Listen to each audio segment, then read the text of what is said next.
Hello, world. Hello, everybody. Don't know why my camera has seemed different lately. Maybe I need to back up. Maybe I'm further back usually. Alright. Hello to myself. Hello, Ghoulish Misfit. Hello, Arith Winterfell.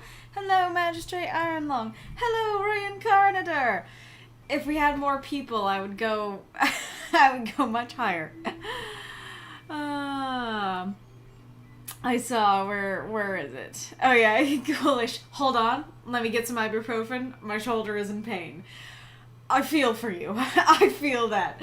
It's always funny to me how stuff like that comes across in text because, like, you are in genuine pain, but that just comes across as, hold on, BRB, pain. Hello, Corian. Welcome. Very fair. I mean, I think a lot of folks do be hopping between the two. Welcome, peeperoonies. So, yeah, hi. I don't know why I'm in a different place. Well, I might know why. I guess I'll ask that first. Do you hear a faint... Yeah, like in there. Do you hear a faint... Or do you not hear that? Hello, Aracnar. Hello, Marks. Welcome.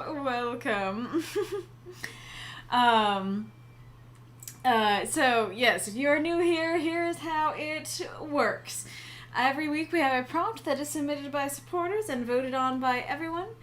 Then, at the end, then we all post microfiction for said prompt. And then at the end of the week, 8 stories are selected to be read here on the stream. 4 of them are guaranteed. They'll be read no matter what. And the other 4 are encores. They can be, I don't know if they will be, but they can be unlocked through cheering. You can see that there are moths around the screen. So your first moth down here, that's encore 1, then encore 2, 3, 4. Sometimes it can be a little hard to see because they all fill up simultaneously. It's just some of them have larger goals than others. But they say the goal's on the bottom. You're not getting it. You're not getting that. Okay, good. You hear a beep. You hear a beep. Just like intermittently. Beep. A beep. Yeah, I believe that. Okay. And let me show you how to become a guaranteed person. I just boosted you, server. Why are you telling me more boosty stuff? I mean, I guess I need to talk about that too. Hey, thank you for the cheers, Marks and Ghoulish. Demonstration. Waboop. I love that. And that's 1 encore unlocked. Amazing. No weird noises at all for Magistrate. Good. Where am I going? I'm going here. Okay. So for $3 a month, you will be a bookworm and you'll have access to the secret supporter chat. You can submit prompts and you can submit 2 submissions to the submission forum. Then you get some emoji. For $5 a month, you get access to all those things and you can submit 3 submissions and you can submit 6-word prompts. And you will be in the guaranteed section, so you'll be guaranteed to be read if you're read. And then the $10 a month tier, you get access to all those things. You can submit 4 submissions, you can submit 7-word prompts, and then the first prompt that you submit to the secret supporter chat automatically goes directly to the poll, provided there are no issues with it. And you can also have a universe tag for your ongoing universe if you so desire. But make sure that you DM me or tag me if you want that. And then you get more emotes. There sure is! I was thinking your wolf-like hearing that you would be the one. Oh yes, I guess I'll show you while I have it up. But I think if I understand correctly, if we get to level 3, then we will be able to have a server tag. So if you guys want to have a server tag for Amida, then give me 3 more boosts. Do 3 more boosts, and we can get that. Alrighty. But yeah, there is a printer going. Specifically of the 3D variety. Zoom out. But, if all goes according to plan, one of the things that will be happening, around I guess I'll re-announce this again. Reminder, there will not be a stream on the 5th. I think it's the 5th is that Saturday, right? Coming up. Yeah, the 5th is that Saturday. There will not be a stream that Saturday as I'm going on a trip. And so, in case I forget, FYI, the next prompt that you submit, you will, or the next prompt that wins, you will have at least 2 weeks with it. So one of the things that hopefully will be happening, over that weekend is that I will be going to a con. And if all goes according to plan, and pray that it will, I will be cosplaying as Alucard at said con. And so I was like, do I need the sword? I'm gonna have to spend like another $100 to get a sword, and it's not that necessary. And then the internet was like, well, but what if you like 3D printed the sword though? And I was like, my dad has a 3D printer. That's gonna be like $5. That's gonna be perfect. So yes, he is in the process of printing Alucard's sword for me. So yeah, it is beeping and booping. What was I gonna say? Oh yeah, so he might pop in every once in a while. If you see me like jolt and look at the door, it's because he came in to check on the printer. So FYI. So not the prompt for this week, not the prompt that's going to be announced at the end of this stream, but the prompt that wins next week. Like next, the prompt that gets announced on the 28th, is it? Yeah, the prompt that gets announced on the 28th, you'll have 2 weeks with. I don't know, like I said, I don't believe that I will have to cancel the 28th stream to, like, prep, or anything, but there's a chance that might happen, so just FYI. Thanks, Corian. Nice. Off on the 4th, that's great. Magistrate, okay, I hear it now. Now that it has been identified, I can hear it. I had a feeling it wasn't paper. Yep, exactly. Massa, yay! Have fun at the con. I had a blast at mine. If you have a sword, your con may ask that you check it in. What do you mean by check it in? I've brought a prop sword cane to a con before, and I think I had to, like, when I came into the con, I think they had to, like, look at it and make sure it was all good and make sure it's fake and everything. But I don't remember there being more than that. Oh yeah, I think they had to, like, wrap a little tag around it too.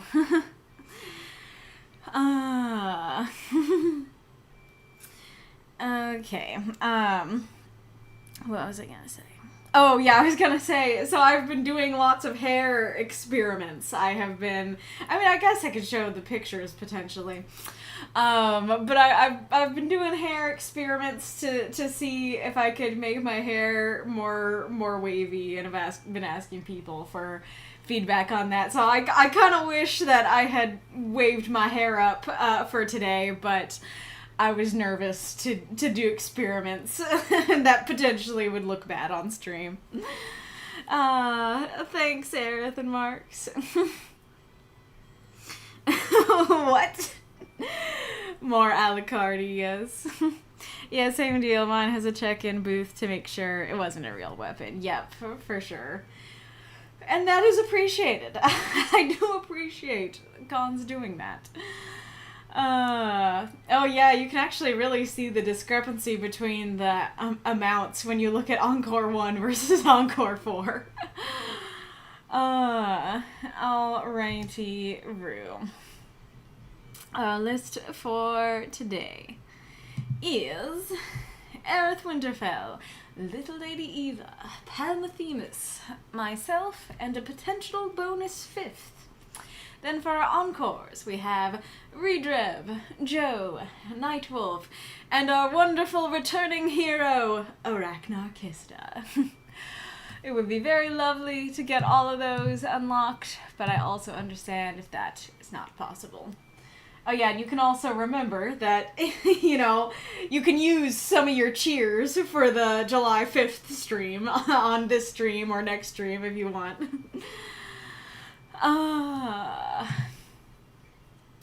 Alright, but yeah, I was kind of asking because there is something I could do to make the printer a little bit quieter, but especially because my dad did say he wants to come and check it on it.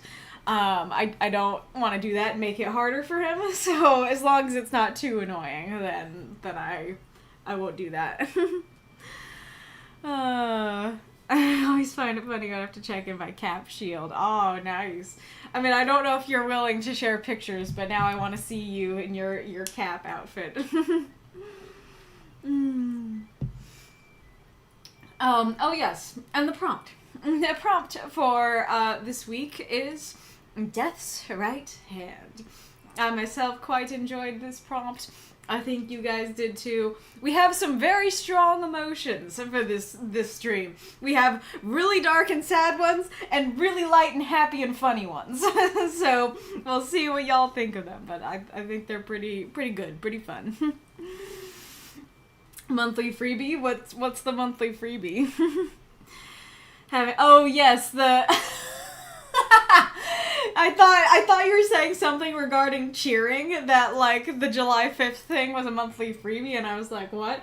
And no, you meant my monthly freebie, like me unlocking something for free. It's been so long that I didn't even recognize what you were saying. Next week, Death's Left Hand. Amazing. Oh, that'd be pretty wild. What was I gonna say?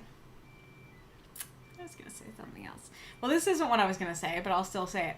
I don't have the Switch. I totally forgot to set up the Switch, so we don't have that. I did have an idea for the ads, though. I have a lot of art around that is waiting to be put up on the walls. And so I was thinking that while it's out and about and easy to move, maybe each ad I'll just like grab some art to show you. I was hoping for life's left foot. Nice. What a sinister prompt. Nice. But yes, if you don't know, the bonus 5th is a thing that I have practiced a bonus 5th story. However, that will only happen if we don't take too long on the first 4. So if the first 4, if it's like 6 o'clock my time when we're done with the first 4, then like that's our normal time. That's our normal time to late, so we probably won't be doing a bonus 5th. But if it's like 5 or 5:30, then we can probably do a bonus 5th then. Alrighty, Rue. Well, I believe Arith is here. Let us begin with Arith.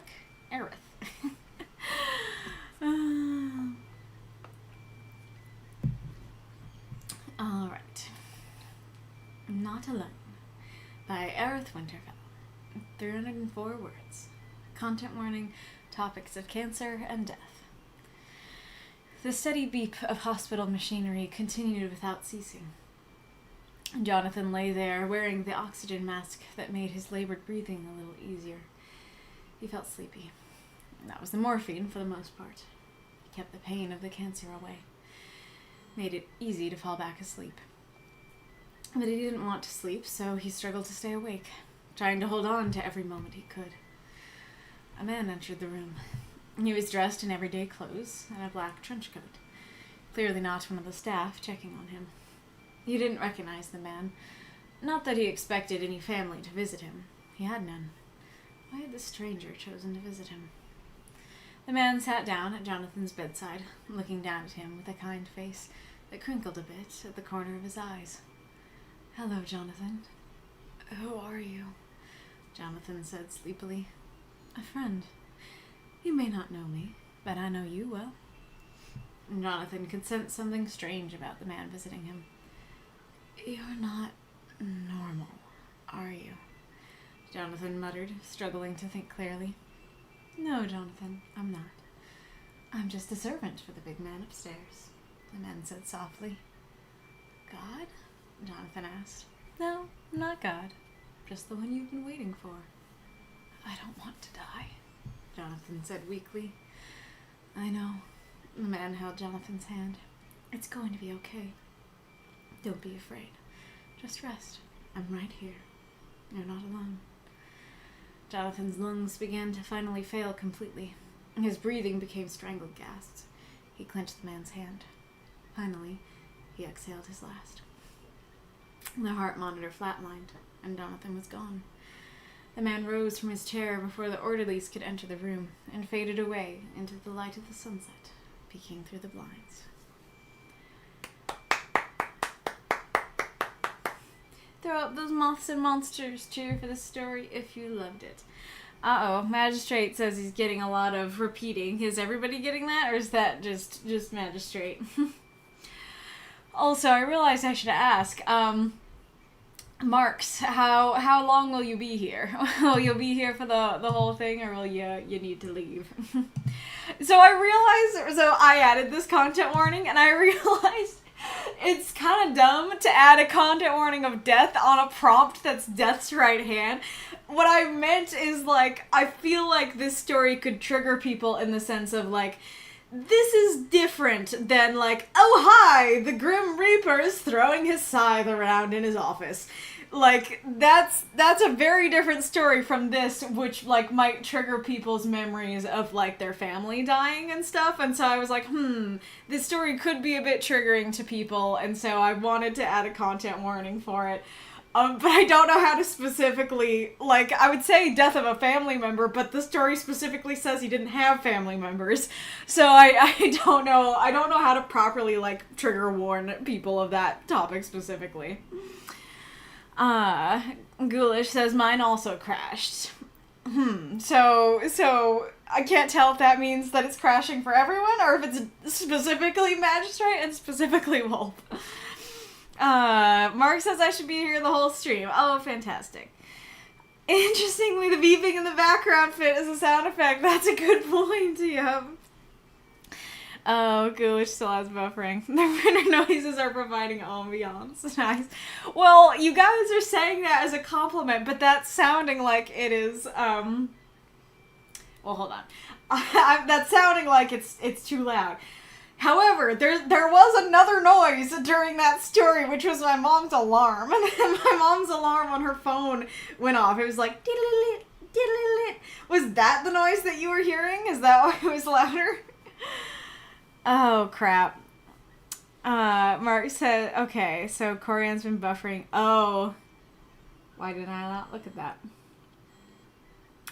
It's, yeah, my KBPS is red. Is very much red. Okay, Aracnar has had no problems. Okay, now Aracnar is having problems. Oh, no. Oh, no. Oh, poop. Okay, well, hold on.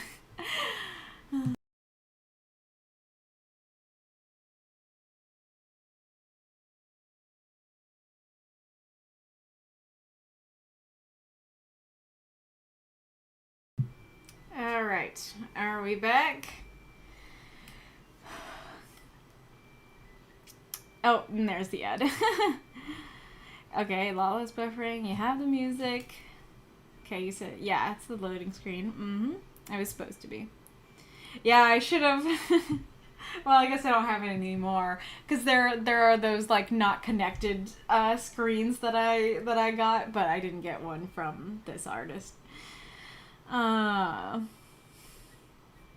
Okay, so what is the last thing you guys properly heard? I'll have to redo it after the ad, but yeah, what's the last thing you heard?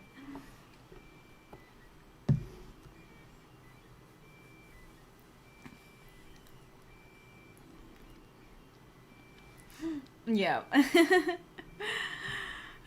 The chirping of wild printers. That could be a prompt. A very strange one. Still an interesting one. Reidrev. The music of routine, maybe, to avoid blocking the writers in this specific thing. I do agree that printers is a little too specific, but I feel like the music of routine doesn't have the same vibes, because I think the chirping of wild is meant to be like an animal, not necessarily like a music sort of thing. And so I guess you could do something like the chirping of wild blank. I don't know, how many prompts have we had that have blanks in it? All I can think is like the love story of blank and blank. That was an April Fool's prompt. Have there been any other ones that have like gotten through that have blanks in them? A true documentary, but in an office, yes. Printer can be an occupation. That's true, but like I still feel like just printer can be a person who prints something, a 2D printer, a 3D printer. You know, it's like there's only a couple things that can be. Oh, that one was a Valentine's prompt. Okay, I don't think I knew that. Oh, it got cut off at the last paragraph of the story. Okay, so maybe I will reread the story. Yeah. Oh yes, and all hail mighty Dad's phone. All hail mighty Dad's work phone. If you recall from any streams ago, I was saying that my Wi-Fi was having problems because people came in who were putting in a different Wi-Fi, and then they cut our Wi-Fi. And so our Wi-Fi, like, they brought in basically an extension cord for our Wi-Fi. And it seemed, there was only 1 week where it really seemed to be a problem, and then it seemed fine. Now the cord is gone, and now problem. Now problem again. So I don't really know what the situation is. But yeah, so now we're on my dad's work phone, and it likes it. OBS likes it. He likes it. He really likes it. Alright, I'll say the thing that I said after the story first this time, and then I'll reread the story, which is, I now realize that, so I added this content warning, I now realize that it's a little weird to add a content warning for death when the prompt is Death's right hand. But I realized as I was looking at this again this morning, I was like, this story could be triggering to people who have lost family members, especially to people who lost family members to cancer. And so that is what I mean when I'm saying content warning death. Like, if cancer or the death of family members or hospital stuff is particularly triggering for you, maybe step away for this particular story. Alright. Not Alone by Arith Winterfell. 304 words. Content warning, topics of cancer and death. The steady beep of hospital machinery continued without ceasing. Jonathan lay there, wearing the oxygen mask that made his labored breathing a little easier. He felt sleepy. And that was the morphine, for the most part. It kept the pain of the cancer away. Made it easy to fall back asleep. But he didn't want to sleep, so he struggled to stay awake, trying to hold on to every moment he could. A man entered the room. He was dressed in everyday clothes and a black trench coat. clearly not one of the staff checking in on him. He didn't recognize the man. Not that he expected any family to visit him. He had none. Why had the stranger chosen to visit him? The man sat down at Jonathan's bedside, looking down at him with a kind face that crinkled a bit at the corner of his eyes. "Hello, Jonathan." "Who are you?" Jonathan said sleepily. "A friend. You may not know me, but I know you well." Jonathan could sense something strange about the man visiting him. "You're not normal, are you?" Jonathan muttered, struggling to think clearly.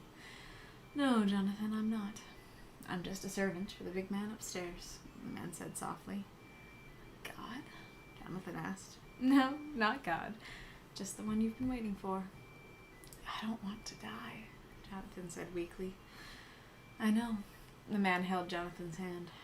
"It's going to be okay. Just don't be afraid. Just rest. I'm right here. You're not alone." Jonathan's lungs began to finally fail completely. His breathing became strangled gasps. He clenched the man's hand. Finally, he exhaled his last. The heart monitor flatlined, and Jonathan was gone. The man rose from his chair before the orderlies could enter the room, and faded away into the light of the sunset, peeking through the blinds.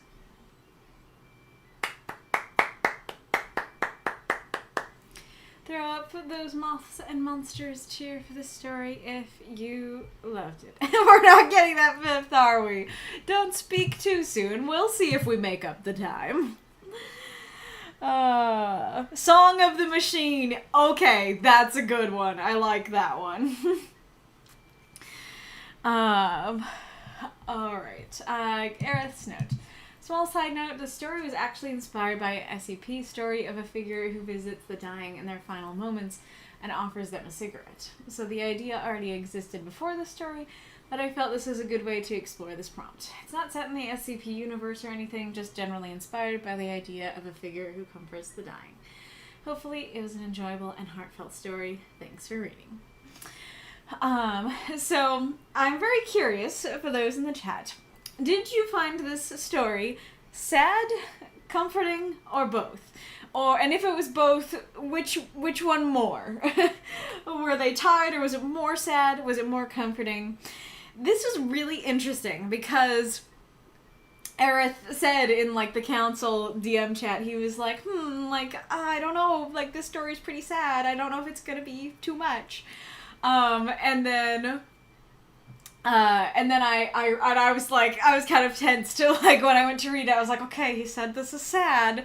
And then I read it and I was like, oh, but actually it kind of has this warm, comforting vibe to it. It's handleable. It's not too, yeah, there's definitely sadness there, but the overall vibe is kind of this warm, comforting vibe more so than the sad vibe. And I didn't even say that. And then Arith over in the chat was like, oh, I thought the story was sad, but a lot of reviewers say they found it comforting. So I'm curious, whether you reviewed or not, what did you guys think in those terms, in those vibes? I don't know. And if you did find it comforting, what would you say makes the story comforting? How would you say that the comforting side outweighs the sad side? And of course I'll try and say what my thoughts were in that regard, but I'm curious others' thoughts. But I feel like that is going to be, I'll come back around to it, but I feel like that is going to be the most interesting thing to discuss about this story. Because, I don't know, I just think that's a really interesting thing to have someone be like, oh no, my story is sad. And then everybody be like, actually, it's pretty comforting, bud. Actually, it works. Alright, but going through the specifics, I think that first paragraph is really good. It is a very strong setting, both in terms of Kitty? both in terms of the description of the setting itself and the emotion of it. I said, I was pretty tensed at the beginning. I'm like, oh, this is sad, when I was reading about the cancer and stuff like that. And I think that works. I think that works for the story. It made me feel things. I think yeah, I think you did a good job setting everything up. And I like that there's kind of this, I don't know what to call it, but I guess, like, the juxtaposition of, like, he's sleepy and he doesn't want to sleep and he's trying to stay awake, yet he also doesn't want to feel the pain of the cancer. And so, like, it's this double-edged sword of, like, I don't like that I'm having to take these drugs. I don't like that they make me sleepy, but I also don't want to be in pain. And I feel like that's kind of like a microcosm of the story as a whole. You want out, babe? You want out, baby?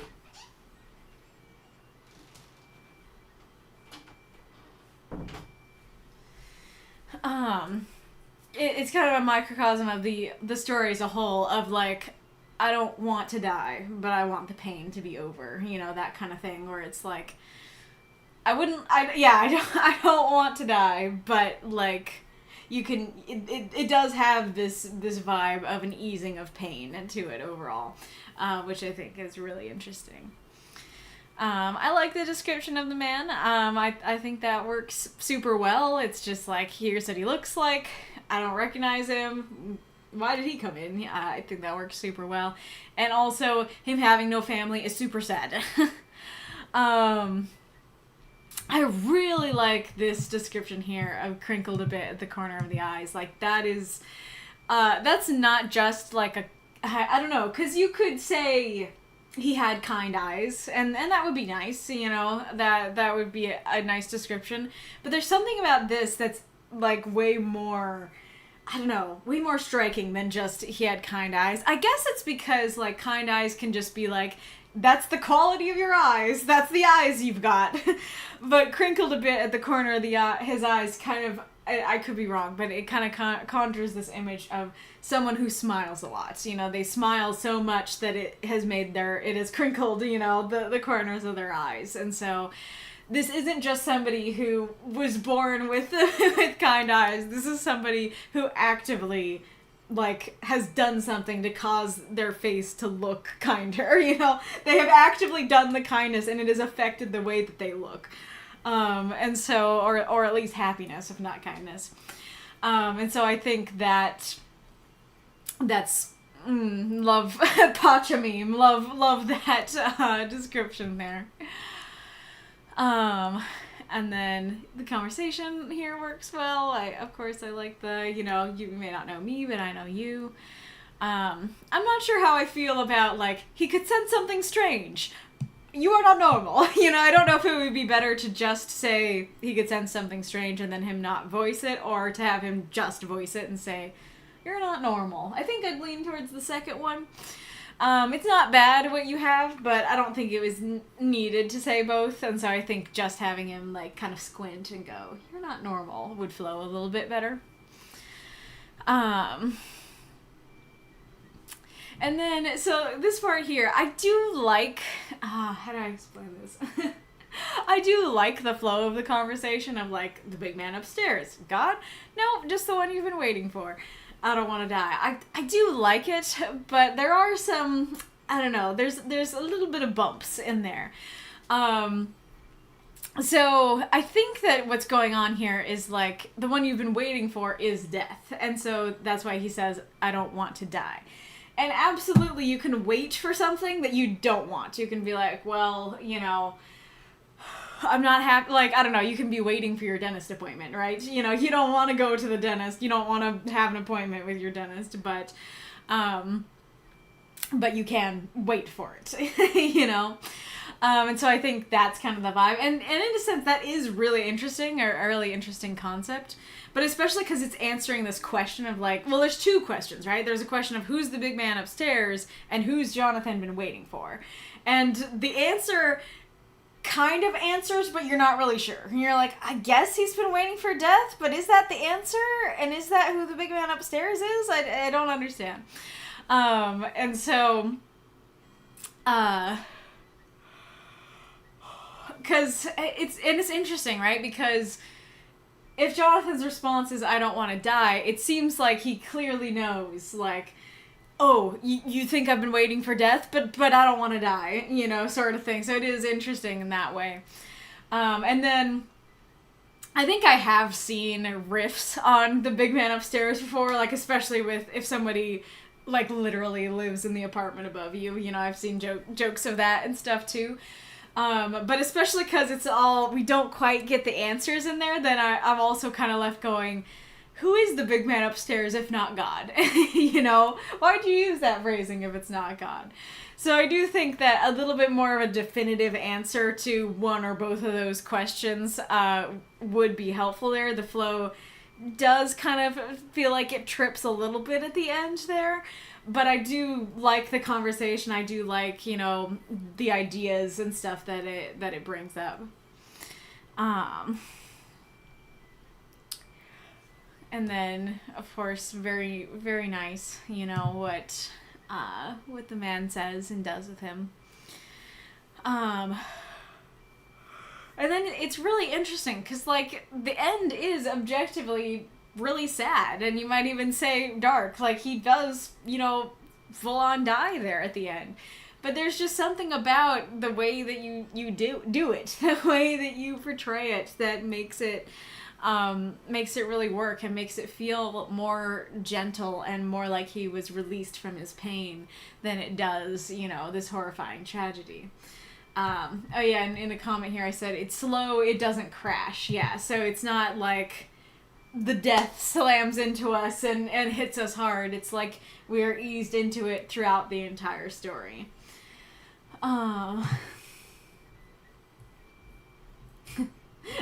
These 3 comments are basically just who?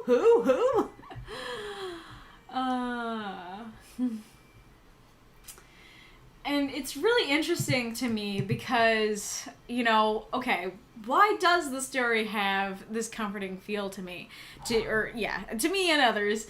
And again, I'm curious to hear what theories other people have as to why it comes across that way. But I feel like this story really, to me, emphasized the power of personification. You know, if you don't know, I'm somebody who writes about personifications a lot. You know, I have personifications of death and time and life and stuff in my story. I just enjoy that as a concept. I also enjoy it as like a writing device, just as like a sentence. You kind of say something like, I'm particularly fond of the image like the wind ran its fingers through my hair or something like that. So that's like personifying the wind as a person with hands that can like run their fingers through your hair.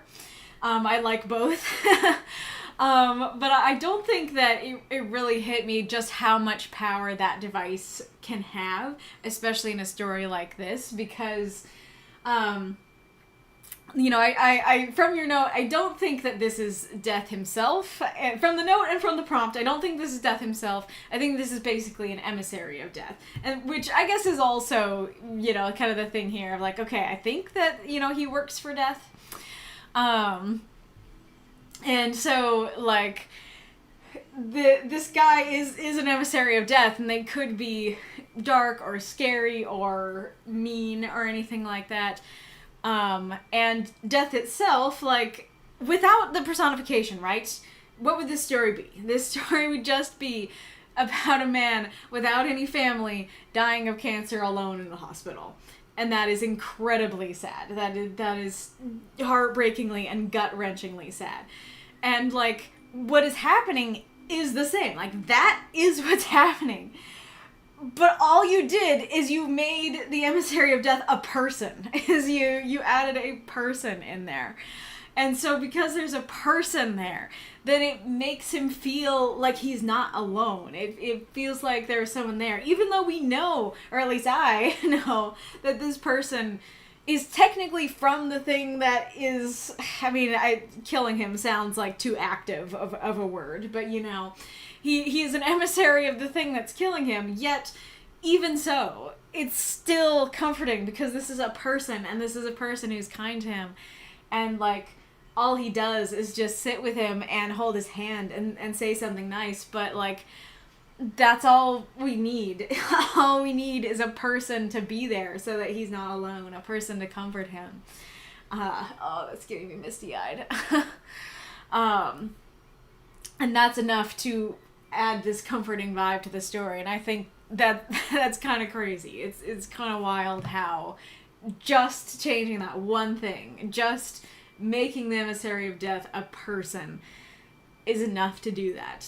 That's pretty crazy. And you know, it sheds new light on, this is a spoiler. I guess I can try and say it without saying, like, what the fandom is. But in a particular fandom where a character is sick and dying, they do die at the end of this series. And their last words are, "We all need someone to kiss us goodbye."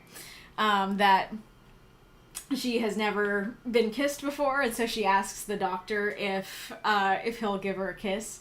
And then she says, you know, we all need someone to kiss us goodbye. And then she ends up, I don't think it's really clear what happens, but she doesn't, like, make it out of the surgery. I think it was, like, an experimental surgery. Like, it doesn't work, or she doesn't make it out, or, like, she doesn't wake up from the anesthesia, something like that.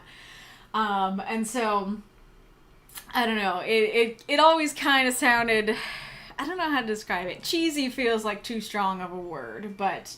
You know, I was never really sure of that line, but, like, this story really makes me think of that differently. That, like, all you need is someone to kiss you goodbye. All you need is someone to hold your hand as you go. Like, that's all you need to add, you know, comfort to this horrible thing. And I think that's really something. You're a few seconds behind. Oh...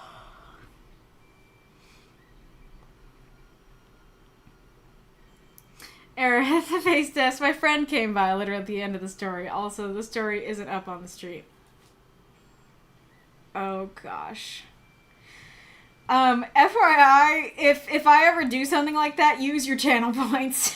Use your channel points to tell me, because I'm not gonna see things just in the chat, and as I often do, I just talk myself and then look at the chat.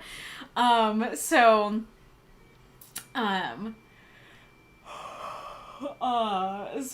yeah, make sure you use channel points so I can hopefully see it. Hopefully it's not too bad. Hopefully it's not too distracting that you couldn't actually see what I was talking about. I don't really want to go through all of that again. If you want to maximize your definitions, run has tons of definitions. What is that related to? I mean, I know related to, like, the prompt submission, but I didn't see run in those prompts. Aracnar, more on the comforting side, but I'm not one to see death as sad, per se, usually. Interesting. Ghoulish, there's more of an easing to pain feel to it. Arith, I think I found writing it cathartic in a way. My father actually passed due to cancer 5 years ago. I drew some description of elements, the effect of morphine from my first-hand experience. It reminds me of his passing, but I always remember he is always a part of me. That's comforting too. Wow. Well, thank you for sharing something so personal to you, and I think that really came through. I think it came through that you have actual experience with it, that you were able to treat the situation with delicacy and to be able to strike that balance of sadness and comfort, because that sounds like that's exactly what you were feeling as you wrote it, that you were feeling, you know, you're reminded of your grief, but you were using the story to kind of provide some comfort. Mark's random aside, just look through my whole phone gallery and not a single cosplay pic. So they're all on my wife's phone, lol. I'll see what she has when she gets home. Oh, wild. That's not where your priorities are. But yes, would still be curious if your wife has any. Arachnare, the point, I guess, is that even though every man dies alone, we have no idea of how the experience of actually passing away feels like, and we will never know until we die. In that sense, I still find the idea of in the last moments he didn't feel alone to be very comforting. Yeah, totally agree. And I think that's also, like, you set up very well that that's one of the saddest parts of the story, is that, like, you set up at the beginning that he had no family. And like, this, at least for me, this really hits me. It's like, oh, I'm already sad. And that makes things so much more sad. And so, sure, like, Well, okay, that's interesting. I was gonna say, like, sure, he can't, save him from the cancer or keep the pain away. I guess he does, because in the end, he does die, and then the pain is gone. So that's interesting. But I was gonna say, but at least he can make him feel not alone. That even if he can't take away the pain, he can at least mitigate the pain of being alone. But now that I'm saying that, so I think that's true. But maybe that's part of why it's comforting, is because, like, the story is sad because he's alone. The story is sad because he has cancer and he's in pain. And all of that is gone by the end of the story. So that might be part of it. Mako, I hope when I die, I hallucinate being isekai'd into a world of hot cat girls. Amazing. I mean, the thought of you dying is not amazing, but, the cat girls. Oh, I see. Will says, we had a good run would probably be the most open prompt. There are 645 definitions of run in the English language. Oh, wild. The machine sounds are soothing. You like it? Oh, yeah, you didn't hear it. So, you guys were like, yeah, the beeping of the printer is ambiance for the story. The first time I read the story, my mom's alarm went off, and so her alarm's like, diddle-lee, diddle-lee, diddle-lee. Were you hearing that, or did you hear the same noises the second time I read it?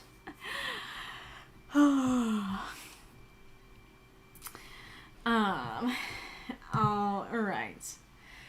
Well, this was a very interesting and thought-provoking and enjoyable story, Arith. Thank you so much for submitting. Alright. Let us go on to... Oh, well, actually, is Lilladyeva here? Should we wait for Lilladyeva? Who's next? Palmothemus is next. I don't know if Palmothemus is here either. So, can somebody tag them and say, Lilladyeva, Palmothemus, are you here? Will you be here soon? You didn't get the alarm on the first read. Gotcha. Alright, thank you for reading and reviewing and giving me such good feedback. Oh, I'm glad to hear it was good feedback.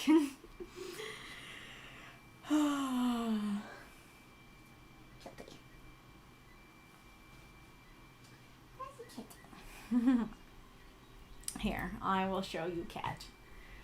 I will show you cat. Yeah. It's a baby. So cute. As long as you got that throne, you're happy. That's a baby. Oh, he's baby. He's so cute. It's a little fluff master. I guess I'll check and see if the other cat... No. Other cat's not out there. Not out the door. It's Queen Melvin. Yeah.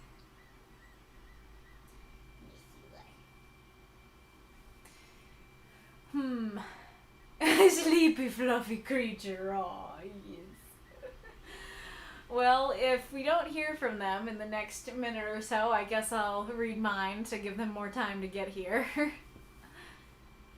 Buddy. Oh, it's a baby. Yeah.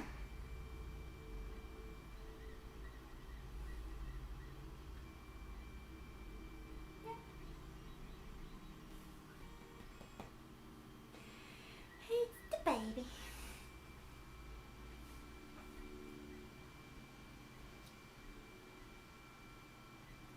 I wish that you purred loud enough for them to hear you. Kitty purrs are so nice. Mm-hmm. They are.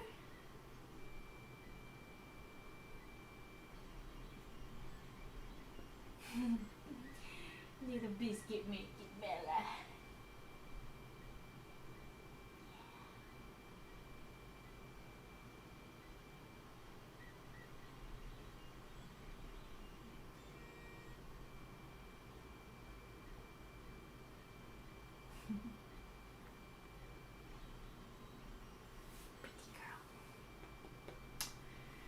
Well, the clock has turned.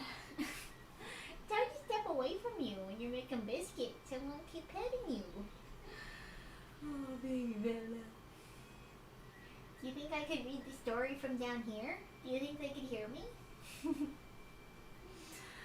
I guess the question would be, well, maybe I could see it. You know, let's see. It is mine, so it's a worthy one to experiment on.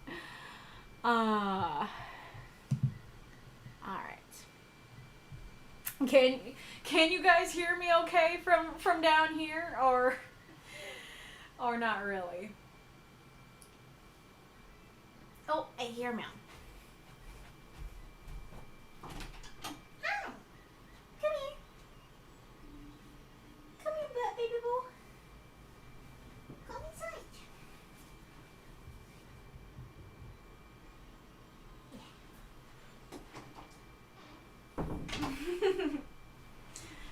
Just cuties. Yep, coming in clearly. Okay, good. All right, Bo. Shall we try it, baby? Oh, you're so cute. Do I get 2 keys to pet? Oh, yeah. Alright. Just a guy who wants a milkshake. Ballad of the Monsters. I prefer the term antihero. / Kaylie. / me. Jameson drank a milkshake at the... Let's restart. Jameson drank a milkshake at the restaurant, rereading the newspaper. The doorbell jingled. Chatter ceased. Savion, the Monster King, the Wolf Sorcerer. Jameson had seen him long ago. The wolf sat at the right hand of Queen Death. Back then, he was more afraid of that wolf than Death herself. When Death disappeared, and the wolf became magical, monstrous, murderous, Jameson was even more afraid to be right. Now, when the newspaper said Savion became human, he thought it was a hoax. Seeing the man from the pictures here, now, he was sure he was hallucinating. And beside him was a man as handsome as a demon stealing souls, as terrifying as an angel bringing good news. He looked just like Death. The restaurant owner put her hand on Savion's shoulder, addressing her patrons. Look, I get it, but he's not here to kill you. And I'm not going to refuse a loyal customer. Underneath the Monster King is just a guy who wants a milkshake. The death-like man held back laughter. Savion's face went bright red. If y'all can't be in the same room as Big Spooky Monster Man, the owner continued, you're free to leave, after paying. Some left quietly. Some didn't. Jameson's body wouldn't move. His mind buzzed as he forced himself to finish his milkshake and pay. As he tried to leave, he found himself striding to their table. Stop staring, or in 5 seconds. Savion started counting on his fingers, summoning to his fingertips a flame, an ice spike, a spark. Are you who I think you are? Jameson squeaked. Savion's head lolled. No, I'm the other big spooky monster man, you know. Not you. His voice shook. Why was he asking this? He turned. You. Are you Her Majesty? Death? The man's violet eyes widened. After you disappeared, did you hide as a man? He laughed. Wouldn't that be something? I am Death, but I am not the Death you were thinking of. I don't kill you. I kill the monstrous parts of you. What? So you made him a good person? I made him a person. The good part is up to him.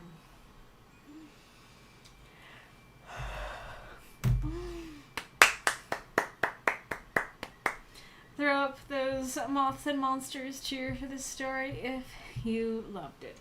Ow, my feet. I apparently sat on my feet a little too much there. Thank you for the cheer, Magistrate Iron Lung. So if you thoughts, maybe your praise, your critique, go ahead and say that in the chat. I do have questions this time, so I can actually read them to you. Okay, so I guess the first question is, did you read the prequel, which is Right Paw to the Queen? Question 1, could you understand this one without the prequel? 2, anything overall confusing? 3. Originally, Jameson was reading the newspaper and was narrating about how all the recent news was about Savion, and then Savion walked in. To cut words, I just had him walk in and Jameson think about it after. Did that work or flow weird? 4. If you read the prequel, did you catch that the description of Victor mirrors the description of Morgana? If you didn't, did the description of Victor feel weird? What I mean by that is this description here. Did what Maud, the restaurant owner, said make sense or feel odd or out of place? Have you read / do you remember the other Maud story? Did Savion, Victor, and everyone else's reactions to what she said make sense? So that's all down here.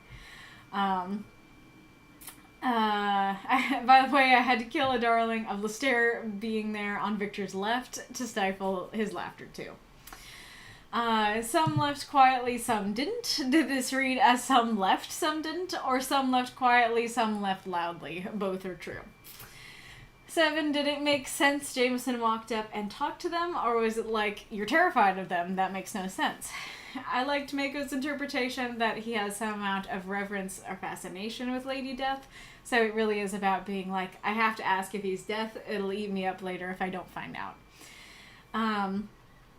8. Did Savion's little fingertip magic work / make sense? It's my favorite image of the piece, but I hope it came through for others. It's basically him going, if you don't keep walking in 5 seconds, there are a plethora of magical punishments I have in store. Let's see. I could set you on fire, impale you with ice, electrocute you, and counting down on his fingers at the same time. If you're curious, he probably would have ended on air or earth and either blown him towards / out the door, or made a floorboard come up and smack Jameson in the nose. 9. I was torn between Savion's head lolled, no, I'm the other big spooky monster man, you know, and Savion's head lolled, and his face demanded, are you serious?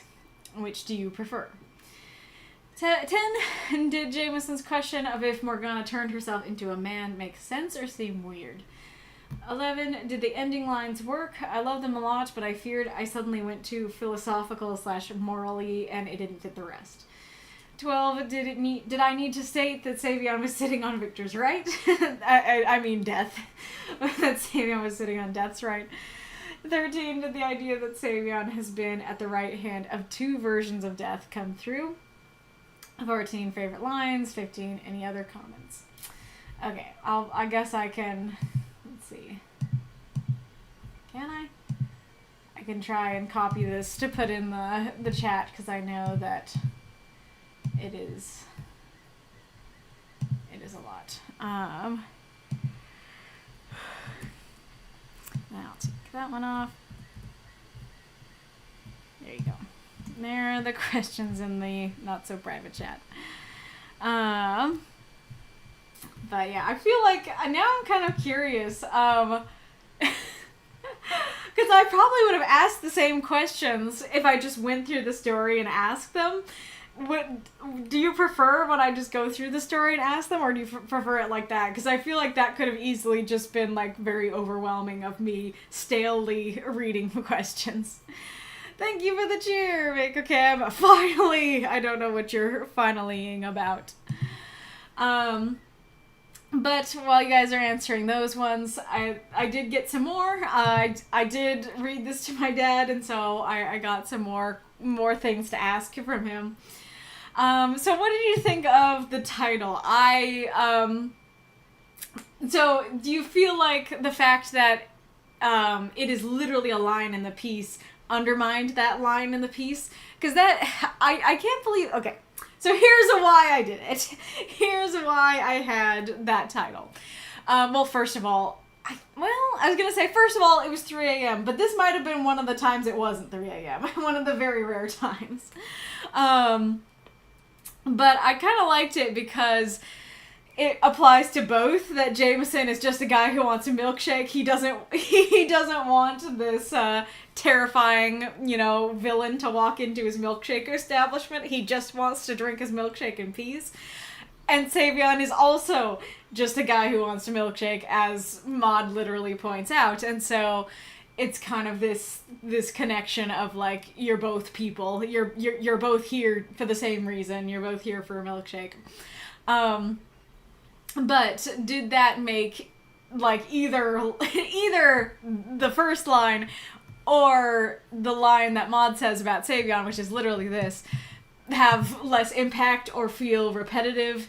That is kind of a thing where if you use the title as like an actual line in the piece, it can often do that, where it makes the line less powerful.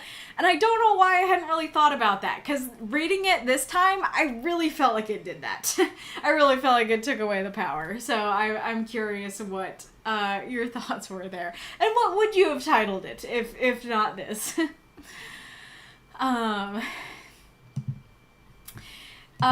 Did the rereading help? So that was one thing that was left from the original beginning, where it's like, he's rereading it because he's like, I can't believe that this is true. I can't believe that this is happening. Like, I don't know if I have easy access to the earlier versions to read you that first line, but it was something about how, like, everybody wants a piece of the news, and so, like, some news outlets are, all the news outlets are trying to find more info with varying levels of success, and so, that's the big thing everybody's talking about, the big thing that everybody's, trying to get a piece of, and so this newspaper has, whatever new news they might have found out or think that they found out about him, and he's like, yeah, more of this again, this is still crazy, kind of thing. And then that, so were you like, what do you mean he's rereading it? Or did that help with that vibe? Did this read as, like, this was in the past? Now that I'm looking at this line, I feel like I could have polished this up or done it better. Because as is, it's just like, I don't know, I feel like it might sound like it's saying, this is what's happening now. Like, he sits at the right hand of death now, and then make things confusing.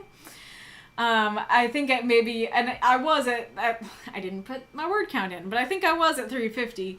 And so I don't think I could even add, like, the wolf had once sat at the right hand of Queen Death without taking something else out. But that would have been helpful, I think. And just in general, did, like, my descriptions and stuff work? Like, there's a lot that happened that needs to be summarized. Like, it's important that he used to be at the right hand of Death, and Death used to be a queen and a woman. And now here he is as a man next to another man who looks like Death used to look like. But there's a lot going on, and so I don't know if that makes any sense. And the more I read this, I don't know if I like magical, monstrous, murderous. I was really trying to throw a lot in there of, like, these are all the things that he became. He got the magic, he became a monster, and he did a lot of murdering. But I feel like it just kind of blends together instead of actually being informative. But,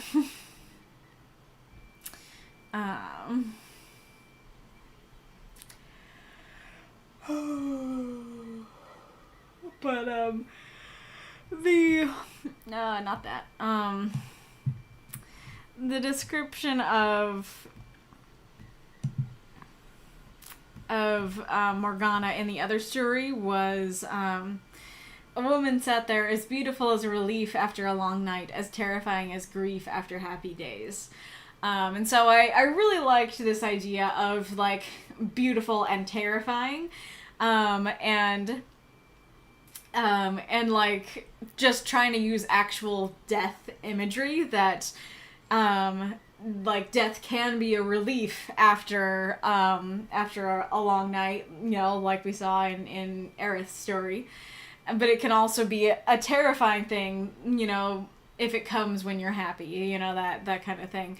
And Victor is spiritual death, so he's a different kind of death. And so I went for this image of, he's as beautiful as something bad, as beautiful as, like, if a demon were to come up and be like, I will offer you all these amazing things. All you need to do is give me your soul. And that, losing your soul, I feel like, counts as a spiritual death, that you don't actually die, but, a part of you dies. And then as terrifying as an angel bringing good news, so then there's that juxtaposition of as terrifying as something good, you know, and if an angel brought you good news, that also could be a spiritual death, that also could change your life forever, you know, but in a good way. And I'm hoping that he looked just like death was clear that it meant, like, he looked like Queen Death looked, rather than, like, oh, he looked totally gaunt and rotting and skeletal. Like, he looked deathly, you know, that kind of thing. Yeah, and I'm unsure, so I wrote this story about Mod 4, it had reputation in it. I don't think it was your reputation precedes you. I think it was something else, but it had reputation in it. And like Victor and Lestaire come in alone, and then she walks up to their table and is like, "One of you is missing. Like, where is he?" And they're like, everybody knows who he is. It's gonna kind of be a problem for him to be in public now." And she's like, "I don't care. Like, he never did anything bad to me, and he was a good customer. He liked my milkshakes. Bring him back." And they're like, "Okay."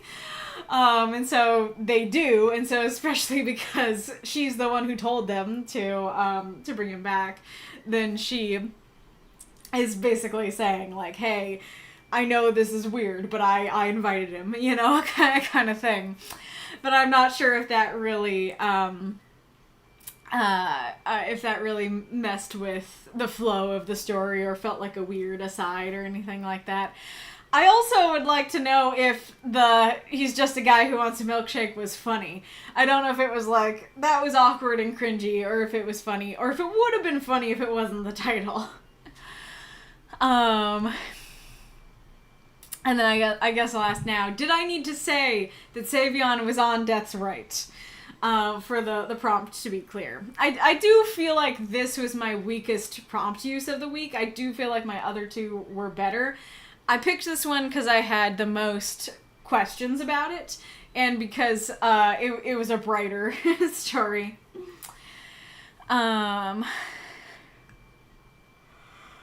I do feel like my dad made a very good point of, I just meant striding as like he's kind of walking and he's walking a little aimlessly and he's like, I didn't realize I was here, but I actually got here on purpose. But I think he made a good point that striding seems kind of like strutting, like, yes, I want to go there. So I do think like a different word, maybe just walking, would work better. Oh, yes. Okay. So there was an image that I liked. There was an image I liked that I was like, I don't think I need to explicitly state this, though. Which is that when Jameson walks up to their table, Savion is not looking at him. That, like, you know, Savion... So, I know Lestaire was not mentioned, but I imagine it that...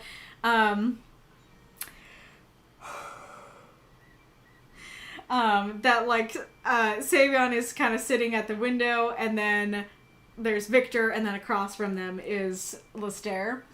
And that Savion is just kind of sitting there and, you know, looking at the menu or his milkshake or whatever. I guess he just got there, yeah, so it would be the menu. And somebody walks up and he can feel their presence. He can feel the presence of somebody there, and he is pretty dang sure that they're there because of him, and they're there, yeah, they're staring at him. And so he's just like not looking, like, stop staring, or, you know, in 5 seconds. However, I didn't mention that he's not looking at him. I didn't mention that he looks up. It was kind of the point of, like, Savion's head lulled, is like he's not looking, and then he does the hand thing, and then he's like, you know, oh no, I'm the other big spooky monster man, you know, that kind of thing. But there's a potential problem with me not saying that, because were you like, why is he saying stop staring? Because he's clearly staring at death. That of course, and granted, he might stare at both of them. He might, I mean, if they're on the same side, he could easily be staring at both of them. And maybe he stares at Savion for a bit and stares at Victor for a bit. But anyways, the point is, was it weird that Savion is like, stop staring, when Jameson is probably staring at death? And did I need to say that Savion is not looking at him?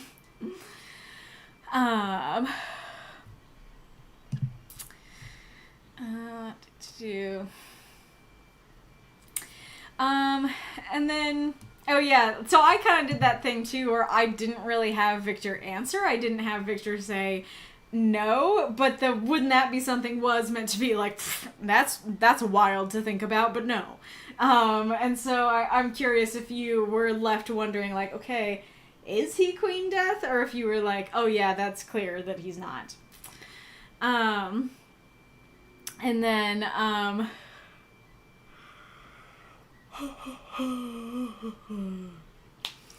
and then was this here, was that confusing? Was it like, I understood it, but I felt like I didn't have the full picture? Or what? Because it's kind of a complicated idea that like, no, Queen Death is physical death, and this death is spiritual death. And so, like, I'll say, I really had trouble cutting this one down. Like, honestly, if it weren't for this story, I probably would have posted the first week. But I really struggled to get this one down. I can't remember where it started. But it was at, like, in the 400 something range for a while, and was just struggling to get it down. And so I really didn't feel like I had the words to explain this, but do you feel like something else should have been removed? Maybe Maud talking or something, so that I could explain a little bit more of who and what Victor is. Did you actually feel like that should have been cut? Is that the thing that should not have been mentioned? Yeah, I really liked the ending, and this was a darling that I refused to kill, but I suppose that I could have taken out, you know, that, I mean, I don't know. I was gonna say, I suppose I could have taken out that whole ending, but that would kind of make the prompt at least be a lot less there. So, I don't know. There's a lot going on in this story. There's like explaining about like the backstory with Savion and Jameson having his own milkshake. There's Savion coming in and Maud talking about it, and then there's Jameson talking to Victor and everything. So there's a lot happening. Was too much happening? Was it hard to follow? And which part was the hardest to follow? Which part should be removed? Or did it work? Did it flow all right? All right. Let's see what folks have been saying. Yeah. Mass murderer shows up with the literal incarnation of death. I'm not a threat, guys. Honest. Yeah, it's super fair. Thank you for the cheer, Massa, if I didn't say so before. Thank you too, Ghoulish. 200 because I forgot to cheer last time. Fair. Oh, I see. Trying to buy bits, but keep messing up my password. Mika says that's what the finally was about. Gotcha. Marks, I think this worked really well as the prequel and works well as a standalone. It works well with the prequel and it works well as a standalone. Nice. Yeah. I didn't even see your comment and I did that. Yeah, you reviewed before that happened, before that showed up. And thank you for your review. It made me very happy. Thank you again for the cheer, Mako. I cheer more if I get home before the stream is over. Nice. Marks, I was curious how Victor was recognized so easily as Death. It also makes me feel like he was enamored by Morgana. Nice. Well, hey, I told you at the beginning of the stream I have some pictures, and I have one that would be relevant to the situation.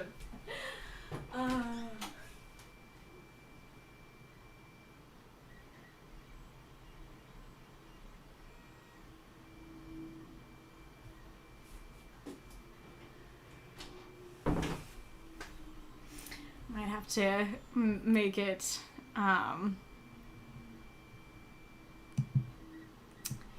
make it big.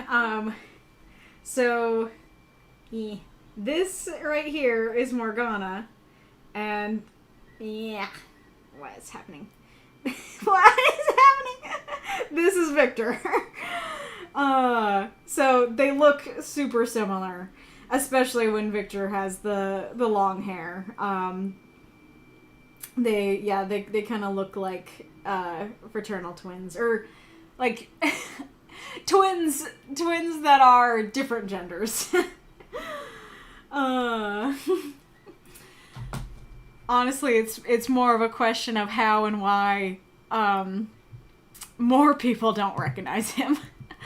That's something I kind of need to figure out. Granted, I think part of it is just like not everybody was around for Morgana's rule, but when you're dealing with a world in which nobody ages, more people are around than would be normally. So, and glad the enamoration came through.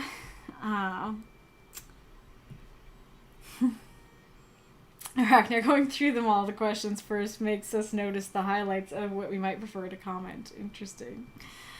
Marks, I was fine with the title being used in the story. I probably would have done my milkshake brings all the boys to the yard, but that's very much me. Oh, incredible. What would be... I like to riff on those, so what would it be? Like, my milkshake brings all the villains to the yard. My milkshake brings all the monsters to the yard. Oh, that's better. I like that better. Context made that clear. I think you said that when I was asking what the he looked just like death line meant. I was tempted to say all the death. Oh, Mako, my milkshake brings all the wolves to the yard. Marks, I was tempted to say all the deaths of wolves works really well. I mean, does it when he's not a wolf in this story and Lestaire isn't mentioned clearly? No, just straight. I like that the title, not cringe. Nice. Marks, ooh, I didn't know they look so similar. Interesting. I didn't know that you didn't know. To be fair, people don't seem to recognize the king either. Yeah, that is the other thing I have to figure out. I guess that's part of it, that I haven't decided if Savion, kills everyone in the castle when he takes over, and this kind of necessitates it, so that there's not a vast plethora of people that recognize, that were both there for Morgana's rule and recognize the king, but just the people who got away. He's a wolf in his heart. It's true. It's true.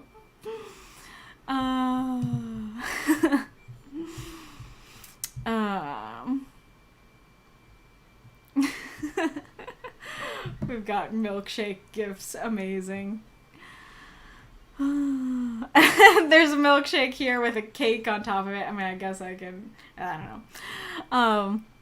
But Massa says, that looks decadent. Doesn't look like it covers it. Amazing. Well, now I'm thinking of some patrons calmly walking out while others run away like it's the end of the world. Yes! That was exactly the intent, that some are just like, I don't think I want to be here. Let's get going. And some of them, are screaming as they run out the door. I can't remember the exact phrasing, but I think I said, some left quietly, some left screaming, or something like that, and I changed it. But yeah, that's totally the vibe. Massa, I think the story works well on its own. There's a lot I don't remember from past stories. The some left quietly left me thinking that some left that word and the rest stayed. Gotcha.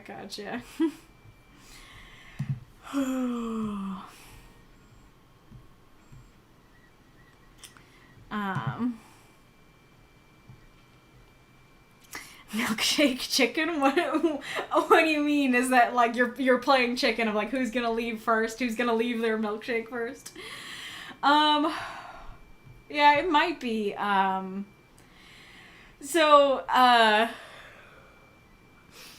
I know the ad's starting up, so I guess we'll come back to it. Where are you, ad? The minute I start talking about it, then the ad will arrive. But Wolf is asking about the notation of Big Spooky Monster Man. I was noting it that way because you usually use those little dashes for if it's one word. If boog. Yeah, there we go. Okay, I guess I said I would show off pictures at the ad time, so I guess I will, I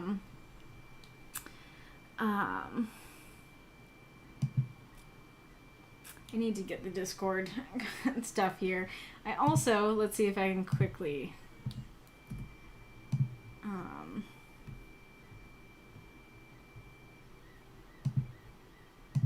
yeah, okay.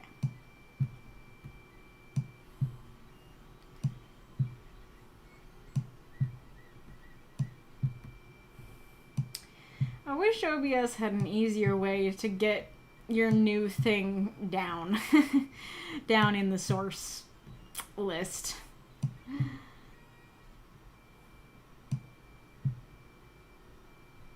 Because I have so many sources and I just have to click and drag it the entire way.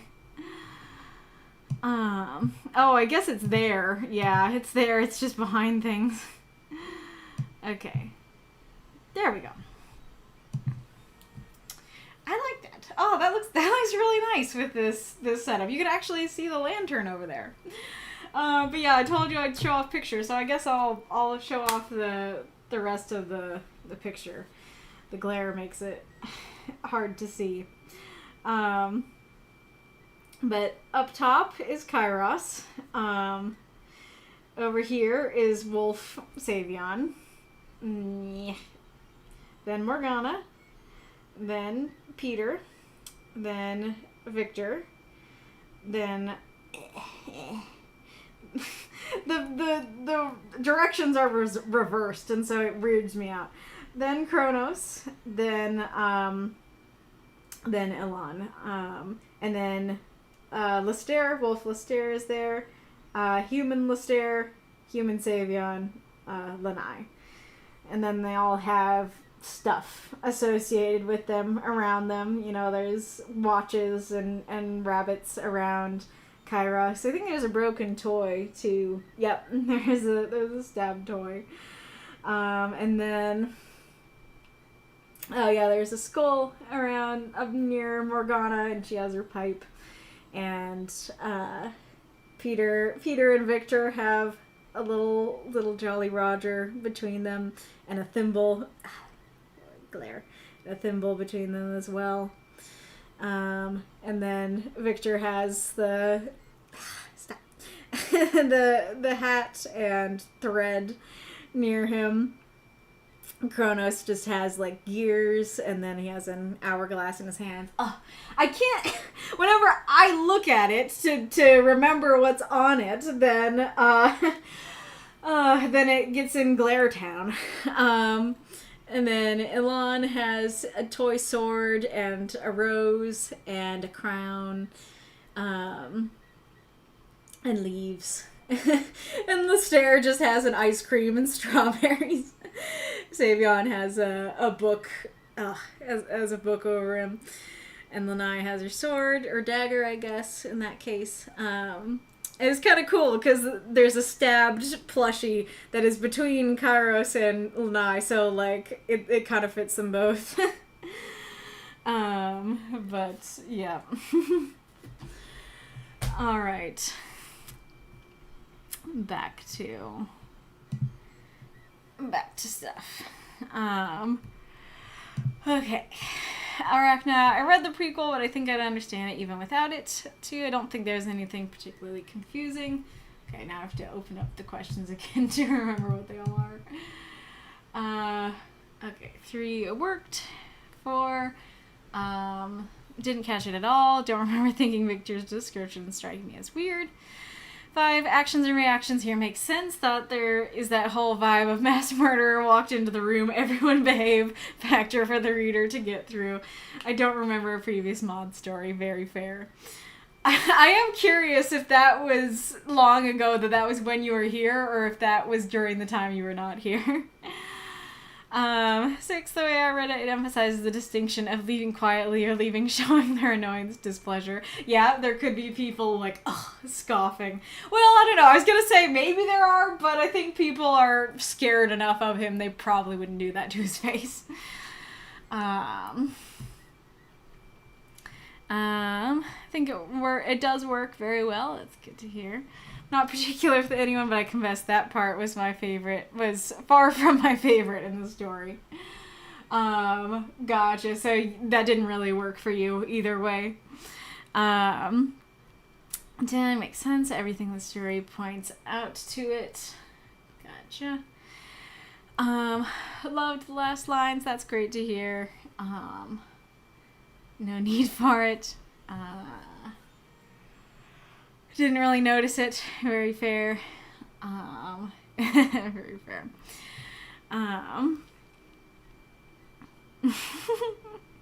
When two milkshake chicken. When two men want to drink a milkshake in peace but can't stand being in proximity with each other. How close are they willing to get in order to get their coveted dairy treat? How long will they tolerate each other? How much milkshake will they drink? How fast will they get brain freeze? Oh, that's amazing. I love that.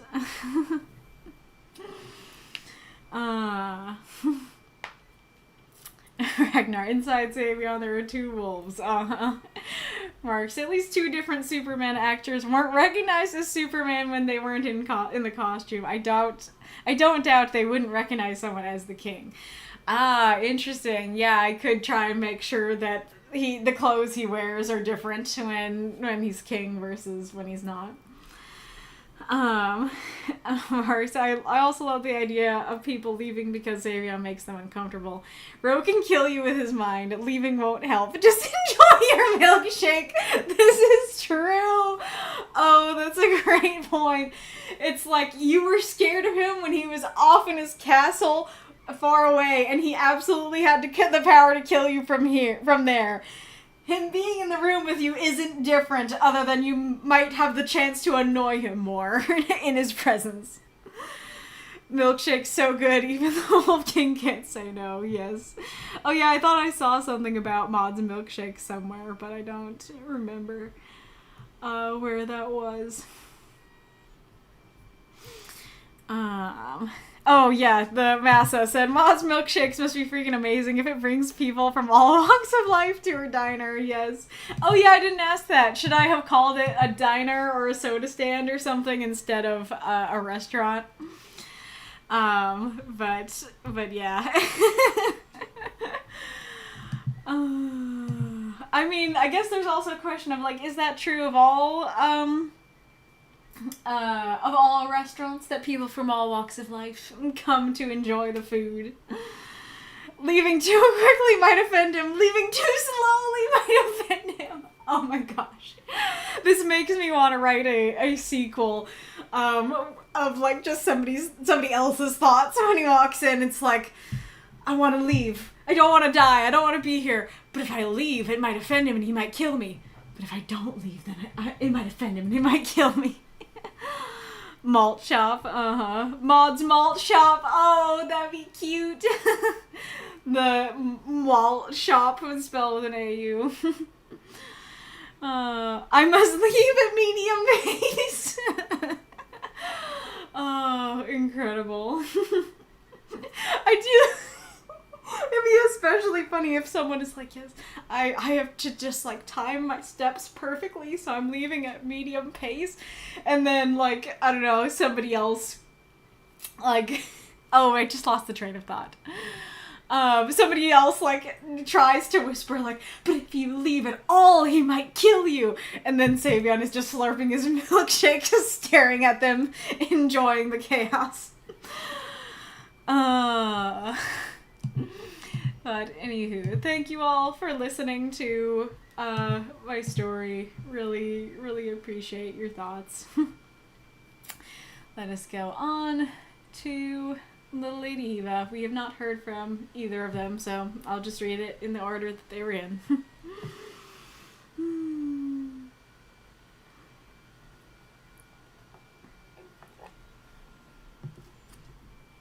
I saw a spot for 50s, 60s Americana. Nice, nice. Yeah, it's hard. These are the world building things that are hard for me to figure out, because I'm like, could they like make a 1950s, 60s style diner in Meridia? Like, I don't know. Can they make a restaurant on Meridia? Like, what resources do you need to make a diner versus making a restaurant? What resources do you need to make the milkshakes? You know, at some point, I have to ask myself all these questions, but at the moment, I just wanted to write a cute milkshake story. Alright. Let us read Lilladyeva story. Oh, darn, I was gonna ask Lilladyeva if I should read with like the Valley Girl accent or not. I guess I will play it safe and not. Alright, personal assistant to an assassin by Lilladyeva, 350 words. Priscilla typed away at her keyboard. Her long, pink, manicured nails made a delightful click with each keystroke as she typed. The phone rang. Hello, you have reached the office of Nightblade, Master Assassin. How may I direct your call? She said sweetly into the receiver. Priscilla listened for a moment as the person on the other end sobbed into the phone.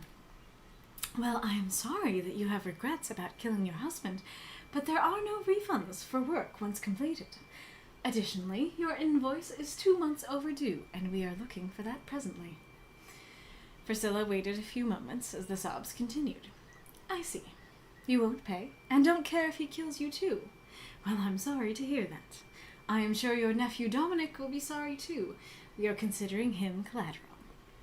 The blubbering paused, and the pleading began. Very well. We will expect payment on Monday, Priscilla said, then hung up the phone with a bang. She sighed. Some people just could not accept the consequences of their own actions, and she felt no pity for them. The door to the office swung open, and a man exploded in. He was dressed in a gray suit that was absolutely covered in blood. Blood was smeared across his handsome face and in his beard as well. That was an absolute mess, Pris. I should have listened to you about the knife, Nightblade said as he shook his head, bustling into his office and stripping his shirt off as he went. Priscilla got up from the desk, holding her notebook, and followed him. Cancel my two, Pris. I look absolutely dreadful, he said, going through his closet for a clean set of clothes. Very good, sir, she said, writing it down. Any messages while I was away? Just Mrs. Hudson again. Again, eh? Has she paid yet? Payment expected on Monday. Marvelous. You're a peach. What would I do without you? He asked. Not much, Priscilla replied as she picked up his soiled suit to post for the dry cleaners. Not much.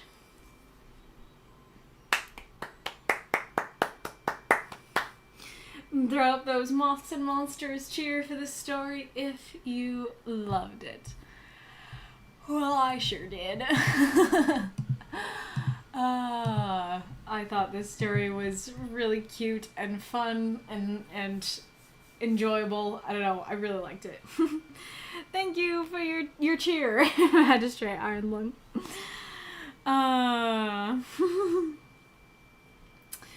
was I gonna say? I'm not accustomed to taking responsibility for my missteps. What is that from?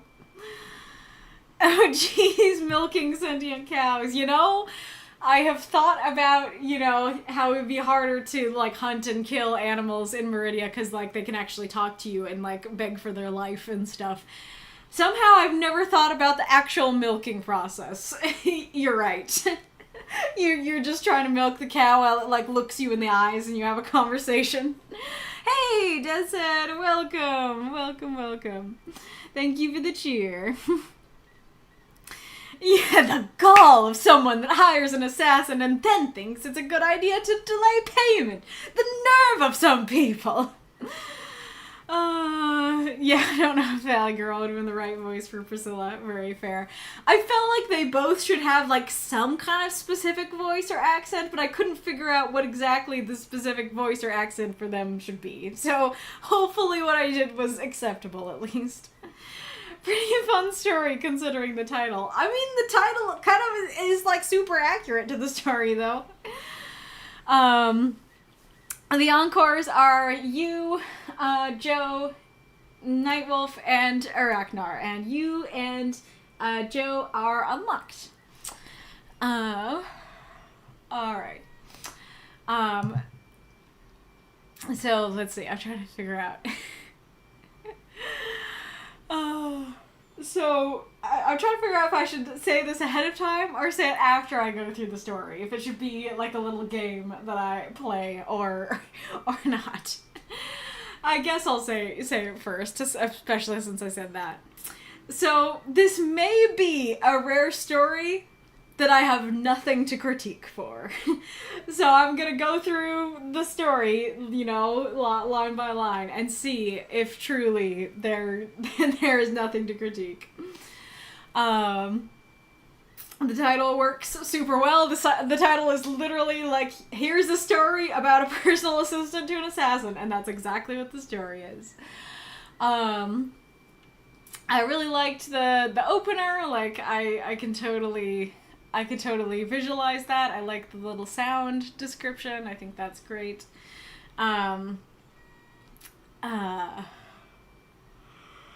It's really interesting, these kinds of things. This really does not matter. It's not a critique. But it's interesting because delightful is like a subjective word, you know, that like, okay, like some people might be delighted by it, some people might be annoyed by it. And so it's interesting that simply a word like that just can add like an opinion from the narrator that you may or may not have intended. But I'm definitely getting ASMR vibes from that. The intro is great. I just love the, you know, I say in my comment here, like, making the mundane fantastic, that, you know, we have receptionists in our everyday life, and they will say something like this, you know, like, hello, you've reached the office of, you know, the boss of this company, you know. And so for her to use that language, but the boss of the company being like, hello, you've reached the office of Nightblade, Master Assassin, is just so fun. And then I think it works quite well that we don't actually hear the other end of the conversation. And I think this is a great,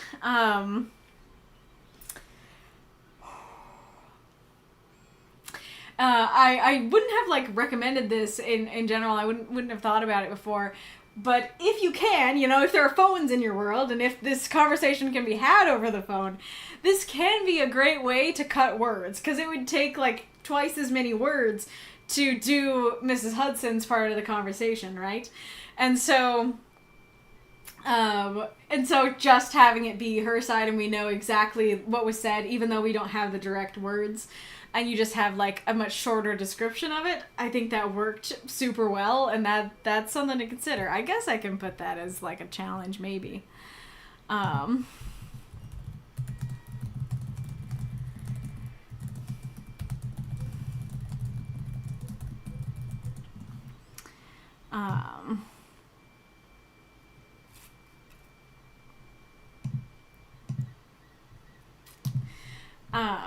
So yeah, I felt like I got a good impression about what was going on, even though I didn't get the direct words.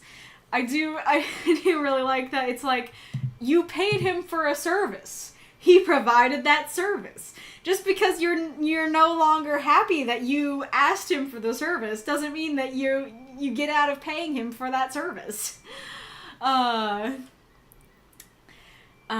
So I liked that was kind of the struggle that was going on here in the middle of the story. I like her, like, calm and composed but terrifying way of dealing with it. Like, oh, I'm sorry to hear that. I'm sure your nephew will also be sorry to hear that. And by the way, he's collateral. You know, that works really well. And I like that you address, because, like, this would be my question of, like, well, hey, why are you refusing to pay? He's an assassin. He's gonna kill you too. That was such a great way to address, like, the reader's question of just be like, oh, so you don't care if he kills you too. Well, maybe there's somebody you do care if he kills, though. It would be, like, horrifyingly funny if she was just like, I don't care about Dominic. Like, she was just like, I I tried to get my husband killed. I don't care if I die. You know, Dominic's kind of a jerk, you know? And I like this a lot. Like, even though we don't have the direct... Why am I yawning so much? Even though we don't have the direct dialogue, I can just totally visualize this of just like she stops kind of deer in the headlights like, and it's like, wait, no, actually, sorry, I'll pay. that kind of thing, like, all right, good, yes, we'll expect it on Monday. Glad you're cooperating, you know? I really like this line, too. I'm kind of impressed by this line because you can totally get this impression from the earlier parts of the dialogue, and everything, that she's just, like, doesn't really care that Ms. Zudson feels regret. And, like, on the one hand, like, reading it, you might be like, oh, wow, she's, like, being super callous. Like, I kind of get it, but also, wow. But I like that you explicitly tell us what her view is, and that like the point is that like your actions have consequences, and if you don't accept them, like I don't pity you. I'm not gonna pull my punches with you just because you're sad. You know, this is what you did, and so I think that works very well, and that's a you know, people often talk about telling versus showing in writing, right? And so this is a good example of how telling can really work. That it's just a little line of like, hey, to be clear, like, yes, I have already shown you how she feels, but let me just quick, like, tell you and confirm exactly what's going on here in case you as a reader are wondering why she's being so callous. I think that works super well. Exploded is such a great verb. I love that it's like, it's very abrupt that he's coming into the story, and it's abrupt that he's coming into the story, like both within the story and just like outside as a story. That abruptness really works. I like the description of the blood covering him. I think that works really well. I love Nightblade's attitude too, that they're both like, she is like, I don't know, casually terrifying, and he is like the one who's supposed to be terrifying, but he's kind of light and jovial and having fun. I think that's a lot of fun and makes it even more enjoyable than it already was. I love that you reference back to like how helpful Priscilla is, that not only is she helping out with the things that we've read about right now, she even told him how to avoid the situation that he's in as well. And we don't really need any more info than just the, I should have listened to you about the knife, for us to get like, okay, like that knife was particularly messy or something, or using a different weapon wouldn't have left him covered in blood. So I think that works really well. And I can totally imagine him just like marching in, taking off his shirt. She grabs her notebook or clipboard or whatever and starts going after him. And I do love that, like, I'm sure that he could, I mean, I don't know what his 2 is. I don't know if his 2 is like a consultation with a potential, you know, customer, or if his 2 is go assassinate someone. It's especially funny if it's go assassinate someone, because you can arrive at an assassination having already assassinated. I mean, granted, it would be a problem if you're in a public place. But, you know, if you're in the dark alleys and nobody's gonna see you already, then you can arrive covered in blood. And so I love that he's like, and I guess that's part of it, that he isn't saying like, cancel my 2, I have to look, well, not even I have to look professional, but like,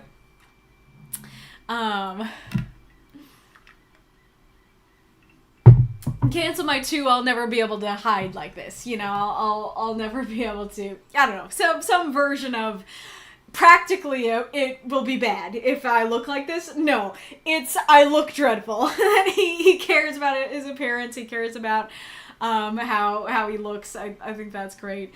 And like, granted, going for the other direction of, if it's like a potential client that's coming in that he's like having a consultation with, well, presuming that you knew that you came to book a session with the assassin, you would know exactly what you're getting in for, what you're in for if he walks into the consultation covered in blood.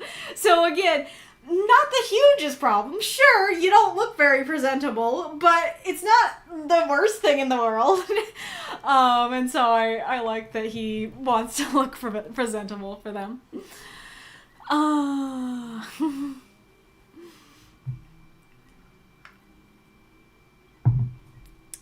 Man.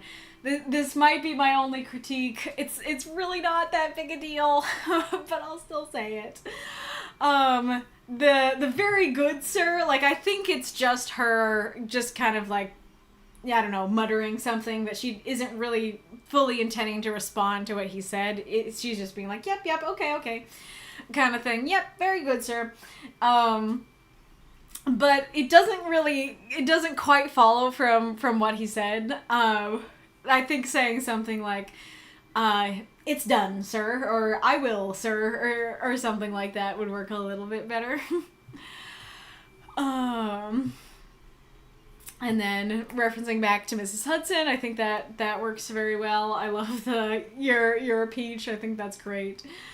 I do like the ending as well of just like, yep, like I'm the backbone of this organization. I do your work for you. I think that's great.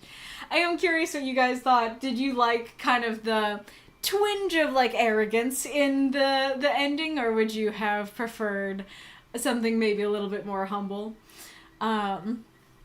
I do think that maybe if she had said something like, well, you'd probably still be, like, wherever he was in the past, you know, you'd still be washing dishes, or you'd still be on the streets, or whatever. Maybe that would have worked better, but I like what you have, that it's like, she is not just... She's not just an assistant, she's the assistant, you know, she makes sure everything gets done even better than he himself does. I think that is great. Alright, let's see.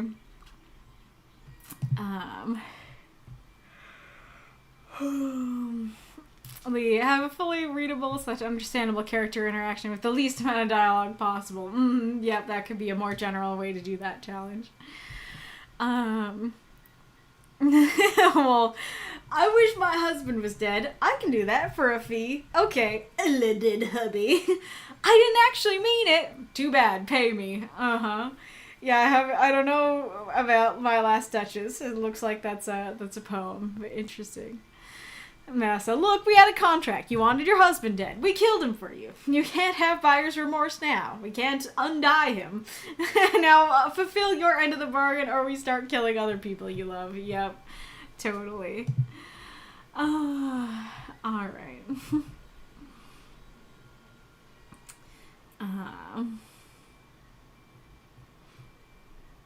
I gotta wonder what happened with the blood. He's a master assassin. You'd think you know better. Maybe that's part of the point, is that, like, he calls himself master assassin, but he's really a novice assassin.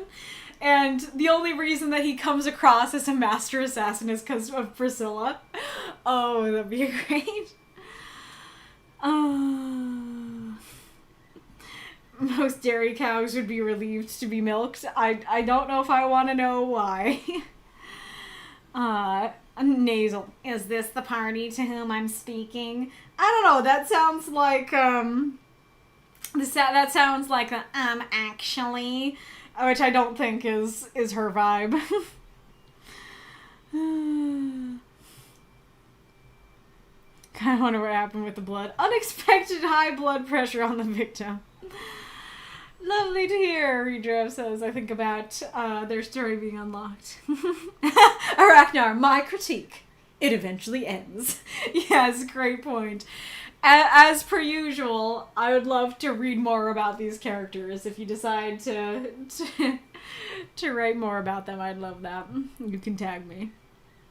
Reidrev, I adore that the assassin's name is literally Nightshade. We are cut from reality of the assassin work more into the routine, which allows for a much lighter tone. Oh, those were different thoughts. Well, it is Nightblade, but I'm sure that Nightblade was meant to be a riff on Nightshade. Yeah, so exactly that, like, it's taking the reality of assassins and putting it with the reality of routine that we know and putting it together for a lighter tone. You know what? I have way too much family anyway. You can trim them down. You'll do me a favor. Only showing one side of the conversation is also an excellent choice. Yep. I mean, it would be quite conspicuous if he was covered in blood. I don't know, if I was looking for a discreet job and the guy came up covered in blood, I might try the other master assassin in the neighborhood. That's a fair, great point if you're there for a consultation and he does it. It's like, darling, I think this assassin is just, like, a little bit too conspicuous. Like, he's a little messy in his job. Like, I concur. Like, let's go to Nightshade across the street. Oh my gosh, that'd be so funny if it's Nightblade and Nightshade and they're, like, across from each other, rival assassins. Yelp review for the assassin. Had my first meeting with him today. Seemed confident, good prices, but his office is really not all that hygienic. He still had blood from his last appointment on him. 7 out of 10. Incredible. There you go. I actually read a series of short stories with a very similar setup, just more realistic. The assassins would come to an office, I think in a funeral home, and the secretary would give them their jobs. Interesting. Nasally now I'm imagining the assistant at Squidward. Wild. Oh. What was that? I don't know why, but I think it would just be weird for farmers milking their cows, touching them in that fashion with a talking cow, just staring at them while they work, even if it was relieving. Sorry to make that awkward. I just found the weirdness of it funny. I'm the one who brought up the weirdness, so that's totally fair. Ragnar, we can't undie him. Actually, sir, I have a necromancer on call, but that would cost even more. Killing might be a specialized job, but unkilling, that's something special. That's great. TLDR for my last Duchess. Man trying to get married, talking to a matchmaker about his last marriage. She's extremely possessive and materialistic. Gotcha. Master Assassin actually runs, like, immediate murder professionals from Hell of Voss. Yes. Totally. That totally makes sense and feels like the vibe. Yeah, I think about it, Priscilla is a lot like Luna. And Nightblade is a much nicer Blitz. You did request a decapitation, which would complexify the reanimation quite a bit. We do, however, have contact with the seamstress that might stitch the body back together. Nice. This is becoming a group project! Well, man is possessive of wife. She doesn't act like he wants, so he has her killed. He has no remorse. It's one of those ew poems. Very fair. Very fair. Kitty. You had your baby.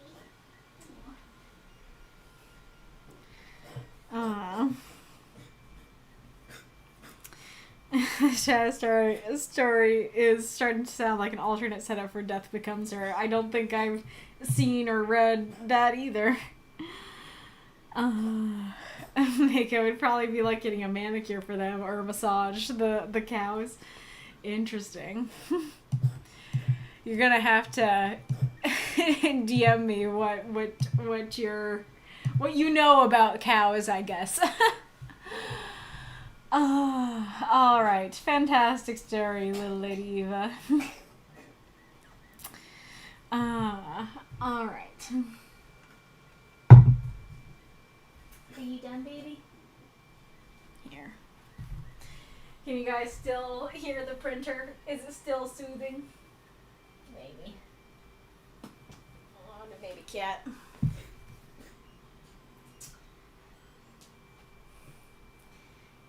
waiting for you to stop coughing to read the next story.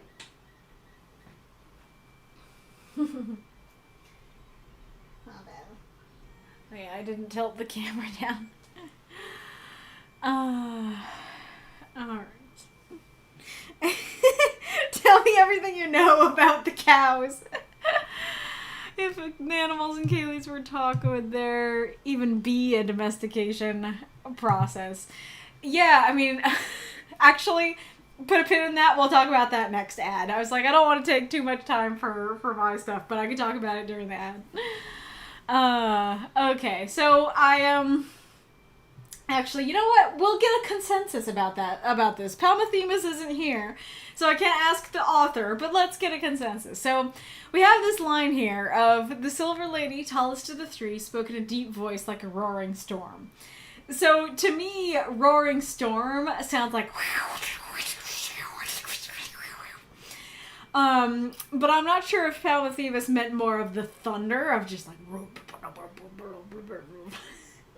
sounds like bubbling water. But you know, and it's very interesting because like saying, you know, she spoke in a deep thunderous voice would be a lot more cliche. Like this is a lot more evocative and interesting. But it's also very interesting to me that like, to me, when I hear roaring storm, the roar doesn't equate to thunder to me. That the roar equals the wind.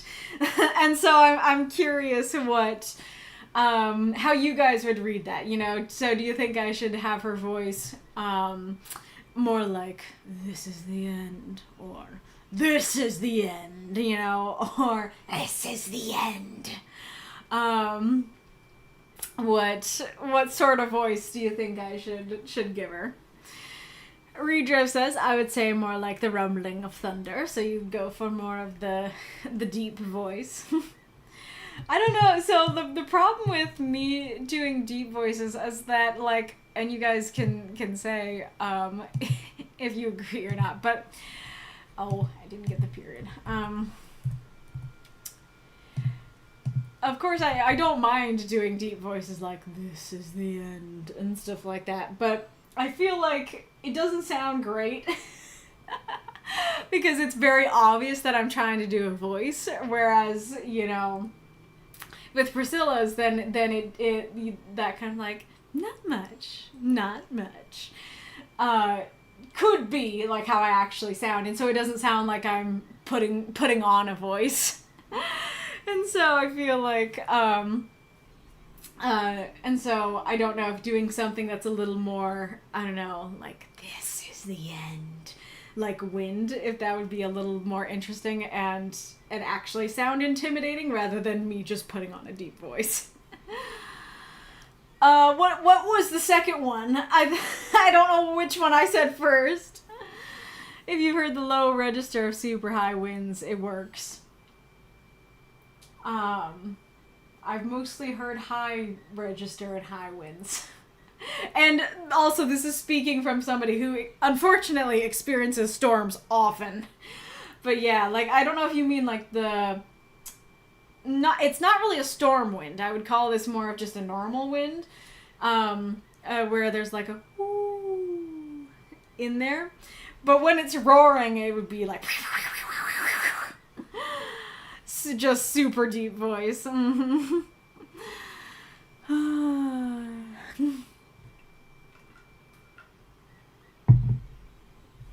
Well, it sounds like you guys are saying, like, just try and do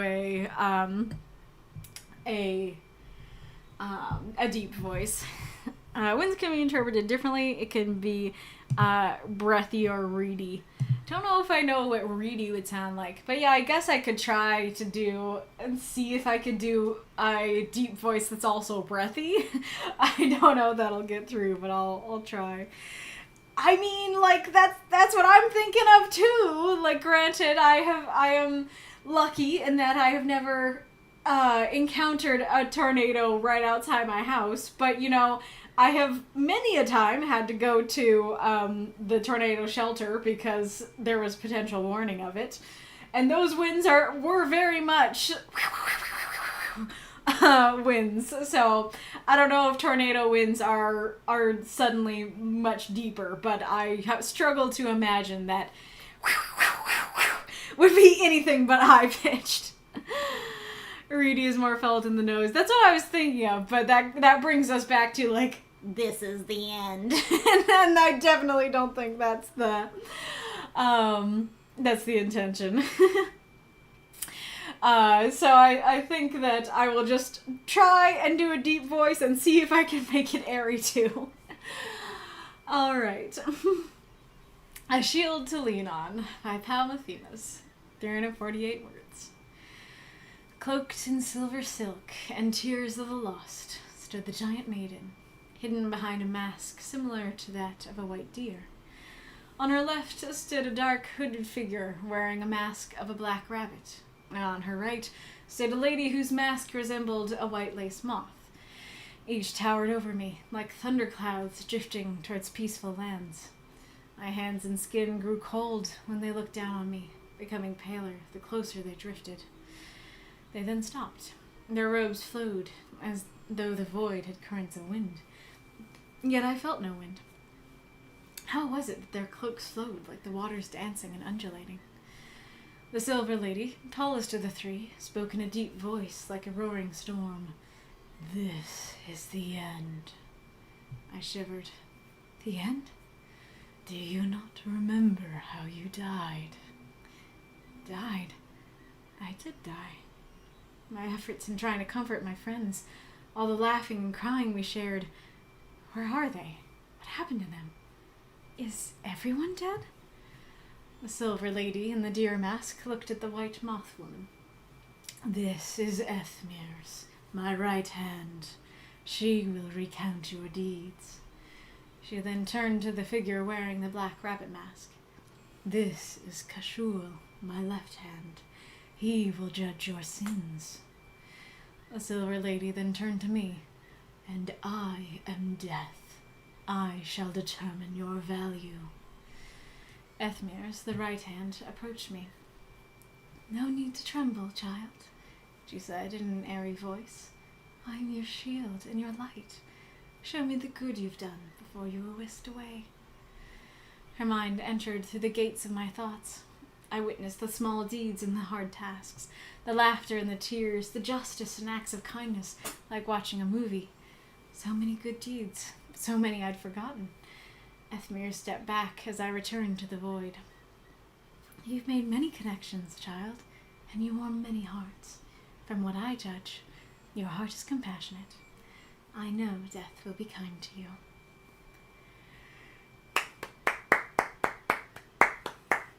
Throw up those moths and monsters, cheer for this story if you loved it. "Good morrow, I am conscious at least," says C.M. Weller. Nice, glad you are conscious.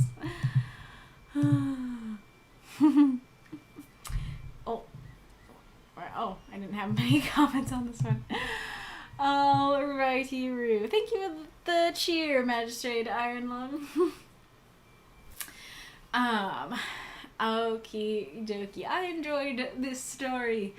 Let's just get right into it. I think that this story does a good job of balancing these more like poetic and ethereal descriptions with groundedness so that I never feel lost in the poeticism. It never feels like too much or too confusing. It's just kind of cool setup and stuff. I really like the imagery. I can imagine it super vividly. This is a story where the description really works and really adds to the story a lot. Also, I looked up lace moths, and oh my gosh, they totally look like lace. Like, if you just saw one of those out on a leaf, you might think someone's doily was lost. My doily! I left it out in the woods! Oh yeah, they totally look like lace. They're beautiful.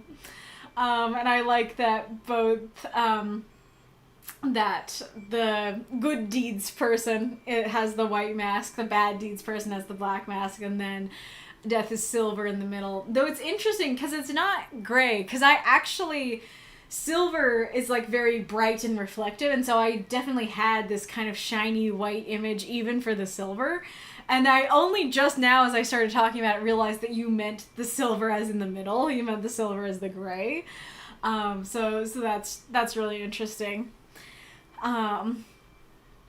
And then I like the image of them as thunderclouds drifting towards peaceful lands that I like was just living my life as a person, and now death approacheth, you know?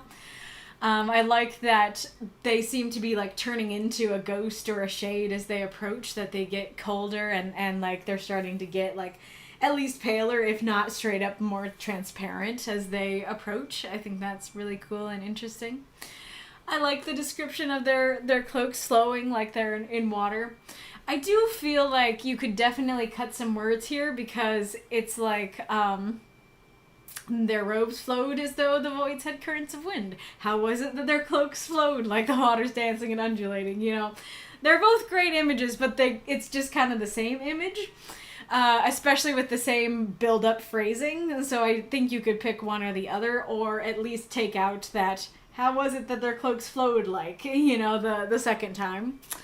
And the other thing about it is that this kind of reads like, you know, this is the first question that the main character asks. How was it that their cloaks flowed like this? And so it kind of reads like that's the most questionable and noteworthy part of this situation, when that is the least questionable and noteworthy part of this situation. And so I think just continuing to describe it, you know, just saying that their robes flowed through the void like the void flowed as though the void had currents of wind. Even that is enough to be like, oh yeah, as though means it doesn't. As though means it doesn't have wind, but they flow like it does. I like this image better. I like the water image more than the wind image, so I would pick that one, and I would just keep that, you know. Then they stop. Their cloaks flowed like waters dancing and undulating, even though the void had no currents of wind, you know. Or they then stopped. The void had no currents of wind, yet their cloaks flowed like waters dancing and undulating. I think that would work, and that'd give you some words. And then I do kind of like just the like, okay, do you not remember how you died? Died. Oh yeah, I did die.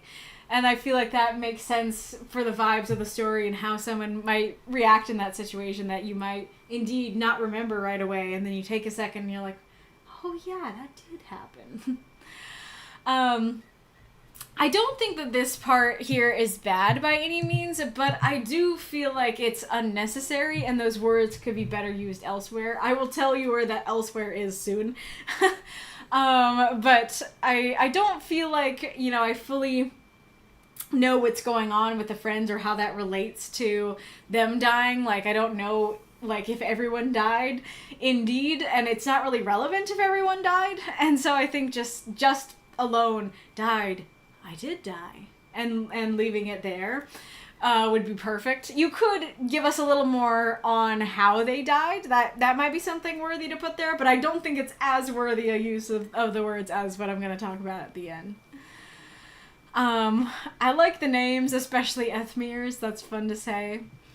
And I like this dynamic of this person at my right will recount the good, this person will recount the bad, and I'm death, and I'm going to judge you, you know, kind of like, is it Anubis that like weighs the heart on the scale? It's kind of that kind of death. I think that's cool, and I like that it's not like, I'm death and I'll judge if you were more good than bad, or if you were more bad than good. It's, I shall determine your value. I think that's a great way to put it, of like, okay, what is your value here, and assuming that the value is related to, like, you know, how many good deeds you did. I like the description of the voices, despite questioning how I'm supposed to read it. I really like the descriptions. And then I do think it's very, I like this image of her mind entered through the gates of my thoughts. That's a great description of that.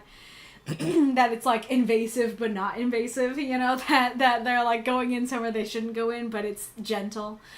Very interesting, this idea of like so many good deeds that I'd forgotten, and like that's not really something I generally think about, because our minds like to recount the evil that we've done, you know, that suddenly as we're laying in bed we'll think about how we said the wrong thing 5 years ago. But our minds don't do that for the good deeds that we did, and so I can totally believe that we have done more good than our brain likes to remind us of, and so that's a comforting and interesting thought. So my biggest critique that I've been hyping up is where the story ends, because you very much set up, all right, this person says the good, this person says the bad, I judge the whole. And so it totally reads like that's going to be the whole story, that we will get all three of those things in the story. And so leaving it off on just the good feels like we're not done, though. Like, you told us there was more. Where's the rest of it? What else is happening? And I think it's, like, particularly noteworthy and particularly feels incomplete with this story because the other thing feels like the other shoe is about to drop. Because it would be one thing if it's like, I don't know. I don't know exactly how it would go, but if it's like, yes, this person will talk and then this person will talk. That would feel incomplete if you don't hear the other person talk. However, if it's just a neutral, this guy talks, then this guy talks, not hearing the second guy talk isn't gonna feel like, oh, there's a shoe hanging over the story that never drops. It's just gonna feel like, oh, that feels incomplete that you said he'd talk and he didn't. But this one is especially intense, or like especially it feels incomplete, because like this, I don't know if you meant this last line to be just like, I know death will be kind to you as genuine.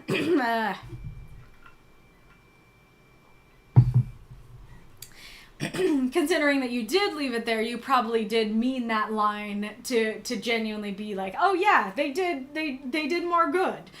However, the problem is that this is Ethmir's job. Ethmir's job is to say all the good, and so I reach that line and I'm like, okay, you probably say that to everyone. Like, it is your job to tell me this. And so you saying this, like, yeah, that's your job to say that, and you probably said that to Billy Bob, and Billy Bob went to hell, you know? It's kind of basically like, Ethmir's is your defense, is your attorney, and then, Kashul is the prosecution, and then Death is the judge. And so it kind of feels like we just read about a court case and we only heard the defense. And like the defense's last line is like, I know that our dear judge will be kind to you. And then they sit down and it's like, yeah, you're just saying that. Like, of course you hope that. We don't know if the judge will, though. Let's hear the prosecution, you know? And to be fair, Billy Bob was a crackhead.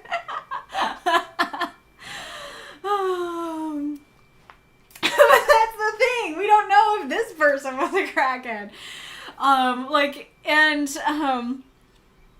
Because we have all done evil deeds, you know? There's no one who is, you know, sinless. And so, I believe that there could be somebody who Ethimir's would be right about, you know, who Ethimir's would be like, yes, you've done more good than bad. But I don't believe that that's the whole story. Like, I absolutely believe that there's at least some bad, even if the good outweighs it. And so, not even getting any of the bad, it makes it feel not believable that this is how it's gonna go. You know, it just feels like I said, it feels like Kashul is the shoe up here, ready to drop, and you set up the shoe, and it never drops. And so I reach the end of the story waiting for it, you know? And so, the stuff that I suggested doesn't give you a lot of words, but I think it might have given you enough to at least say something, to at least continue the story. I think that something that you could have done to help as well is if you didn't introduce both of them. That, now, this might make the story end in a place you don't want it to end. But you could have, like, just said, like, this is the end, I'm Death, here is Ethmir, she will judge all the good that you've done. And you're like, okay, cool. And then she does it. And then after Ethmir's is done, then Death goes, this is Kashul, he will judge all the bad that you've done. and like end the story there. I think that cliffhanger actually would have really worked, because you'd be going like, oh, I didn't know we were getting the bad part, and we don't know if there was more good than bad, but it's just kind of like this ominous, interesting ending. I think that could have worked. Now, it wouldn't end us with the impression like, yeah, they did enough good. But then again, at least for me, I didn't believe that. I didn't believe that in what you have in the story, so maybe just like, oh, okay, there's a bad deeds person, and that might mean that they don't make it to the good place, but, you know, but I don't know for sure, because it was a cliffhanger. I think that actually might have gotten closer to where you wanted me to get than what you have here. And it's interesting, I am curious, you know, if different people who have different religious beliefs will have read that ending differently. Because as someone who's a Christian, like, in all honesty, I do not believe that there are enough good deeds that you can do to get into heaven. Like, that's not how it works. That's not how you get into heaven. It's not by your good deeds. And so I think I have an even harder suspension of disbelief when it's like, when I'm like, I know it's a fictional story, and like their heaven might indeed work that way. That their heaven might indeed be like, yep, if you did enough deeds, you're going to the good place. If you did enough bad deeds, you're going to the bad place. But you know, with my beliefs, I'm like, okay, where's the rest? Like, where's the bad stuff? Because like it's hard for me to believe that they did enough good, you know? And I think it would work for me if, like, you did have all three of them, and you did have Kashua walk up and say the bad deeds, and then Death was like, you know, I think this one did enough good deeds. Good job. Good place. I think that would have worked for me. I wouldn't really have had a problem with it. It's just that, like, yeah, my job is to tell you all your good deeds, and I know you're going to heaven. It's like, I don't... Okay, but the shoe is over there. The guy who's going to tell me all the bad deeds I did is over there. I'm not ready to believe you. You're not the judge, you know?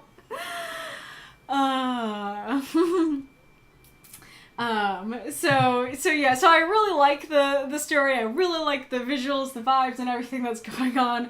My main critique of it is just where it ended. It's just, I want more. Okay, let's see what folks have been saying. Yes, more! Exactly. I guess I just scrolled too far up to Aracnar's thoughts on Lilladyevas of, my critique, it eventually ends. I guess that's my critique of this story too, in a different way.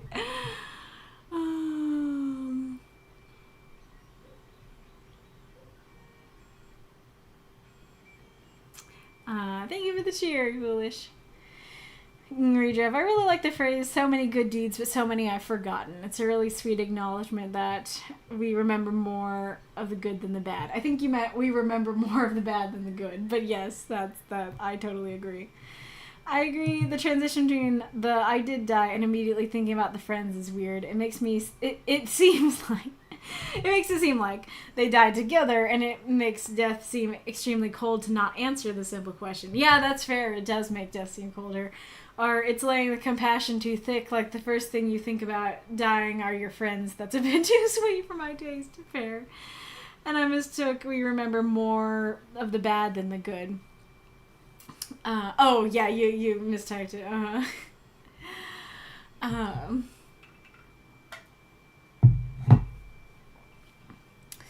Alright, well, the ad is coming, so I can...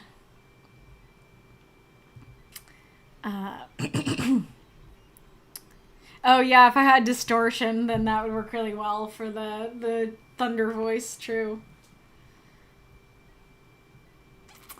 Okay, where was the question about? Oh yeah, so the question was about my world to talk about during the ad was, wait, if animals in Kaylie's world talk, would there even be a domestication process? I think Mako answered here, yes, just because they can talk doesn't mean they aren't still wild or stupid. Wolf says, yeah, but would domestication happen, or would they have civilizations of their own? There's only so low you can go. Oh, you were talking about, yeah. Yeah, so in my world, animals essentially are offered the opportunity to reason like a human, but they don't all take it. And so there are some animals, like Savion and Lister, who, you know, seem to, as best they can, think like people. But a lot, if not most, of the animals still are just animals mentally. They're just like, they'd just be talking about, like, food, need a poop, sleep, you know, that kind of thing. And so, yeah, like, it might make the domestication process easier or harder depending on the animal, because, like, now, if somebody talks to an animal and is like, I don't know, come here, you little shit. So, like, now the animal knows what you just said, and that was insulting. And so, if some are still dumb enough, they still might not care, even though they understand that you said that. And some might be like, I am not a little shit, you know? Now I'm just imagining an animal taking it too literally, me like, that's my shit. I'm not shit, you know? So yeah, so if somebody's like mean during the domestication process, then the animal might not come to them, you know, might be more likely to run away or fight it or whatever. But I do still think, because a lot, if not most of them, are still the same level of intelligence they were before, then yeah, you would still... you'd still need to domesticate them and stuff. There's a scene I've had in mind of the whole scenario that it was a part of. I think I've retconned. But there was this idea that maybe I can still find a way to work in where, I mean, I could, because it's pretty simple. But it's this idea of Savion meeting, you know, like a domesticated dog, and I forget what the conversation was, but I think he's like trying to like liberate it or be like, yes, let's discuss, or you know, come to refuge or whatever, and like he understands like, oh, like, no, he really don't get it. That he knew that different animals had different levels of intelligence, but just he realizes, oh no, like this dog is very unlike how I was. Like, this dog likes being with people, or like this idea of like even talking to a wild wolf in refuge that has the same intelligence as an earth wild wolf is still different from talking to a domesticated dog in the city. And just, I don't know how exactly it would go or work, but I like the idea that Savion, as a human, that one day it hits him like, oh, yeah, no, I was very different. I was very different from your average dog, and a wild animal is very different from a domesticated animal, sort of thing. Come here, you little shit. Why are you talking to my poop? Yes, totally. Like, my poop is not gonna come to you. Oh, and regarding, like, would they have civilizations of their own? I don't think that there are enough intelligent, like, enough human-level intelligent animals for them to create entire, like, cities and stuff. However, Savion did create refuge. So, like, Savion did create what is, I don't know if I'd call it a civilization, but he did create a refuge for the animals specifically to go to. So that would be their civilization. And I think that refuge does have more of the intelligence animals than not. So, yeah.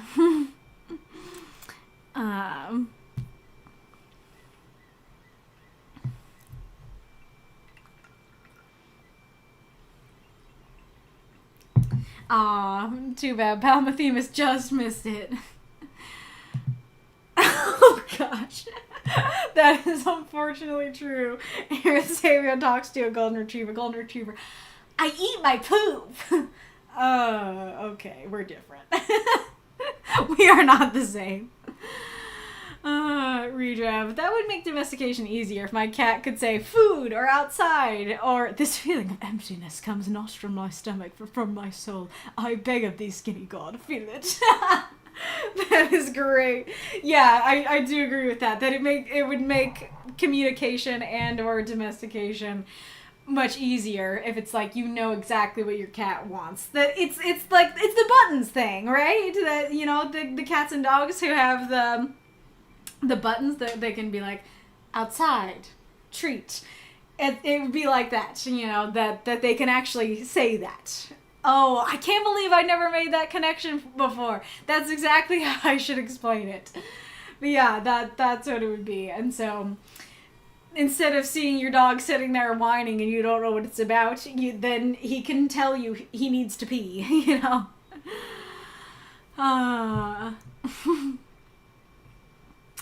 And then, oh yeah, so Massa, regarding the ending of the story, said, he provided for his family, he was kind to his friends and his neighbors, he gave to charity.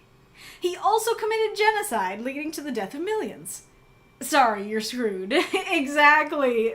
That's a great way to put it. That it feels like we got that first half of like, yeah, look at all the great things. It's like, okay, where's the other half there though? Where's the shoe to drop?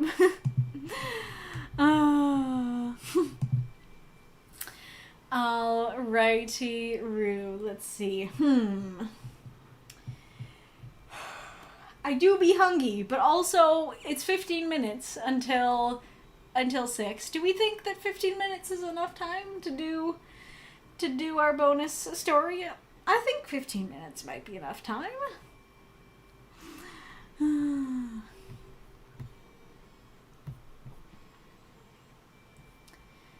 Alright, our bonus 5th is by having Sebastian Bane, aka Wolfsbane. Birdsong just becomes a chorus of Hey Baby. I don't know if I know which Hey Baby that you're referring to. All that's going through my head is I'm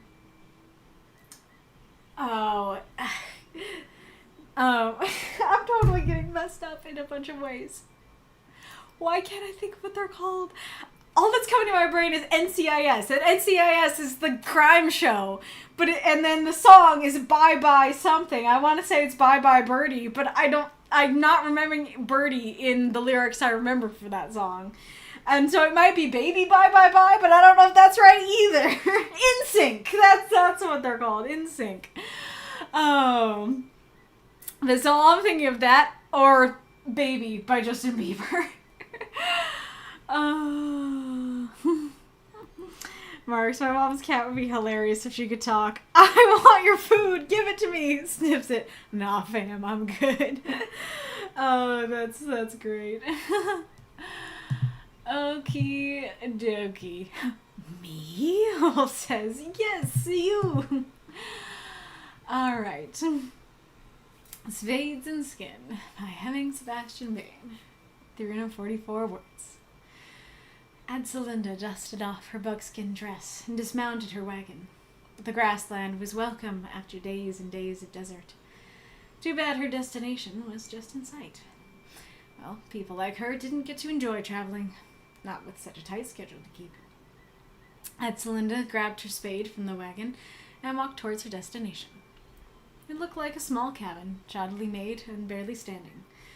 From what Adselinda could tell, there was no foundation. It lacked windows, and the door flapped open and closed in the prairie wind. Mold and rot burrowed into the irregularly shaped wooden walls. Adselinda tried to sniff him out, but the smell of tobacco smoke flooded her senses. Shit. He was here. The skinned man. He had planned ahead. Adselinda held her spade firm and steeled herself. With a quick prayer to the wolf goddess, she entered the abode. The room was dark, save for the orange embers of a hearth. The chase is over, Samuel. Or do you go by Mahihaken now? A scoff came from the corner right of the hearth. Conrad, actually. Not that it matters. Adselinda felt the anger bubbling at the base of her skull, but she pushed against it.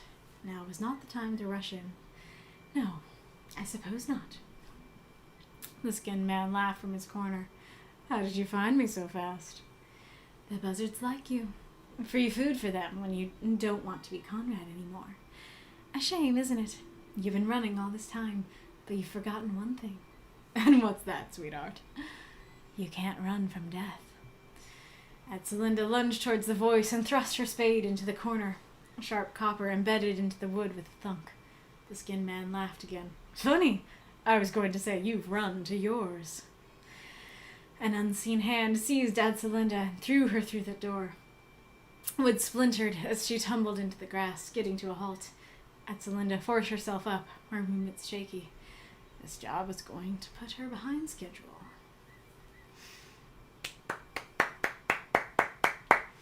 Throw up the moths and monsters. The moths and monsters? Those moths and monsters? Cheer for the story if you loved it. Birdsong would either be catcalls or you kids get off my lawn. Oh yeah, that would be because animals are so focused on territory a lot. So that totally would be something they talk about a lot of. Basically, this is my space, my yard. Get away! Get out of here! Thank you for the cheer, Magistrate Iron Lung. Mako, I'm sweating so much it's actually stinging my eyes. Oh my gosh. And you're not the one who lives in Texas. You're up north. What is happening? What's causing that? Oh. Alrighty-roo.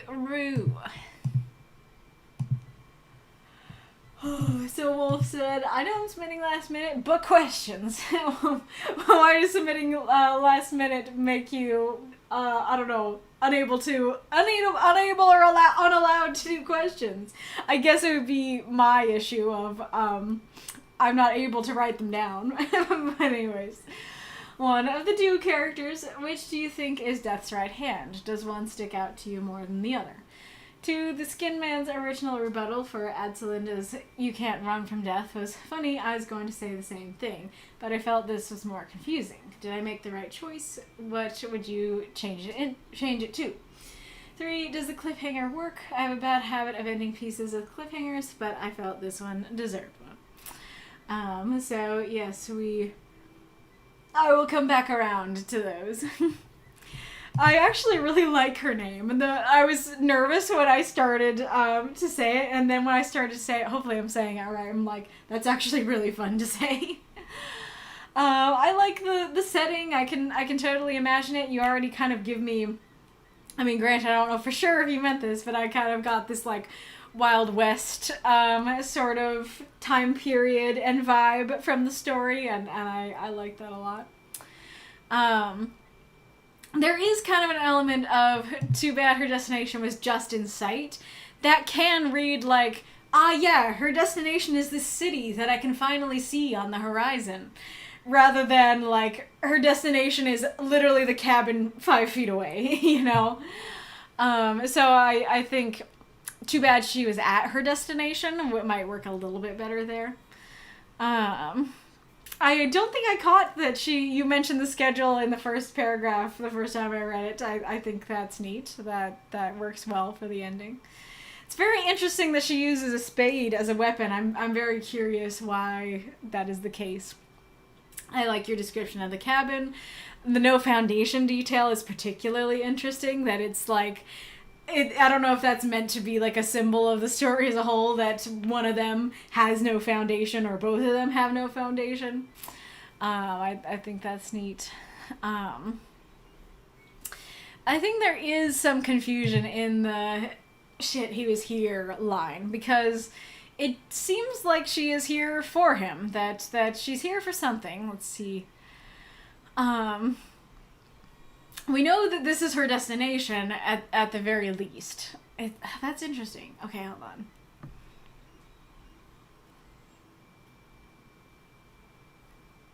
You know? Oh, yeah, right here. Okay. Atsalinda tried to sniff him out. And so she's definitely here for someone. And so it's a little weird that then in the next line she's like, shit, he was here. So either it means she's looking for somebody totally different, and it's like, crap, I was here for Jeremy and I got the Skin Man. Or, she is here for the Skin Man, in which case, why is she like, oh crap, oh no, he's here? Like, you're here because he's here. That's why you're here, you know? Yeah.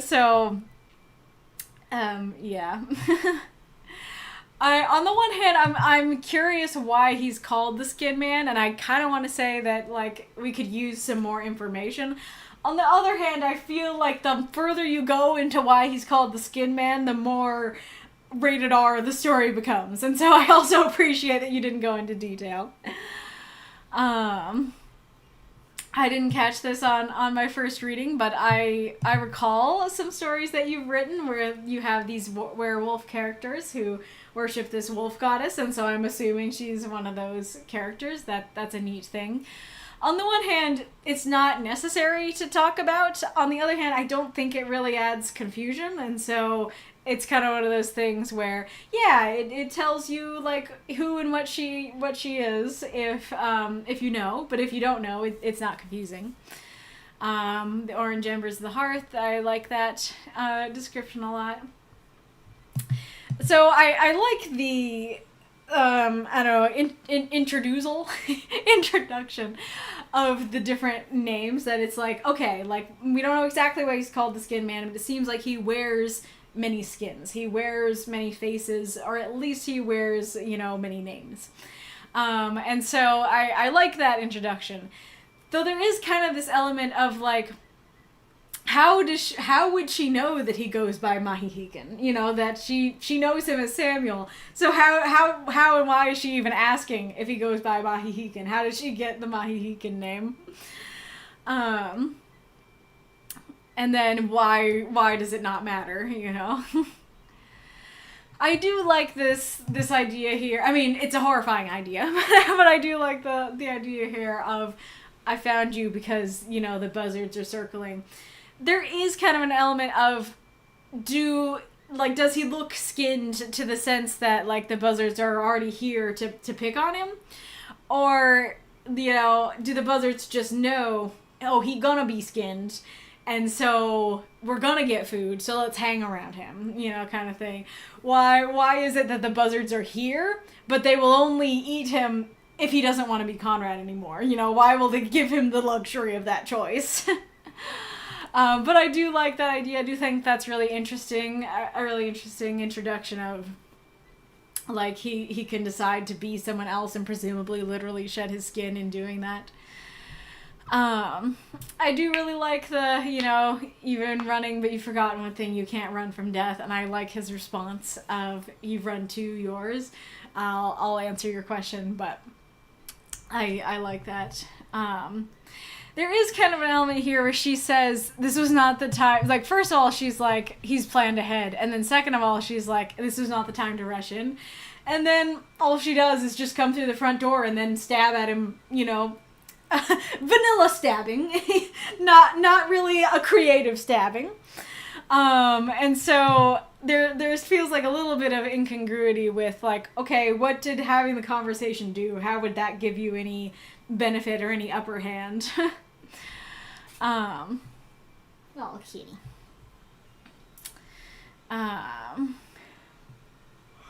then an unseen hand is a little bit strange, because I get the idea that, like, only the hearth embers are lighting anything up, so it's hard to see. But, like, we know it's his hand. We know it wasn't some ghost, you know, coming in to suddenly grab at her. So I feel like you can just say his hand or the Skin Man's hand. So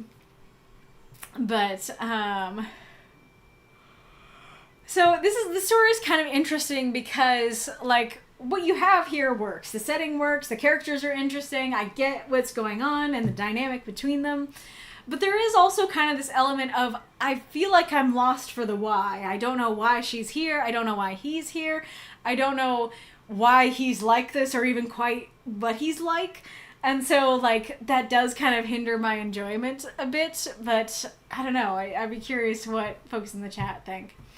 But as for your questions, I'm not sure exactly what I thought. I think that I thought that that she, like, walks up to this place and it,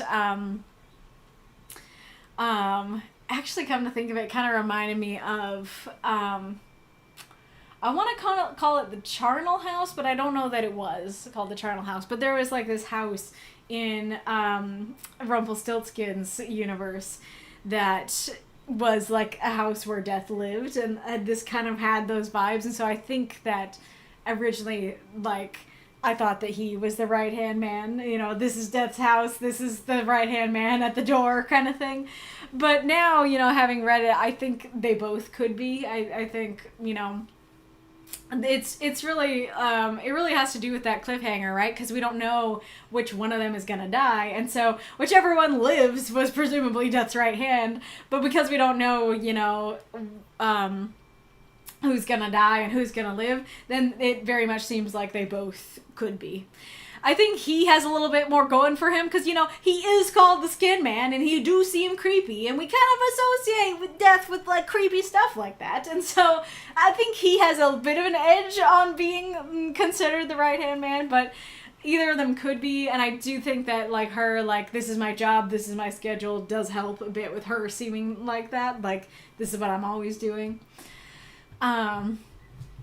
The Skin Man's original rebuttal for Adselinda's "you can't run from death" was funny. I was going to say the same thing, but I felt like this is more confusing.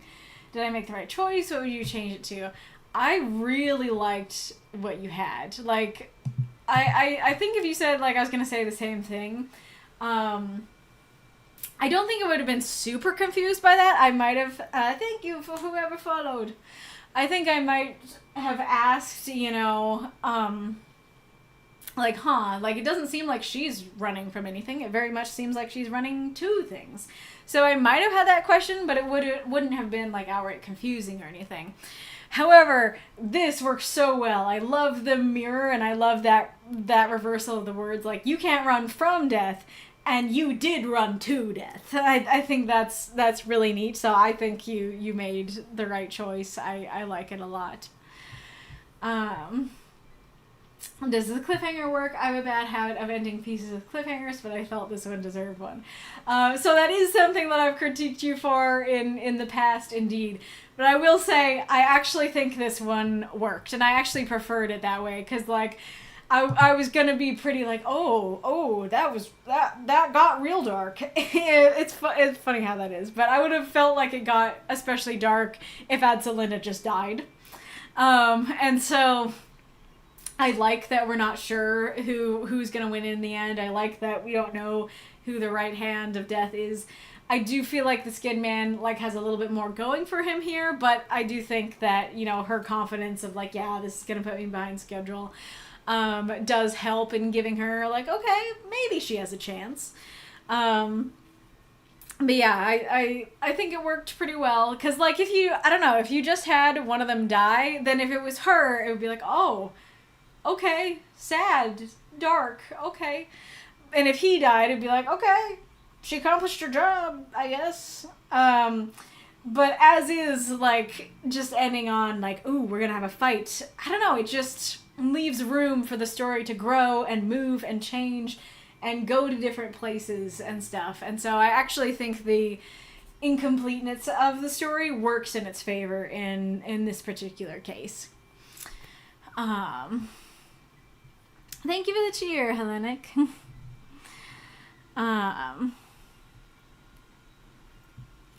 Standing in the sun and waiting for a bus is causing it. Well, yeah, that'd do it.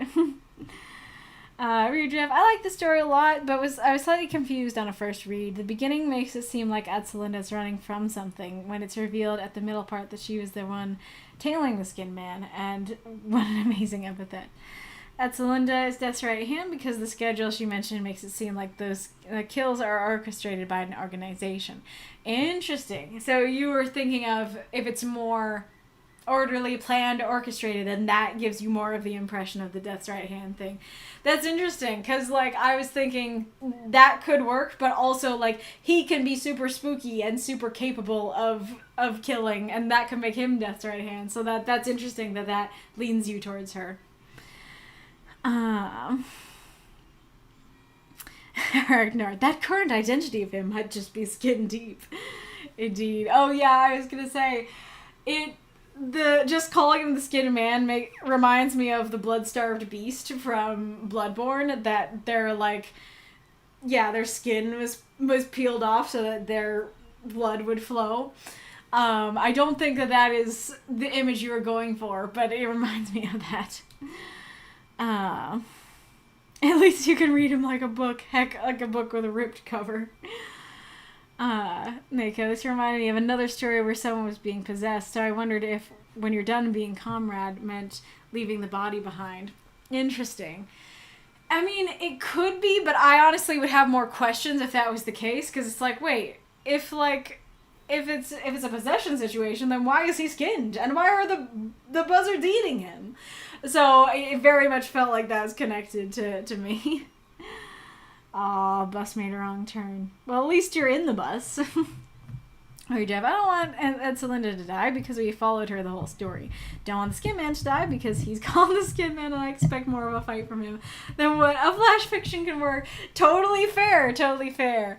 Yeah, I think that, like, for me, having him die would work better because it would be like, okay, she came to do a job and she did it. But it may not be very interesting, and yeah, he's kind of set up as powerful, and so not really seeing much of that power might feel a little bit disappointing. And then, yeah, like, Edselinda's who we've been following, so, like, kind of by default we care about her more, and so it feels sadder and darker to have the main character die, especially to someone with as scary a name as the Skinned Man. And it's like, is he gonna take her face? Is he gonna take her identity? Kind of thing. Let's see. Folks have been saying.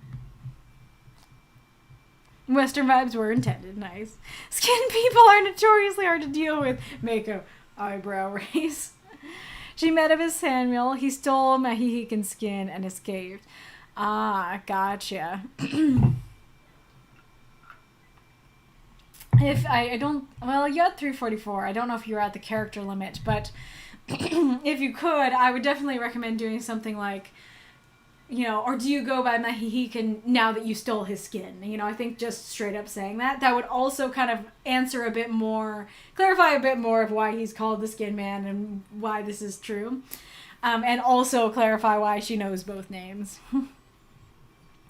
So it can make an effective weapon, although an entrenching tool would be scarier. Indeed. Blumenek made a video about the viability of shovels in combat the other day. You're right, I did watch that. Yeah, great point. Short version of his conclusion. Very, but entrenching tools would be better. Yep. Shovel Knight, that's true. Yep. When he doesn't want to be Conrad anymore, he's going to have to find a new skin, and there's going to be a body left over, so you're going to get carrion eaters. Oh, there's going to be a full-on body. It's not just like, the skin comes off, and now I'm only muscle. Here you go, buzzards, here's my skin, let's find a new one. You know, it's a full-on, like, body gone bye-bye. Then how... Okay, so maybe it is a possession situation? Then why is he called the Skin Man? If like, it's not about, like, the skin. Like, it's the whole body. It gets possessed. And that's the reason you chose a spade. Oh, the bloomin' heck thing. That's great.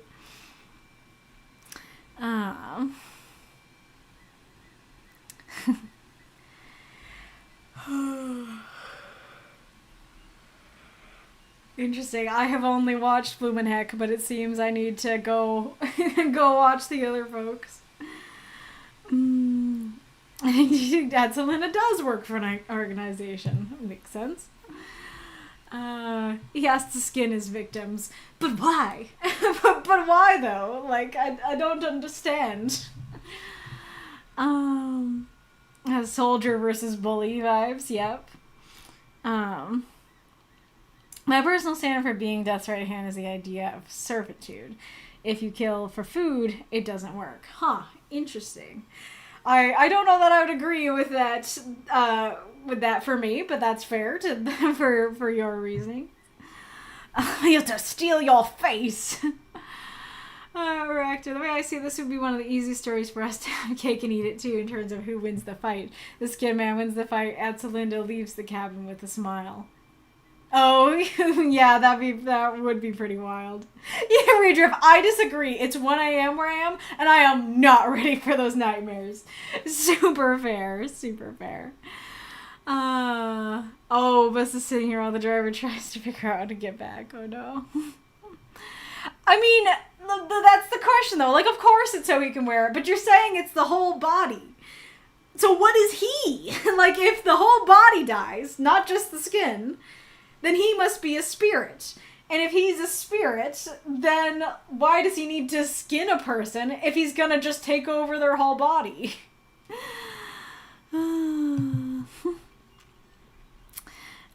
Everyone needs a hobby. All right. You can answer that question while I'm setting up for the break. But yeah, so we pretty much did it. Like, I'm happy with 8 minutes over. That's that's fine with me. Oops, that was wrong. So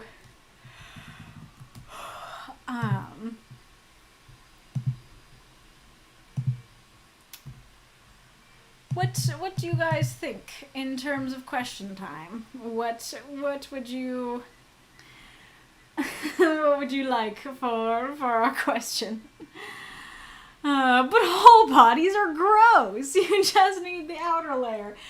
Again, it's about how it works, and I also see like the like zombie pictures and stuff. I get the idea of like, okay, a body might rot and stuff, but again, just possess a new whole body. Like, don't like, why are you possessing a body and then skinning another body, but then possessing that body?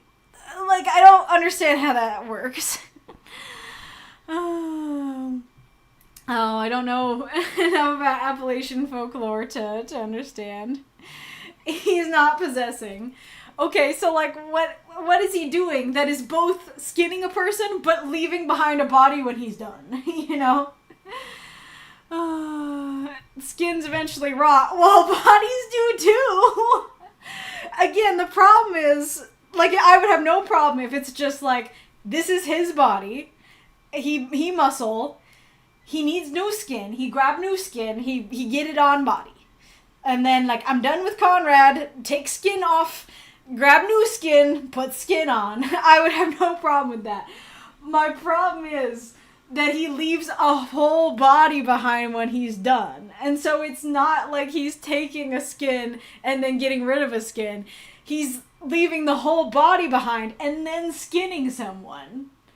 I don't understand how that works. He's wearing flesh-like clothes. Again, so how is he leaving a body behind? Conrad used to be a person, Kaylie. Yeah! So it's... I don't know why, like, my confusion is confusing to people. Like, okay, so Conrad is a person. Okay? So either the Skin Man skins Conrad and takes his skin and puts it on himself and leaves Conrad behind. Is that what it is? Is that what's going on? Is the body isn't the Skin Man's? Is that okay? That makes more sense. I can't believe it. It took me so long. That's all you need to say. It's not the Skin Man's body that's left behind. It's the person he kills. Okay, that makes so much more sense. I'm sorry. I'm sorry that took me so long. Very bold to make a Skin Man not look like a Skin Man. Alright. Okay. Gotta figure out what question to ask.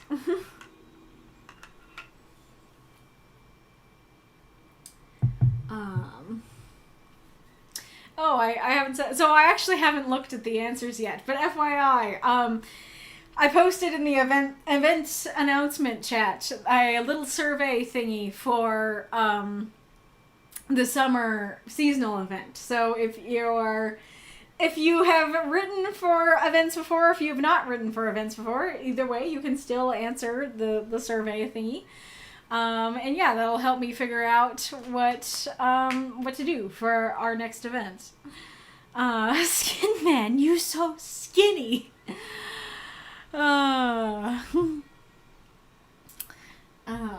Usually I have like an inkling of a question at least, but today I don't know that I even have an inkling.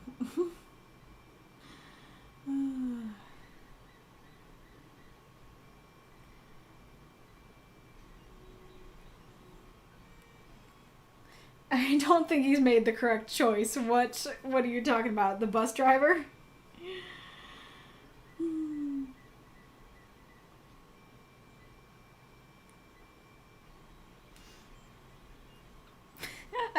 I do not see what you're responding to. I just see Doc. Could be romantic. Could be cannibalistic.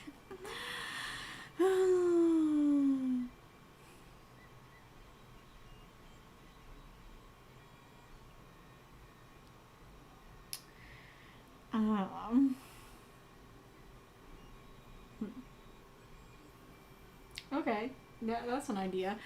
What do you think of the question? How much of your real life do you put into your writing, into your fiction writing?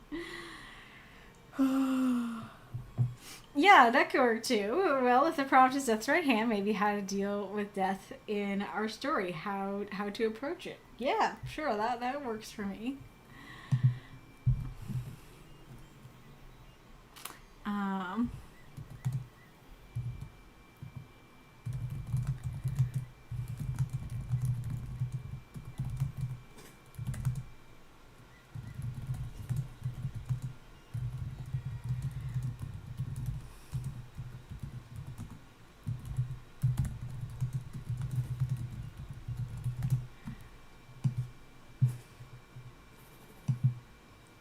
Oh, that should be does.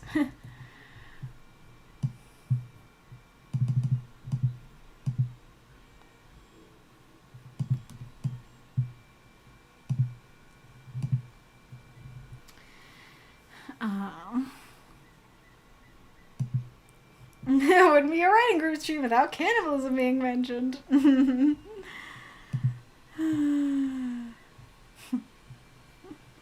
Oh, I see. She was responding to, I need your skin. Just your skin. Murder most foul, cannibalism a sort of war crimes. Typical author talk. Indeed. Mr. Skin Man, skin me a man. Oh, incredible. Alrighty, Roo. Oops, wrong thing. Alright. Okie dokie.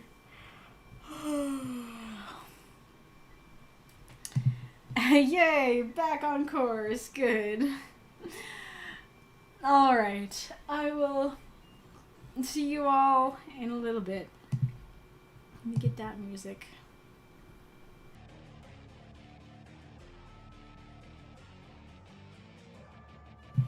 Hello. I need to stop the song. Hello. Okay, I need to fix a little something, so hold on.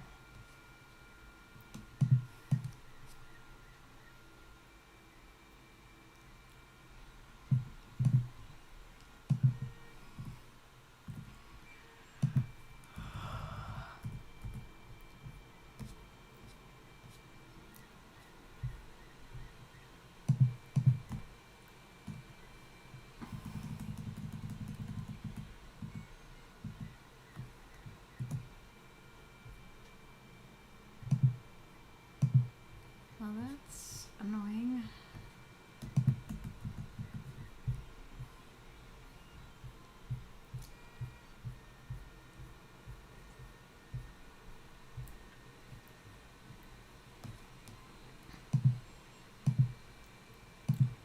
Okay. Oh, well, yeah, no, let's go. Okay.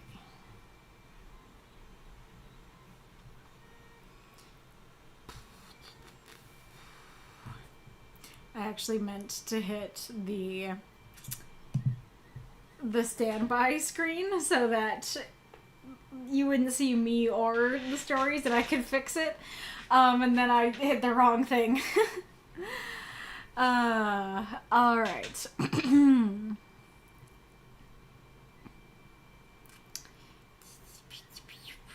How should death be treated in your writing? Cheerful heartbound music follows. Nice. Mika, I feel like this is entirely dependent on what kind of story you're telling. Death is generally handled very differently in a detective novel than, say, a Jason Bourne book. Yeah, super fair. That, yeah, the deaths in a spy movie is different from deaths in a detective movie versus deaths in a tragedy that's realistic, you know. And I don't have that answer. Fair.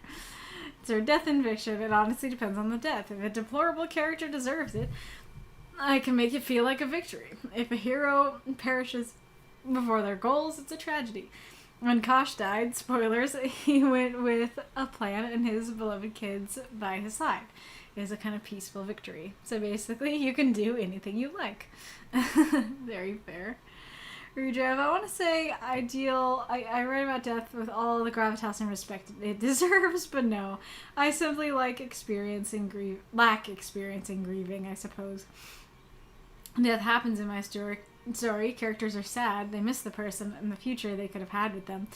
It always sounds fake to me, though, so I let death in the background and treat more like a narrative device than any kind of theme. Interesting. Yeah, that'd be an interesting way to ask this question. That, you know, I mean, I guess I can try and add it and see if you guys have more to say. But if you haven't experienced death, does, I guess, of loved ones, how does that affect your writing? I guess I could say if you have or haven't.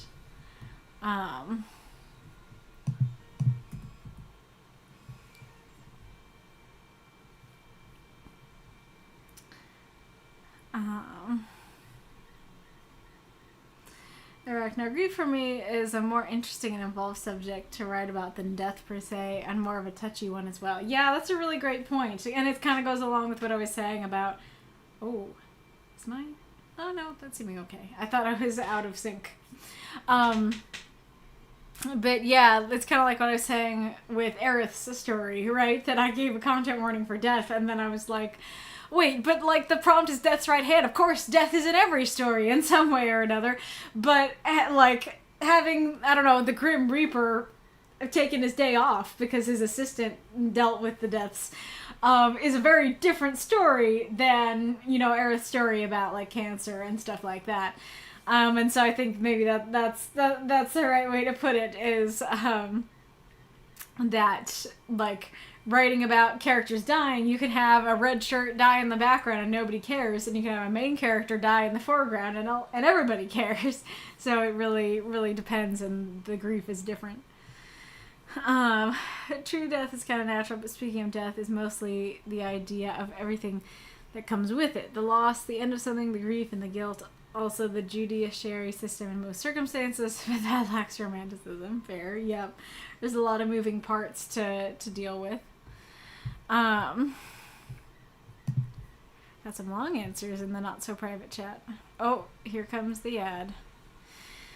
Aracnar, my answer to the question with naturality. Death is but a very simple fact of life, and I prefer not to mystify it, if able.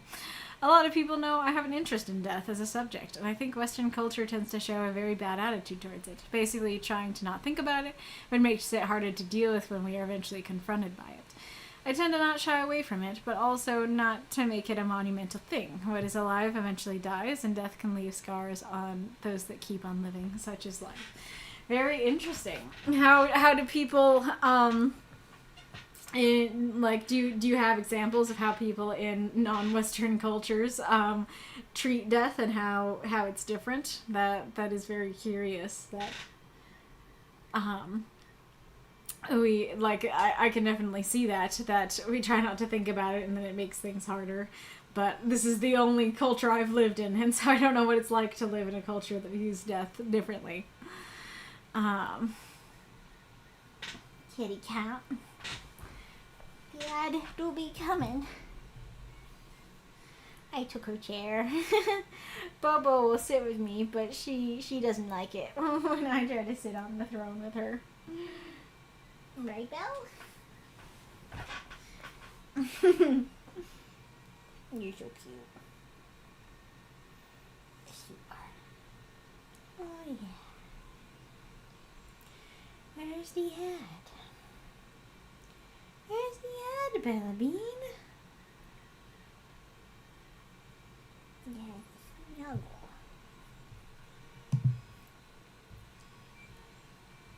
Oh, don't get up. I'm moving so people can see you better.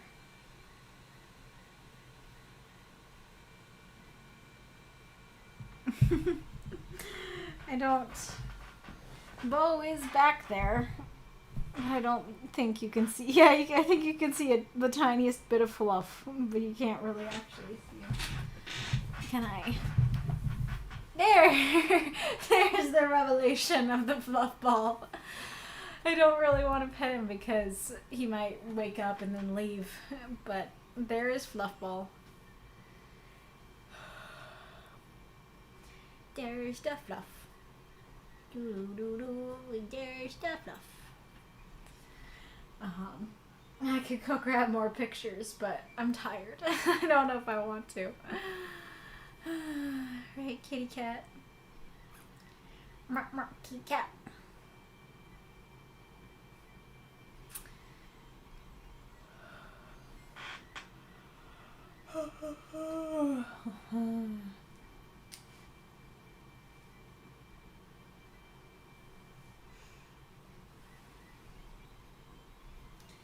Baby cat.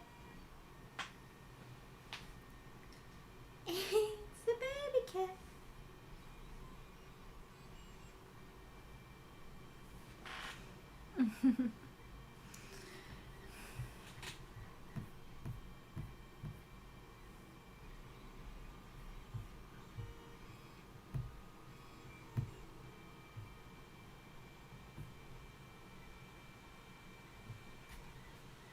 Don't know what to talk about.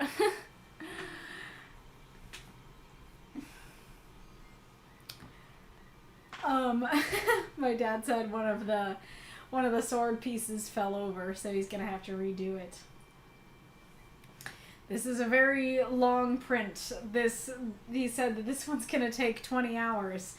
And this is only part of it. This is not the hilt. This is not the scabbard. This is just the blade part. And one part fell over.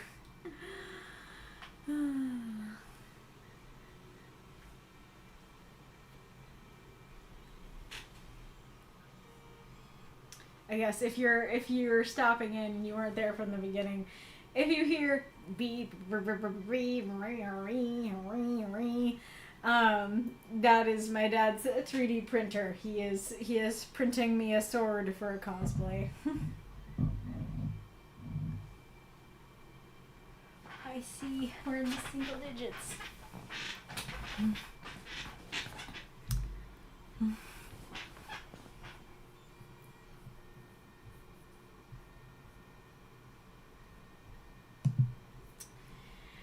Alright. Massa says, how do I deal with death in my setting? Probably not as seriously as I should. I mean, in Genre Break, and to a lesser extent Ridgecloud, resurrection is a thing. There are rules and costs to resurrection, and the consequences could be quite serious and jarring, but death is not final. In some of my other settings, the protagonists are wrapped up in so much plot armor that death is something that happens to other people. Rydia, Andrew, and Cassidy, probably Miguel, they will not get killed. Ibrahim is virtually immortal, so death is just a foreign concept to him personally. I have written about death in other stories, and those are one-offs, and I will take that seriously. I have thought about writing about death in some of my settings. Like either Andrew or Cassidy having to deal with the eventual death of the other later in their lives. But the main brunt of those stories, death of a major character, is probably not going to be a thing. And then there's Nabiku's mom, Akane. I should probably go take a shower and get ready for work. I'll catch the discussion in the VOD. Bye-bye. Yeah, that's a good point. I wasn't thinking about it from that angle, but yeah, I also have immortal characters, and so that does mean that maybe, I don't know, it's weird, because I was gonna say that does mean that maybe I don't treat death with seriousness, but then you have stuff like Lanai's sister that I think and hope is treated seriously. But generally the main characters physically can't die. So that's something. And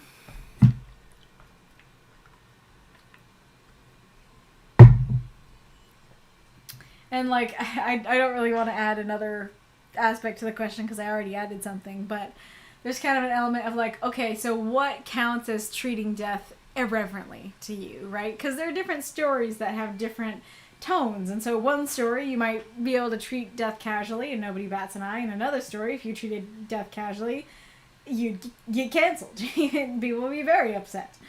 And like different people have different thresholds and stuff. Like, I'm trying to remember. There was an Arnold Schwarzenegger movie that I watched a while ago. I want to say it was Total Recall, but I don't know that it was.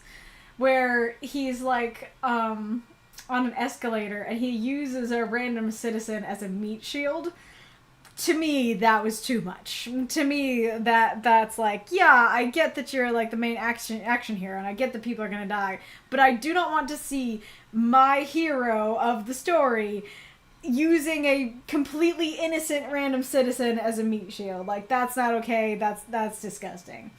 And so to me, that kind of thing is where my threshold would be on like treating death too irreverently. You know, that kind of thing. Arachnarquista, the character that I've integrated in most stories was presented to the prompt stories posthumously. So as in, like, the character died early on and then you wrote about them after. That's great.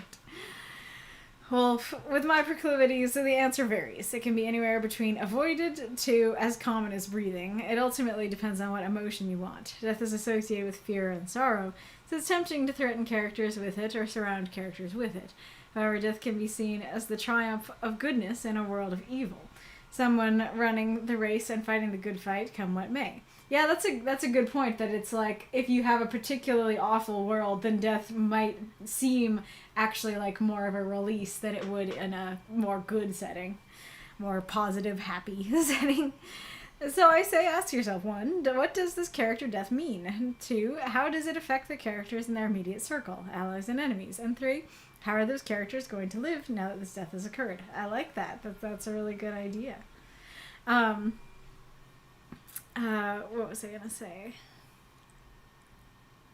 Oh yeah, the other thing, like, regarding what Arachnar said, what you said made me think of a different angle of that, which is, that in the past, death was a lot more common and around them. Like, as far as I know, the local entertainment was the local hangings. That it's like, oh yeah, we're gonna go see a hanging today, because you didn't have movies to go see and Netflix to watch. One of my English teachers in high school used to say, like, I think we read one of Abraham Lincoln's speeches, and he was talking about how he gave this speech in the mud and the rain, and like listening to him was terrible conditions and stuff like that. And I think we were all like, why did people go see this? And then he was like, well, think about this. Back then, your options were stare at the fire or go see the president. You're gonna go see the president, even if it's in the mud and the rain and you're in a terrible position to even see him. And so it's like that, but even more extreme. Your options are stare at the fire or go see the hangings. And so I would guess that people in the past, you know, saw death as more common and would view it more reverently, but now, at least in our, you know, Western society, it's a lot more taboo.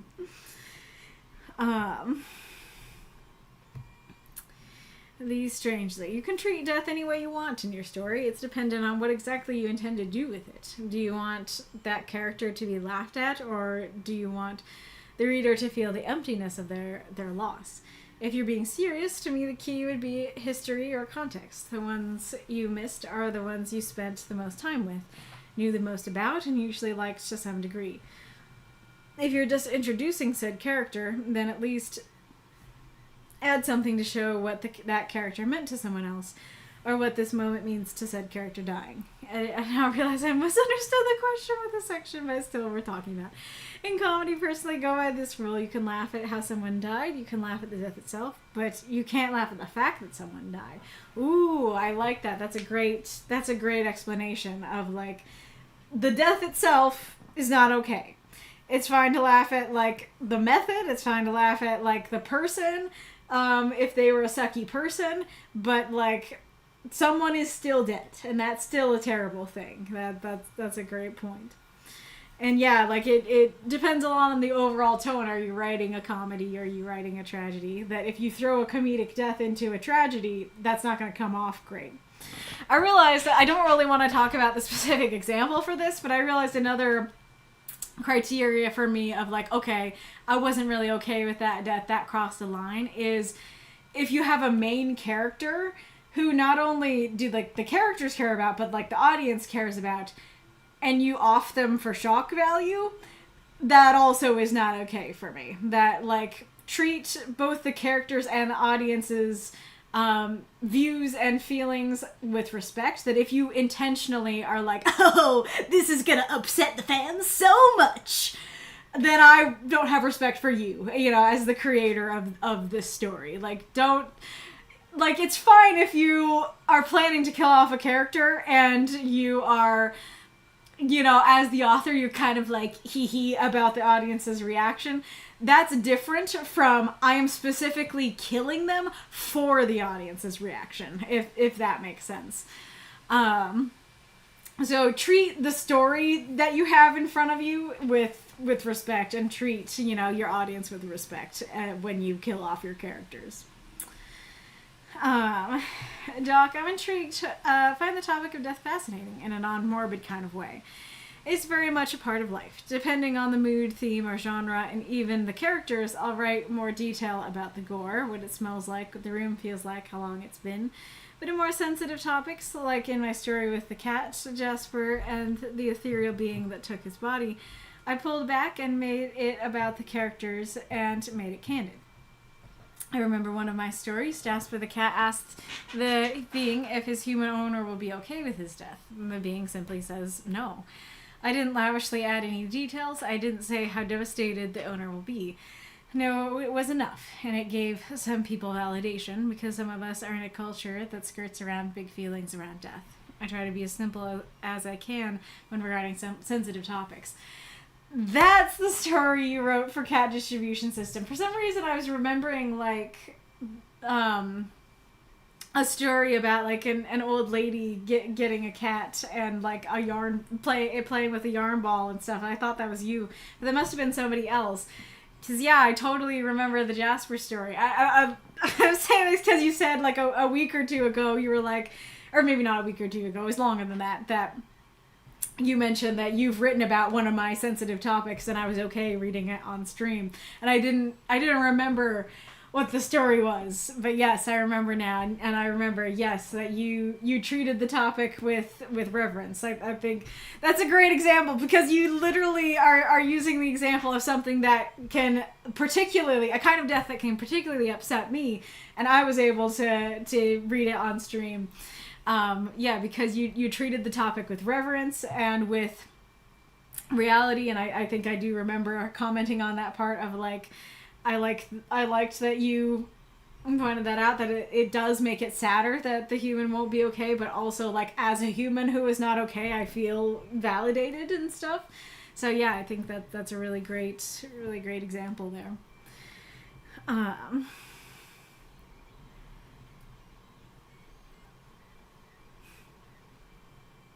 The throne is mine alone, mother. Grungleberries? Why are we talking about grungleberries? I don't know what that is, but that is a hilarious name.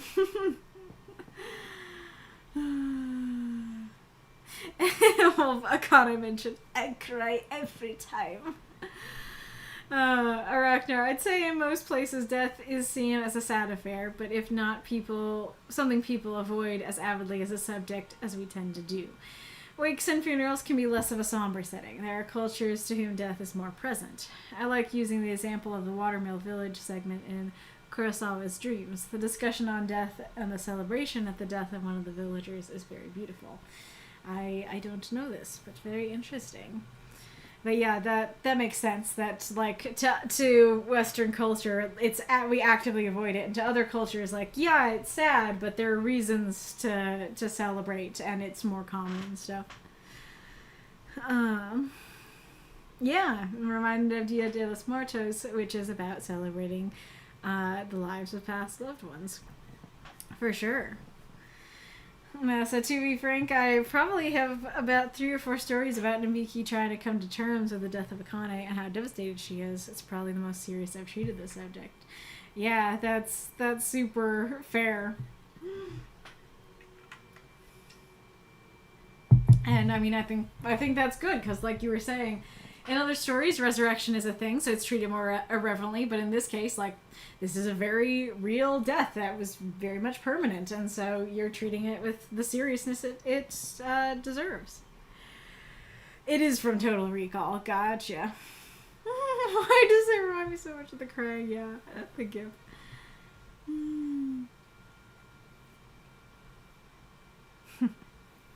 Grunkleberries is just a word I came after because I didn't know what to say. Incredible. That's your swear. Grunkleberries. Incredible. New swear just dropped, everybody.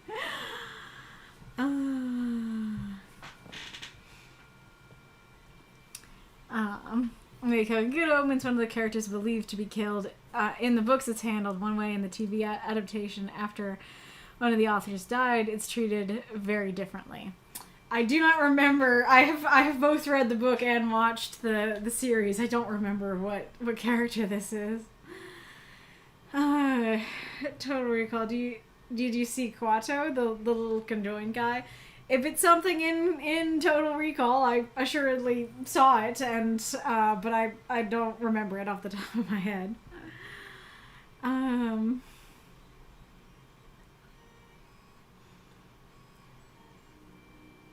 Arith, it's interesting. I remember when I studied early American literature in my master's studies, one of the women poets we read wrote of the poetry that spoke vividly of the death of her children. It was a very powerful window into the lives of early American women who regularly lost their children during their childhood due to illness. I was actually thinking about that yeah, there was a lot of like infant deaths, and so that was one of the common deaths that happened.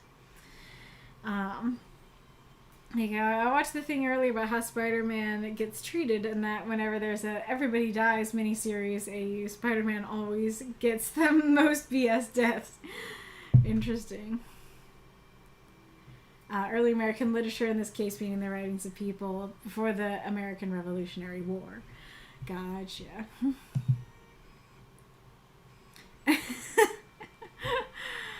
Oh, biscuits.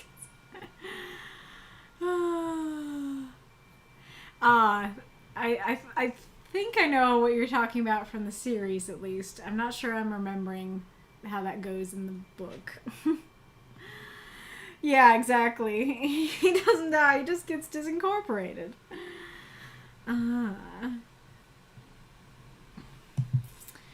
Alrighty, Rue. Well, thank you all for answering this question. Let us go on to Reidrev's story. Move on from Reidrev's question to Reidrev's story. Why? I'm backspacing a lot. There we go. I'm backspacing a lot, but too much. But it wasn't coming up for a while. Alright. Out of Hell and Into the Fire. Morgan and Alea by Reidrev. 340 words. Content warning. Torture by low heat cooking, plus implied police brutality. Morgan's pain was bigger than his body. Half conscious on the metal floor, he couldn't tell where his skin ended and the floor began. He wanted to sleep, but the heat wouldn't let him. He wanted to think, but the pain ate any focus he could have. He wanted to feel something, anger to rebel or sadness to mourn, but he couldn't. He just couldn't. There was just nowhere for feelings to go. In this tiny burning world of steel filled with caustic air and the screaming of other inmates, Morgan couldn't tell where they were or what they were going through. He was convinced they weren't facing the same pain as him. Maybe their own personal hell, but not the same as him. It felt too perfect to not be unique. Every part of this prison, of this cell, was designed to swallow him, to take all he was and turn it into pain. A loud, rusty creaking, the door opened. Not the little slit where gruel and a single cup of water was pushed through, but the whole thing. Morgan couldn't get up, and before he could despair about it, tepid water covered him with a loud splash. The pain lessened. For the first time in how many eternities Morgan rotted down here, the pain lessened, and he could think, he could focus, he could feel. Relief swept in, and he didn't even notice the three figures, sweating heavily in their protective clothes. "Inmate 413, the man shouted to drown out the screams. "You are being urged to repent. The king needs your services." The man bowed down slightly, extending a gloved right hand. "Shake it." Morgan was filled with out. All he could see was out. All he could think was out. All he could feel was out. Managing to raise himself to his knees, he leapt his whole body forward to grab the promise of out with his two hands, like a dog, eagerly and faithfully taking a treat.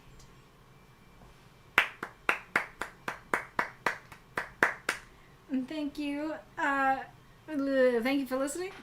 Throw off those moths and monsters. Cheer for the story if you loved it. I saw the cheer right as I was looking down, and so I was halfway through saying thank you for the cheer when I realized that wasn't what I should be saying. But thank you for the cheer. Also, it didn't show up in the chat. Did it show up in the chat for you guys? Because I'm not seeing it in the chat. But it showed up on screen, in the hype train, and on the screen. Kitty cat, are you sure? You sure you want out?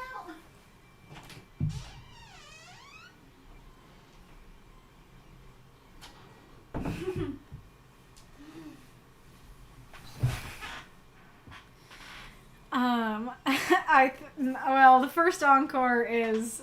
Yeah, this is the first encore. I thought you were saying Mako unlocked the first encore, and I was like, if that was true, I shouldn't have been reading it. This would be the third, but we're not quite there yet.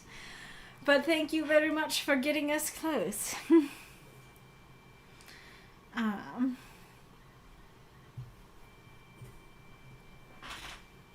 Kitty cat. You need me to wipe your face. Do you need me to wipe your face? I think I do need to do that for you. Very good, baby.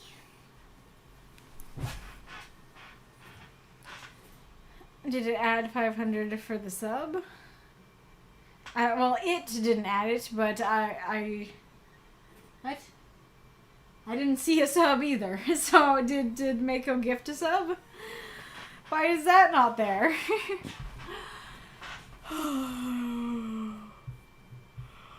Right here. I like this story quite a bit, and I'm surprised by how much I like this story, considering how intensely it begins. But I think we will pinpoint exactly why I ended up liking it as much as I did.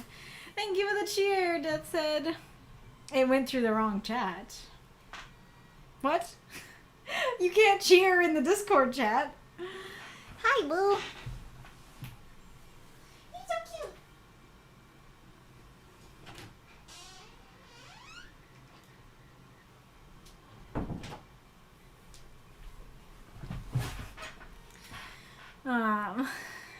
Make a gift sub to Bitzer, I think, just up there by my comment.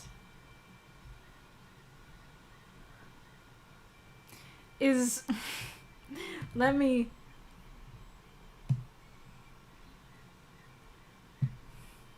Let me show you what I see. Let me show you what my elf eyes see.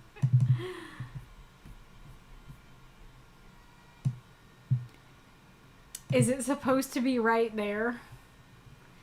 Where my Twitch is saying welcome to the chat room? It keeps saying welcome to the chat room periodically, and I didn't think that it was cutting messages out when it did that, but that's making it sound like maybe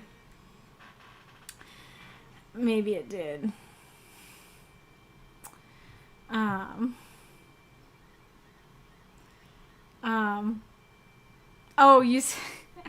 I think you said it went through in the chat, and I think I read that as it went through the wrong chat.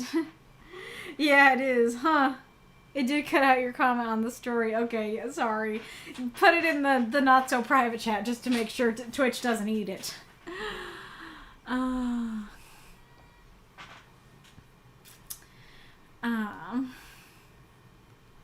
Wow. That's wild. Okay. Arith said, I keep imagining Morgan as an egg cooking in the skillet at the beginning of the story. They described as not knowing where their flesh ended and the floor began. Very vivid imagery in the story. Good stuff. Oh, and there's Arith saying it again. Oh. That's a malfunction that you were having too. And how did you get rid of the malfunction? But let's talk about the story. Reidrev says, thanks for reading. Here's some questions. 1, did you understand everything that was going on, or are you confused? 2, does the last line make sense to you? And if it does, could you tell me how you understood it? 3, do you think I did a good job of translating Morgan's pain? 4, does the story fit the prompt? That's right hand.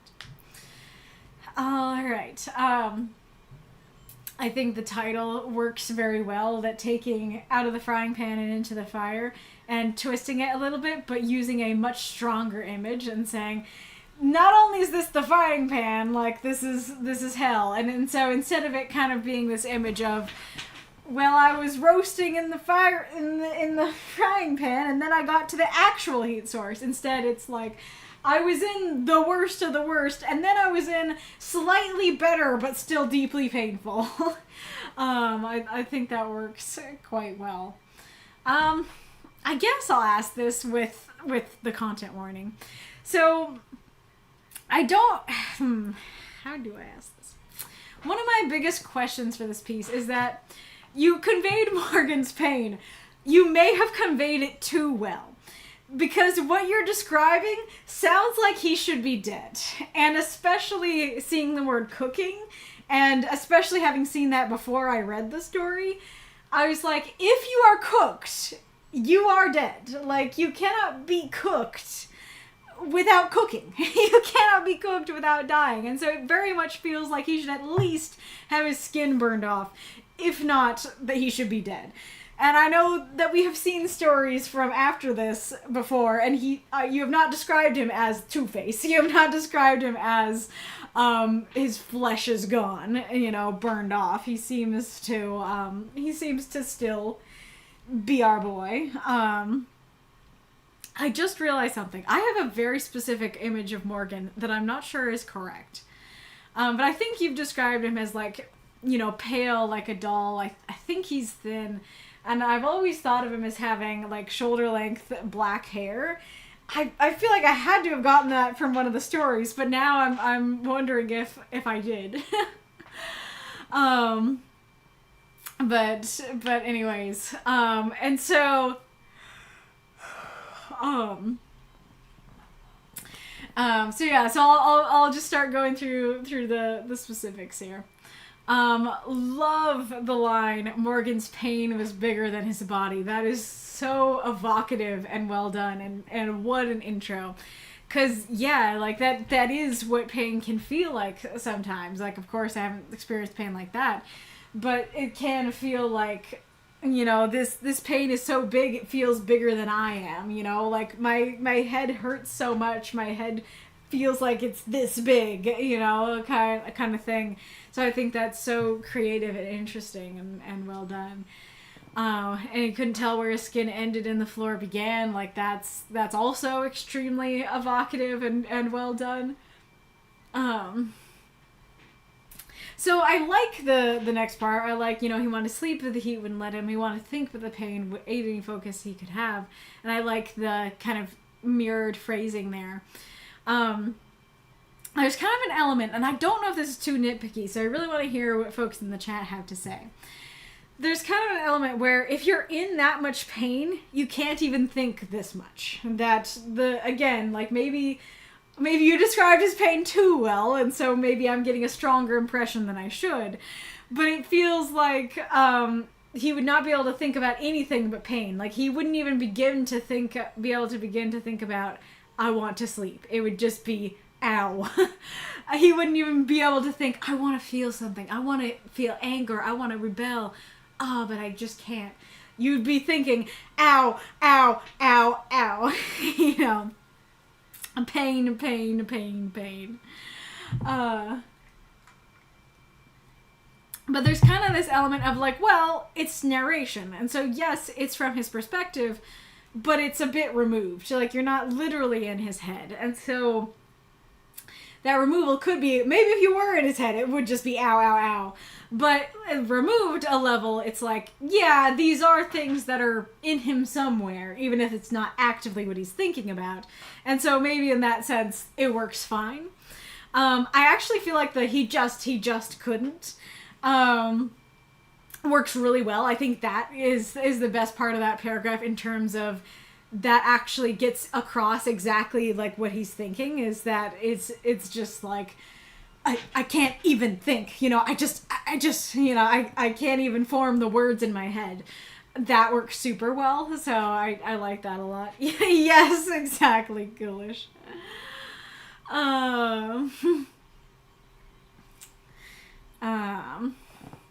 And then I like your whole description here. I mean, even though I have like a little critique for that, I think all the description is very well done. I really like in this tiny world, burning world of steel filled with caustic air and the screaming of other inmates. I especially like in this tiny burning world of steel. There's something very cool and poetic about that. I like that. And it's very curious, this idea of this is like, it's too perfect not to be unique. I like that idea a lot, and it does make me wonder, like, are they all experiencing the same pain and they all feel like it's designed just for them, or genuinely is it all unique to them? And when he says unique, does he mean like, this is like, if I had the choice between being cooked like a rotisserie chicken, well, I guess not like a rotisserie chicken, but I guess to use Arith's image, being cooked like an egg, or being frozen to death, I would hate being cooked more. And so that's what they chose. Did they choose it because they knew it would be worse for him? I'm super curious about that, and I don't need any of those answers. I think, and that's a pretty cool thing. I haven't really thought about it this way before, but I'm always talking about how with these larger universe stories, you have to be careful to have readers ask the right questions and be asking questions that you're going to answer and not be asking questions you're not going to answer. This is interesting because technically you don't answer. Technically, it makes me ask the questions of, are they being punished in the same way or not? But you don't have to answer that for it to work. And I like simply the question being asked. I like wondering about it like he's wondering about it. The great image there too of everything in this prison was designed to swallow him. Swallow is a great verb there. And take all he was and turn it into pain. That's so evocative too. Again, like that also goes along with the pain was bigger than his body thing, that like, even though I know I have a body with organs and skin and eyes and all these things, like all I feel like is just a puddle of pain. That's very evocative. And I like the distinction between not the little slit, but the whole thing. That, hey, this is what's normal. Normally the slit opens, and but this time the whole thing opens. And so, like, that is such a great way of showing that it's different. That, like, you could have said something like, no one had ever come in before, or that didn't usually happen, and that would be fine. But this is so much more evocative to say, hey, usually this happens, but this is what's happening, I'm used to the slit, And like, you're not even saying usually this happens, you're just saying not the little slit, and we can extrapolate from that. Oh yeah, that's usually what opens, so that, I think that works very well. There is a question there of the way that you've described his pain. I don't feel like he could eat. I don't feel like if he were given gruel and water that he could eat or drink, considering the amount of pain that he's in. And I actually have a similar thought here of, again, considering the impression I'm getting, how is the water not evaporated? Because the others need to wear protective clothes and they're still sweating. And so that, and like he be cooking. So this definitely reads like the water would be steam by the time it got anywhere close to him. And so, you know, I like this image. I like the image of like, it's just a cup of tepid water and it's enough to bring him some semblance of relief. But I also have questions about it. And I do like the image of, for the first time in how many eternities Morgan rotted down here. Like, we don't know if it's been a day, 5 days, 5 weeks, 5 months, or 5 years. But we know that it has felt like an eternity to Morgan, and that's all we need to know. I think that works super well. I also think it's quite evocative that it's not just that he needs to shout to drown out the screams. That not only are the others screaming, they're screaming so loud that you have to shout to be heard. That's pretty wild. So, you're being urged to repent. The king needs your services. I have some critique for this line that it rather confuses me because, and I had trouble in my practice of figuring out how to phrase it, but there's a difference between like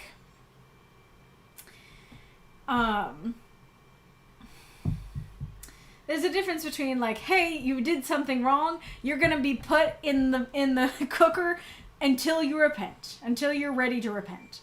That's different from you're being urged to repent, the king needs your services. Even just rephrasing it to, are you ready to repent, I think would work better, because that would convey the idea that before he was thrown in here, he was told, hey, this is for your repentance. The reason you're being hurt like this is so that you will repent. But that's not really set up earlier, and that's not set up with this line. And so it just kind of reads like, I don't know exactly, other than like him potentially being on the other side of the war. I don't know exactly why he's in this prison, but it doesn't read like he's there to repent. And it's just like, okay, we tortured you a bit. You're being urged to repent. It's like anybody's gonna repent after that. And so it makes it work if that was the point. It makes it work if it's like, yeah, you need to repent, so we'll torture you until you repent. But if it's just like, we'll torture you, like, will you repent now? then that seems a little weird. But it honestly seems weirder when it's added with the king needs your services, because it's like, we'd actually like you to come out. We want your services. The king wants your services. So could you like repent for us real quick? You know, it doesn't make, hang on. I thought I heard a sneeze.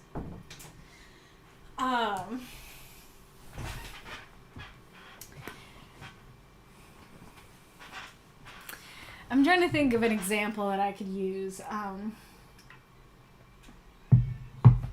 Here's the meow.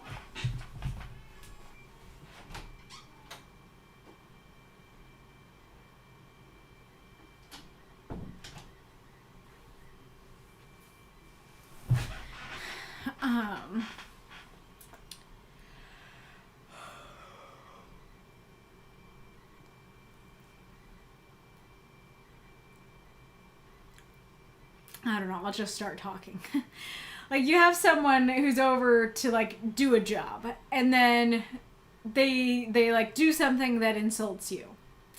And then, let's say they're a plumber. The plumber comes over, and then they insult you, and you're like, I'm not gonna let you like, repair my faucet until you repent. But I'd really like you to repair my faucet, so please repent. You know, that kind of thing. Where it's like, you need something from me. And so, like, you can't, it's kind of mixed signals to be like, we want you to repent, but also we want your services. You know what I mean? I don't know how to describe it, and if anybody gets what I'm saying, maybe you can describe it better. But it's like, it doesn't really matter if your plumber repents, because he's here to fix your faucet, and you want him to fix your faucet. And so, like, I don't know, that, it doesn't really feel like you need him to repent. And, like, if you're wanting a genuine repentance, you're not going to get that from torture. It's fine if you don't want it to be genuine. But, I don't know. Yeah. Maybe you guys can phrase it better. And then it does seem like, this is the right hand thing. That this person, like, you do specify the right hand, and so it does seem like this character is the right hand. And I like this image. I like, the man does seem scary. And I like all the images around him.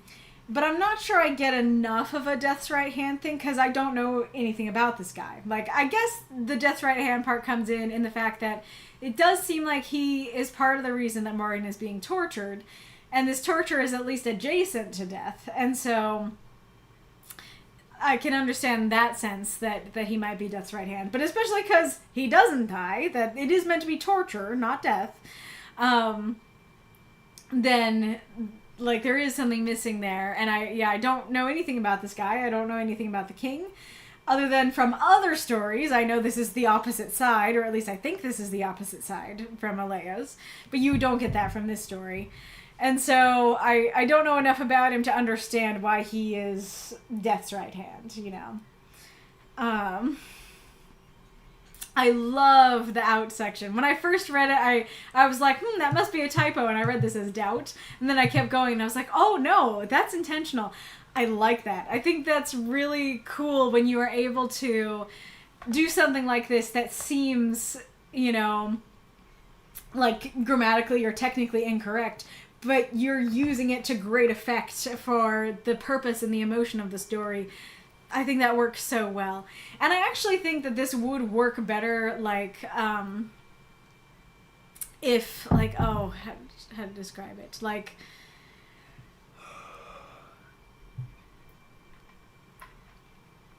it kind of goes back to the, like, fix the faucet thing, where it's like, please repent so you can fix my faucet. I would really like you to fix my faucet, though. That, like, I really like the out section, but I think it would work better if it felt more like a choice. If it really was, if, like, the only question asked of him is, like, are you ready to repent? And that was it. And then you went to, like, he was filled with out. Ooh, that would be tasty. That would be so good, because it's like, we don't know what he did, but he probably doesn't want to repent of it. But after everything he's been through, he is willing to repent of it, to get out. I think that would be even more strong and evocative than it already is. And then I really like, I like this part too. I like that you have all of these, like, I don't know, mirrored out things, and then you have another one down here that's a little bit different in, like, the phrasing and stuff like that. And then I like the last line, like, the impression that I get from the last line is that it reads like he's basically been tamed. He's been domesticated. That just funny with the conversation we were having before. But, like, he was, you know, potentially this wild spirit, and he potentially felt very strongly about whatever they think he needs to repent of, you know, whatever ideas or ideals he fought for, whatever he believed in, he assuredly felt it very strongly.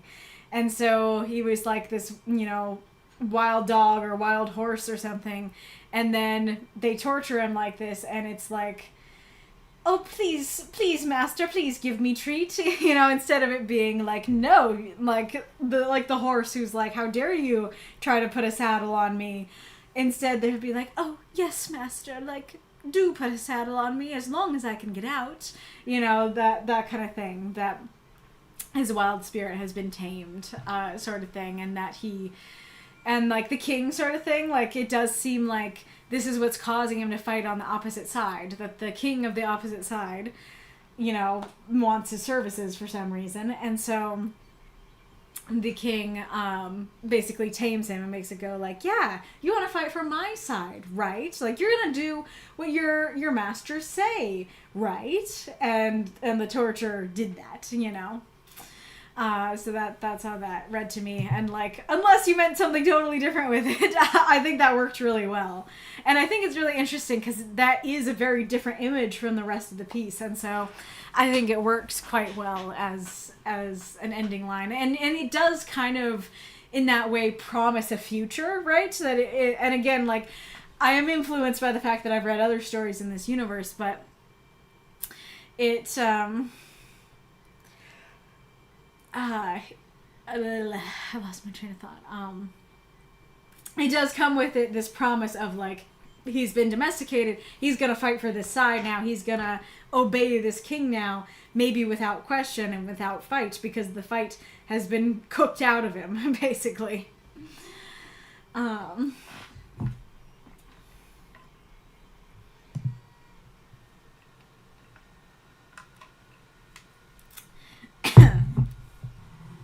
I think I pretty much answered all the questions just while I was going through it. Uh-oh. Is it cupping? Oh, no. Yeah, so I really liked this story. I thought that, for the most part, it was very easy to follow and didn't require much info from the other stories in the universe. And even though, like, I think my biggest critique would be the dude, the dude and the king part, even that you can still pretty much understand, you know, even without the info. You can understand enough to, like, get this story. So, yeah, I don't think it was confusing. I think it worked quite well. I think it was really well written. There were some great lines in here. And like I said, I especially applaud you because a story like this could easily be like, oh, that was too much for me. I don't know that I can read that. But you did a good job of, like, the intensity. It is intense, but it actually, like, I don't know, it ends up working and not being too unbearable for me to read. All right, let's see. Oh, so very sad.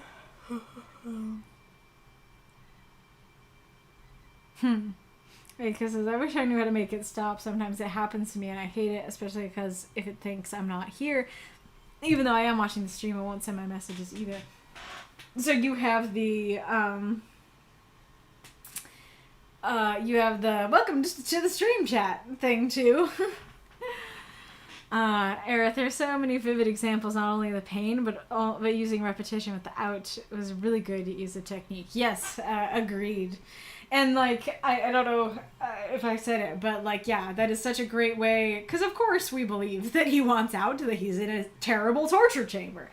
But I just love the way that you wrote that it conveys even more strongly, like, yeah, it doesn't matter. Like, yeah, that's part of what makes it so good, is that it doesn't matter the ideals anymore. Like, the ideals, the side he's fighting for, you know, the beliefs and faith or whatever that he had, like, and even the friendship he had, none of that matters. All that matters is out. And, like, repeating it, like, you said Morgan was filled with out. And then you basically prove it because you keep repeating it and it makes the story get filled with out. That's kind of what I was talking about with that challenge a while ago of using the story itself and the way it's written or the way it sounds to convey what's going on in the story. This totally does that, where the story itself is filled with out, like he is. Aracnar, that guy should be dead years before. I can't believe he just went into the microwave corridor, because at that point, the very concept of death decided he was not worth the effort. Reidrev, yeah, he got some pretty severe burns on his body, but I spared his pretty face. You got the pale part right. The hair is more brown. Gotcha. Yeah, if you have like a pick crew or a commission or any kind of picture of him, feel free to drop it in the chat. Gotcha. Morgan skin routine. Counting the gift sub, we only need 100 more for the 3rd encore. Ooh, nice. Reader, you're definitely right about the level of pain he's in. Maybe I should have worded it a bit differently, less like a want and more like a reflex. Like his brain itself is trying to think about something else, like a reflex. Gotcha. Let's see.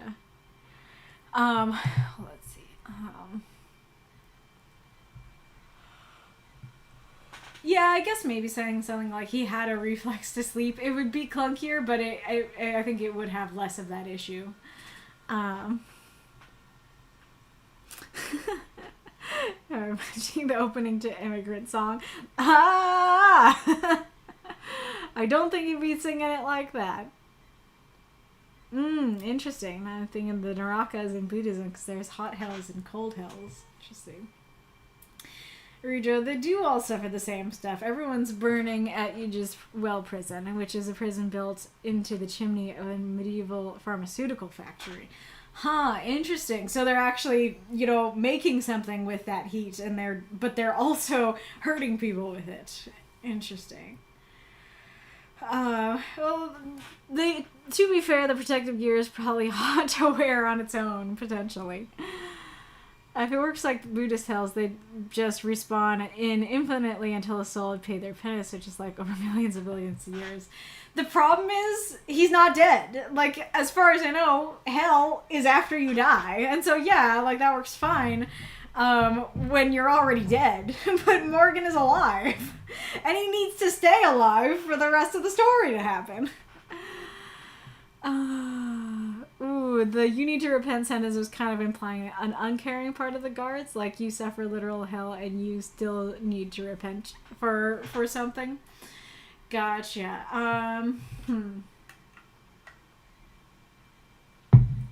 You know what the weird thing is? That almost like added a certain level of caring to them for me, because it means they did this for a reason. Because if they're just hurting him to hurt him, that makes it so much worse. That is like, makes them so much more uncaring. But if it's like, oh, like they actually care about his ideals and what he believed and want him to repent of it, then it actually is like, it's still horrible, of course, but they did it for a reason, at least. And that is fair of like, even after suffering that, you still need to beliefs and ideals wise, still need to like renounce something, still need to endure punishment. I can kind of understand that, but I guess that's kind of the thing, that it's like, we want you to suffer more by making you repent, but like, we need you though. The whole plumber thing of like, yeah, it doesn't really matter if he repents, because they need his services. And so if you just left it at you are being urged to repent, that would totally like seem, it'd be like, oh, ew, and again, I do think that the phrasing of like, are you ready to repent would work better, because it's like, you're being urged to repent. Well, yeah. Well, yeah, he's cooking, but not in the good way.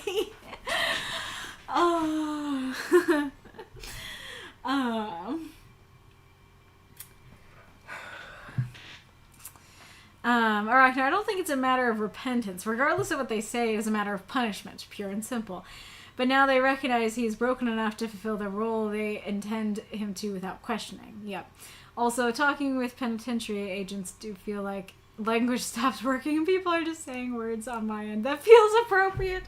Fair enough. Yeah, that might be part of it, is that, like, maybe that's part of why it feels weird, is because it's not, this situation just does not seem about repentance. Maybe that's part of why I feel like the phrasing of, are you ready to repent, would work better, because then that would mean it is about repentance. But yeah, as is, it seems like it's about punishment, and so it seems a little weird that repentance is brought in there too. Unclog my toilet. What happens after? You go back to your torment. Well, now I'm not gonna. well, I feel like I would much rather unclog a toilet than be tormented. So I feel like I'd be like, yes, sir, I'll unclog your toilet. Any more toilets to unclog? Drop 44 death poops. Reidrev, it is definitely the opposite side in the war. Gotcha. I see your point with reworking the repent sentence as a choice, but for me, that would make the guard have a lack of faith in their own method.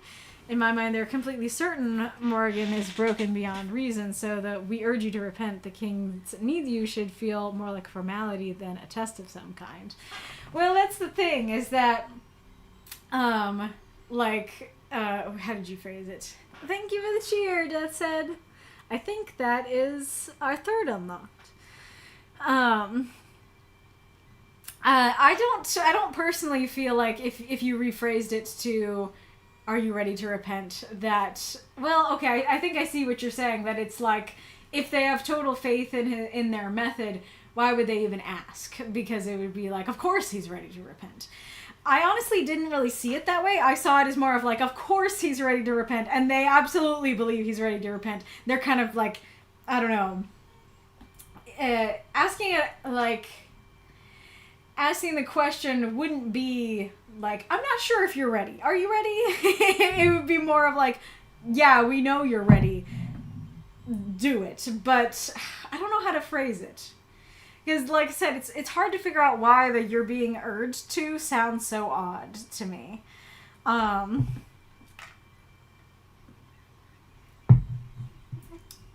Like, you know, in how I'm viewing Are You Ready to Repent, it definitely read as like someone up on high, sneering down their nose at this puddle of a man and being like, are you ready to repent? And that, honestly, asking as a question is almost more patronizing, because they obviously know that this person is ready to repent.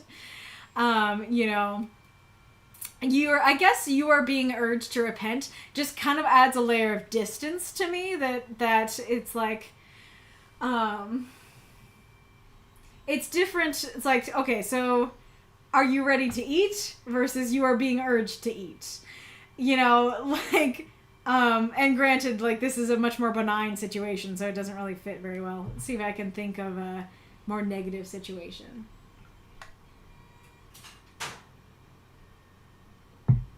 Uh-oh, that didn't sound good.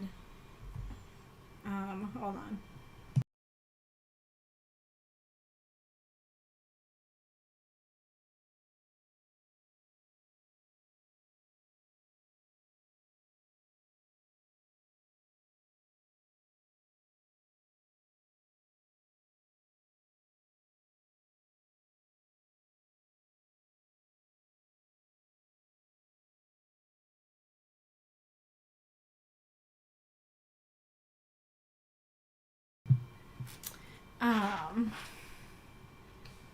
Okay, I was trying to think of a negative example. I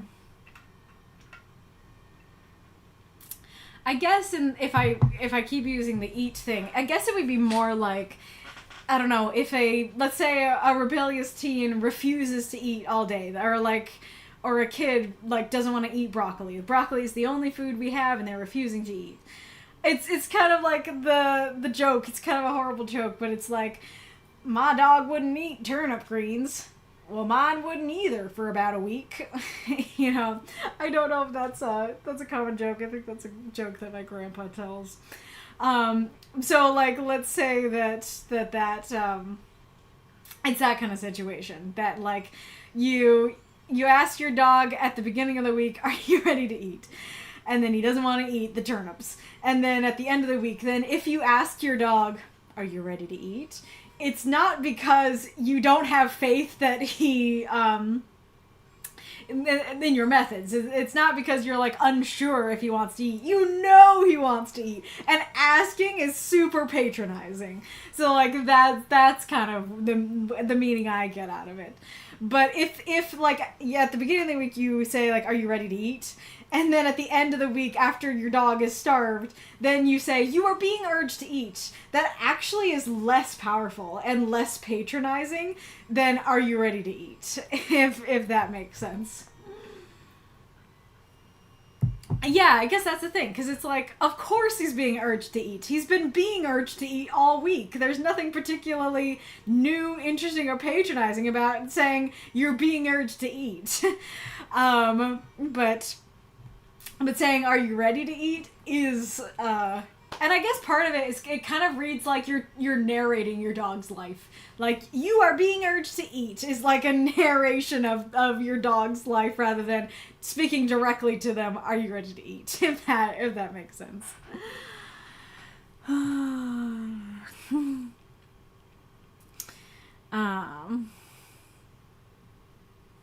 I have way too many Fikru. I've got completely addicted. Well, send them over. It's so hard to find good Fikru. I don't know. I feel like maybe you're not looking in the right places then. I've had a lot of good Fikrus. 244, Puddle of Man, yes. 244, a man of a puddle. Not your puddle. That's my puddle. Get your own. Man of the puddle, tell us your wisdom. Amazing. Yeah, I don't know that tune.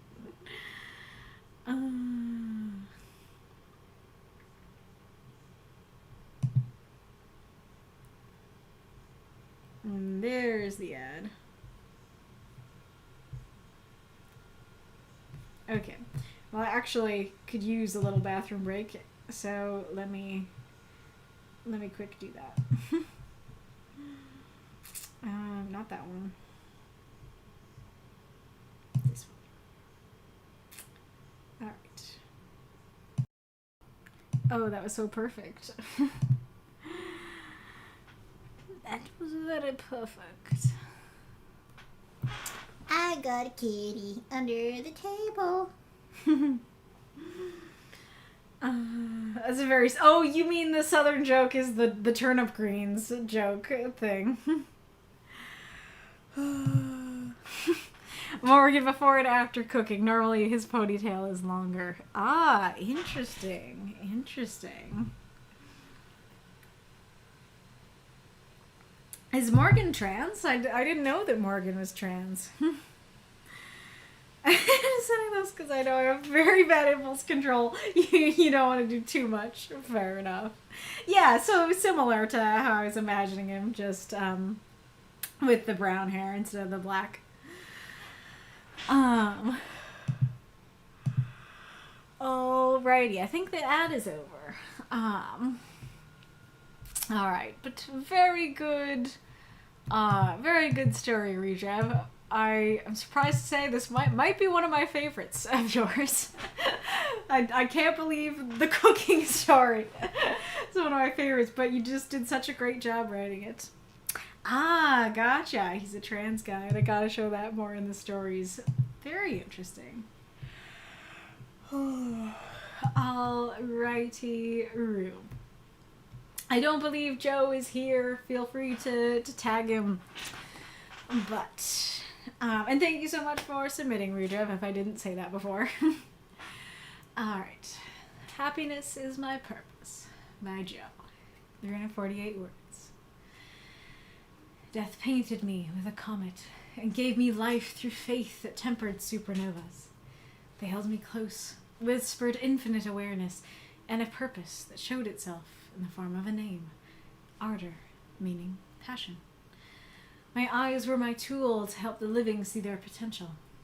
I was to tend to their emotions that stagnated their pursuits. I turned to death. Their hood of nebulas hiding a secret they divulged to me in their whisper. A silent understanding unknown to all life, until I escorted the first soul. The soul flickered, trembling at the vast universe of death's presence between the galaxies. The soul recognized me, remembered how I soothed their fear, and we both reminisced about what I told them. Fear is an ancient instinct, made for your protection, but it has overtaken you, and will now try to preserve you until you starve. I have not come to tell you how to be rid of it forever. I have come to tell you how to get to know it. It is not your enemy, but a companion that prods you with nightmares and reveals fear within you. You expect the worst before anyone has the chance to show you their kindness or their ire. Is that fair to them? Is that fair to you? Darling, you're finite. You weren't meant to remain still and quiet. You're meant to burn and warm the world. Go now and discover your flame. Become the star for at least yourself, if not another. Take the chance that love still exists, and dare to love it all. And they did. I was so proud. The little soul asked, what is next for me? I responded lovingly, now you rejoin the stars in their making and ceasing of worlds. Death held open their hood to unveil a black hole. The soul flickered back at me with a smile and jumped through. They condensed into a dot and exploded to the other side as nebulas caressing the void with violet and red. With this first soul, Death said to all, live.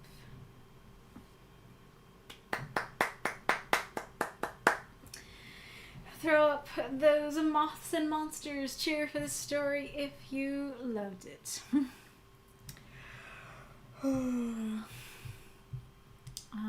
Alrighty.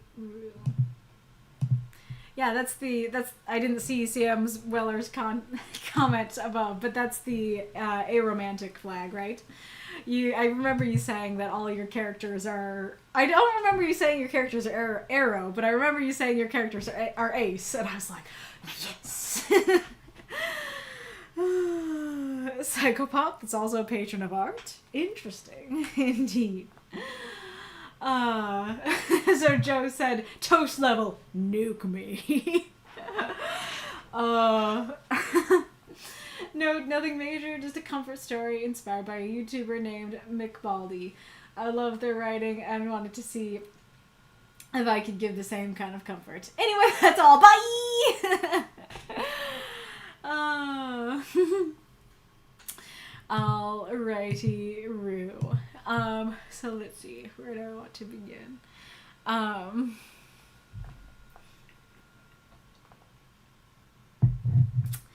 So, mushroom cloud.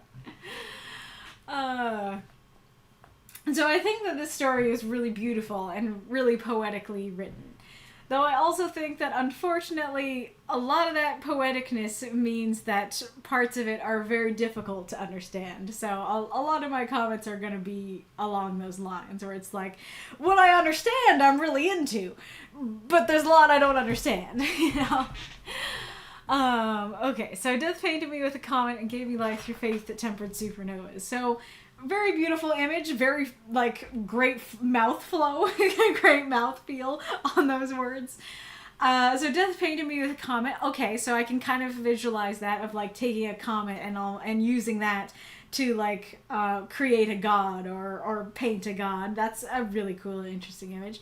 And gave me life. Okay, so Death brought you to life through faith. Okay, so maybe Death had some sort of faith that was able to bring them to life. Interesting. That tempered supernovas.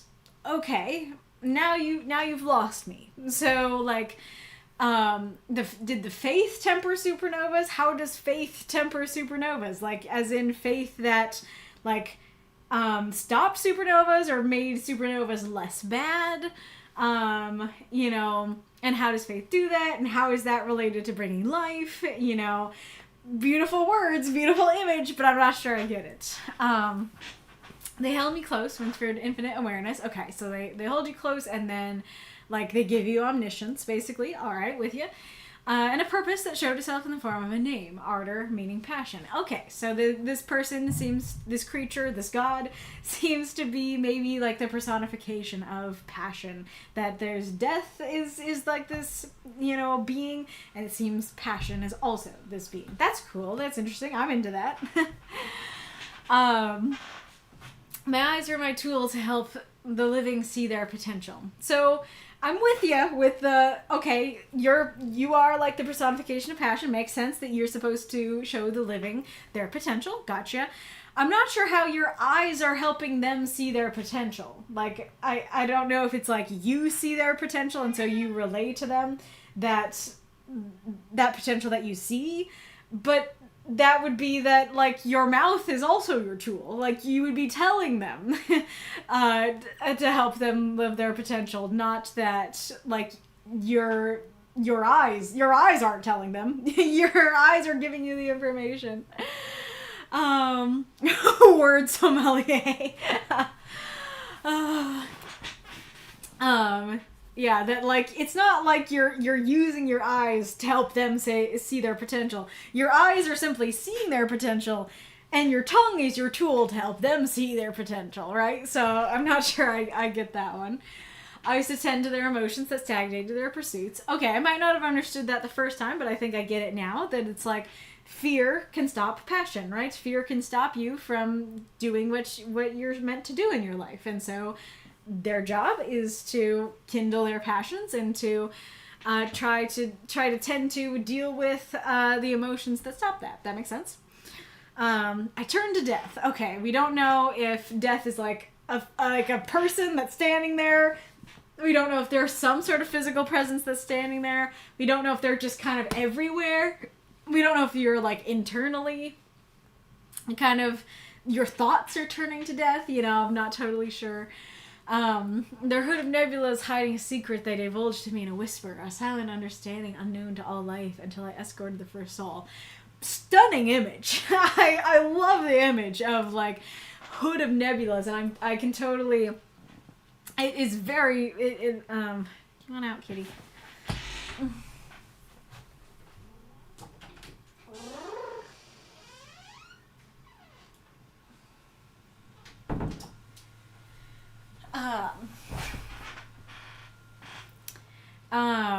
It reminds me a lot of the Herald at the end of Arcane Season 2, like the scene where where you have the scene just like it looks like a night sky of souls, and then the Herald over them, it's like, oh my gosh, that's you? It's not quite the same, but it's a very similar image of just like you have a sky of souls, and then death is like, you know, the herald, the hooded, you know, god above it all. I think that works really well, and I do like that it's like the nebulas are their clothes, or their hood. I think that's cool. The secret I feel like makes more sense than some of the other confusing lines, but I'm left going, okay, what's the secret? Is the secret that death brings life? I'm not sure I totally know. And then, you know, you say, until I escorted the first soul, and that kind of seems like it's in the past, but now we're here with the soul. And so I don't know if it would have made for a better or worse story, but it might have made it flow better if you started with, like, the soul, you know? I mean, granted, you still would have to introduce the character somehow, but, you know, introducing them at the time of the soul being here rather than introducing them in the future and then going back to the past might be easier to understand. And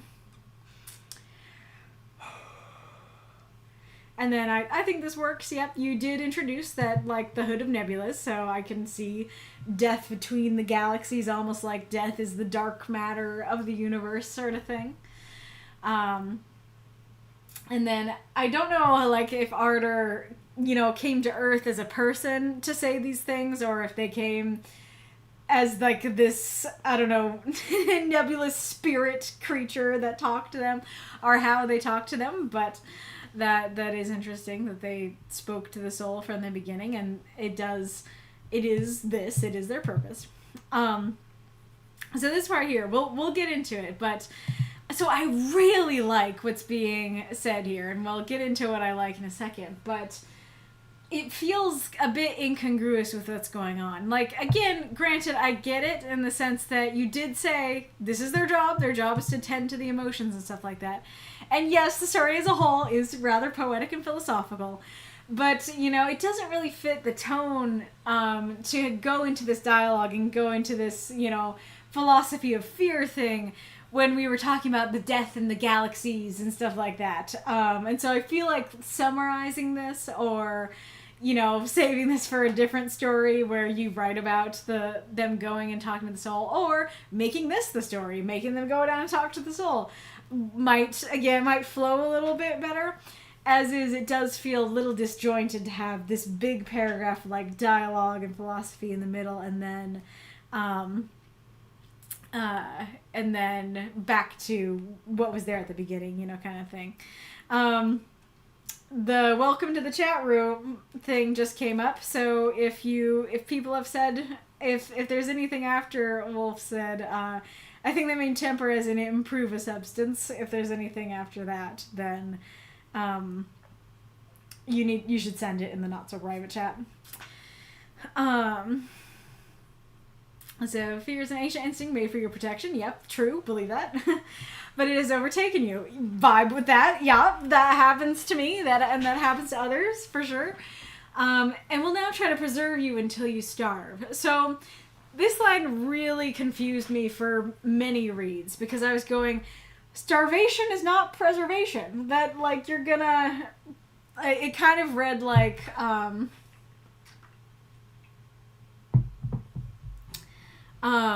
I don't know, like let's use the Morgan story as an example that that like the whoever these people are who have imprisoned him, they my brain they preserve him and keep him alive until he starves. No. They don't want him to die from cooking. They want him to die from starvation. So they will keep him alive until he starves. Like, that's kind of how this reads, is like, no. We'll keep you alive until you starve, though. Like, you can't die from these ways, but let's make sure you starve. And, like, it took, talking to somebody else to understand that I think what you meant is that, like, what fear will do is it will, like, keep you in a cave, and you'll be like, okay, you're safe in this cave, and then you'll starve in the cave. That like, it will preserve you, you will be safe there, but you're gonna starve in there, and so you have to go out, that kind of thing. And I just got a second welcome to the chat room message.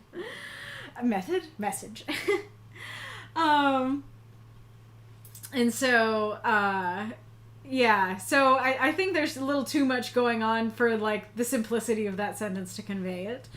And so I think, just saying, but it has overtaken you would be fine. Or you might just have to use some words to explain that more to get that across.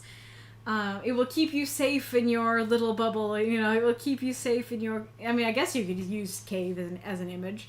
It'll keep you safe as in your cave until you starve. I don't know if I would have gotten that, though. I might have been like, why are we talking about caves? Yeah, you're back.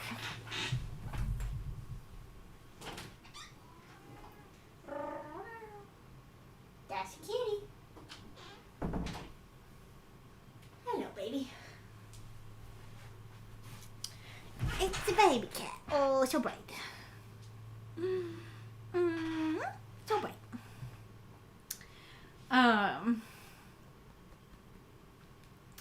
I'm not come to tell you how to get rid of it forever. That's really interesting and insightful. Of like, hey, fear was made for your protection. Fear has a purpose and a reason for being there, and I'm not going to tell you how to get rid of it, but I am going to help you deal with it. I think that's cool. And then I like that phrasing of, like, I've come to tell you how to get to know it. There's that personification, treating it like a person to get to know.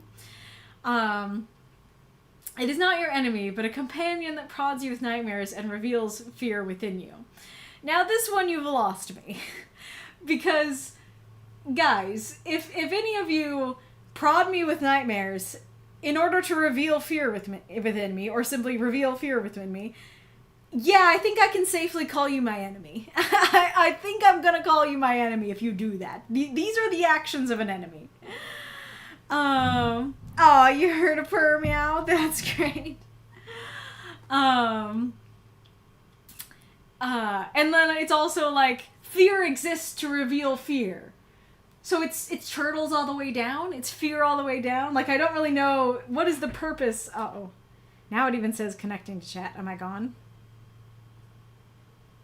Okay, it said welcome to chat room a third time.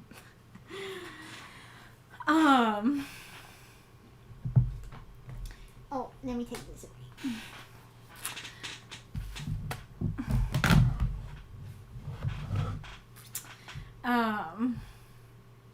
Yeah, so, like, if, like, the whole purpose of this section is to like say, hey, fear isn't evil, it has a purpose, but it's causing you problems.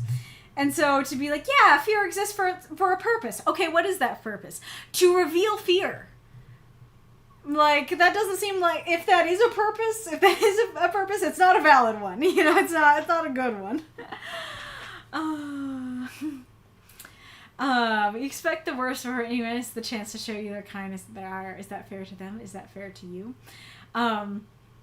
It took me a while to get this one, but I think what you're saying here is like,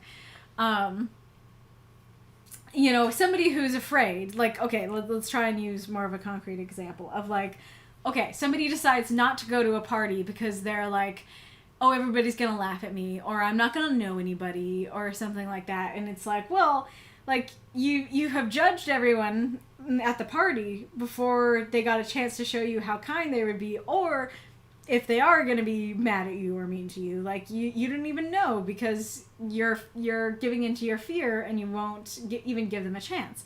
And, like, it's not fair to them to judge them before you give them a chance, and it's also not fair to you to, you know, judge them and the whole party before you give the party a chance. So I do like that, like, knowing, knowing what,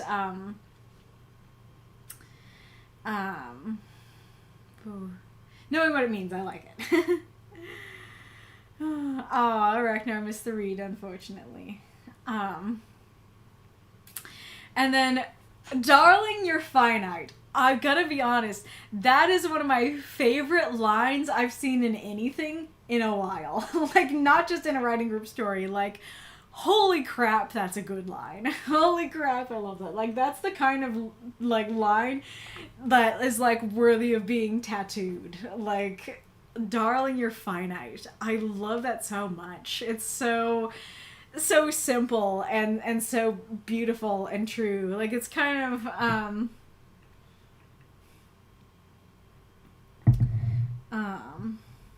I mean, let's see. I guess part of why it hits me so hard is because, so you know I forget where I heard it, but I think I've heard it basically like second or third hand, and so I don't even know if this is true, but there's like this legend of this king who, like, had this ring inscribed with, he, like, I don't know, asked the inscriber to say, like, give me a ring that will help me get through anything. And inscribed in the ring is, this too shall pass. And so anytime he's, like, scared or sad or whatever, then he can look at that and go, like, okay, this will pass. It'll be okay. And so in a song, I think it's called Toxic Thoughts by Faith Marie, like, at the end, it's a very good song. It's basically about her, like, writer's block with her songs, and struggling to write, and it ends with her saying, everything is temporary, you and I are temporary. And I've always liked that, and I kind of like it, that phrasing, for some reason, more than this too shall pass. And I especially like that it,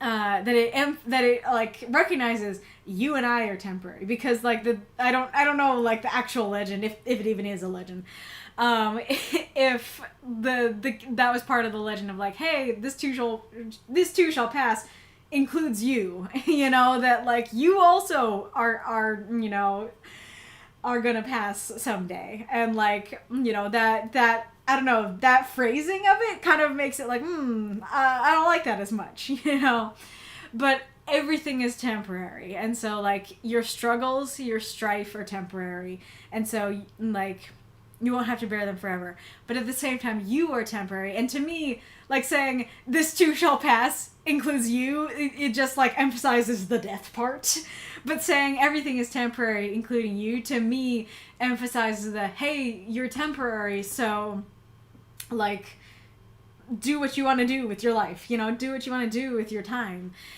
because your time is not infinite. And so, but this is even better.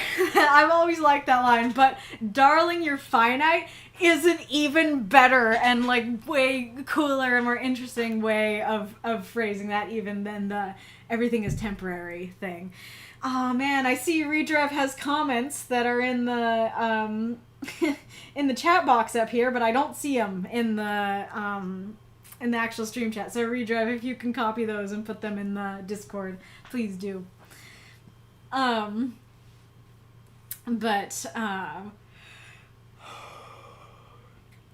So yeah, I freaking love that line. And then, you know, I think the end of the speech works, especially knowing like where this is gonna go. But especially in the moment, it is kind of one of those things where it does feel a bit like overly poetic, especially because of what I said before about like the whole thing is a little bit out of place in the midst of things. But you know, it's not bad or anything, and it does mirror the end. Also, I misread that this is meant to be take the chance that love exists, not that love still exists. Yeah, and so then here's the stars thing. Then I do think it's interesting the black hole thing, that like the nebulas are the hood and then they lift the nebulas and there's a black hole in there. And interesting that the soul like knows that it's okay and so they jump through it. I don't know how, but that's cool.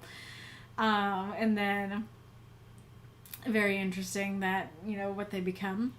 And then I'm a little unsure about the ending, because, like, it does work a bit better for me if that's the secret. If it's like, hey, death whispered to me a secret. Let me tell you about the secret. The secret is that death brings life. That is pretty cool if that is the case. And I do, in general, like the idea of, like, the oxymoron of death saying live and stuff. But I'm not sure I totally get it. Because I'm kind of going, I don't really know what happened. Like, is this the afterlife? Is this the actual stars? Is this another world and this is how it works on their world? Is, like, is death saying live in the afterlife? Is death actually somehow bringing life to the earth and the truly living things? Is making the dead people stars, does that somehow create life? Are they the creators of life? I'm really not sure. I just have questions, not answers. Oh,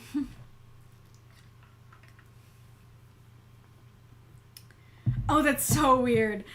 So we have the welcome to the chat room thing that's covering up whatever Reidrev said. And then Aracnar said something that I can see. And Aracnar replied to Reidrev, and I can see the reply. I just don't see the original message. You pulled the message from the void and replied to it.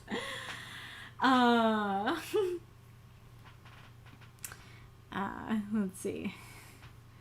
Temper, improve a substance. Okay, let's go back. Where is that? Through faith that tempered supernovas.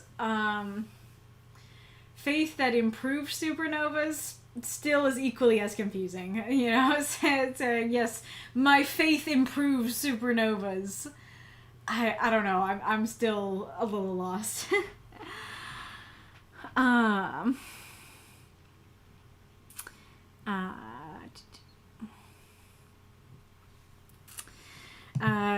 Speaking of this too shall pass and the temporality of us, there's also the Paris catacomb one.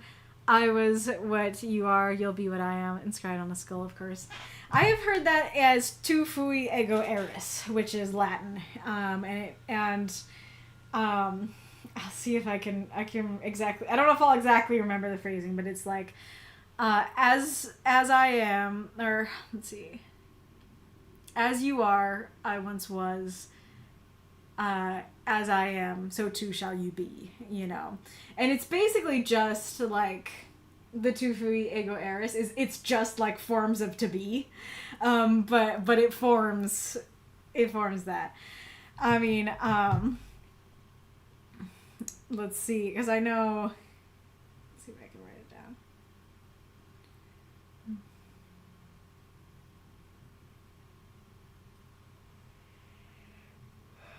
I was you, you will be me.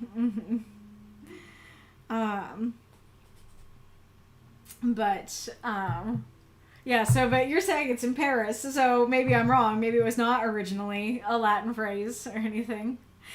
I mean, yeah, saying it's temporal like a metal doesn't change what I'm saying. It doesn't change my confusion. And then Aracnar says, there's a graveyard here which has a gate engraved with "We those that here lie, wait for you that aren't here yet." Indeed. It's all like a memento mori stuff. Comment necromancy? What? Oh, you mean because Aracnar grabbed Reidrev's, replied to Reidrev's thing from the void.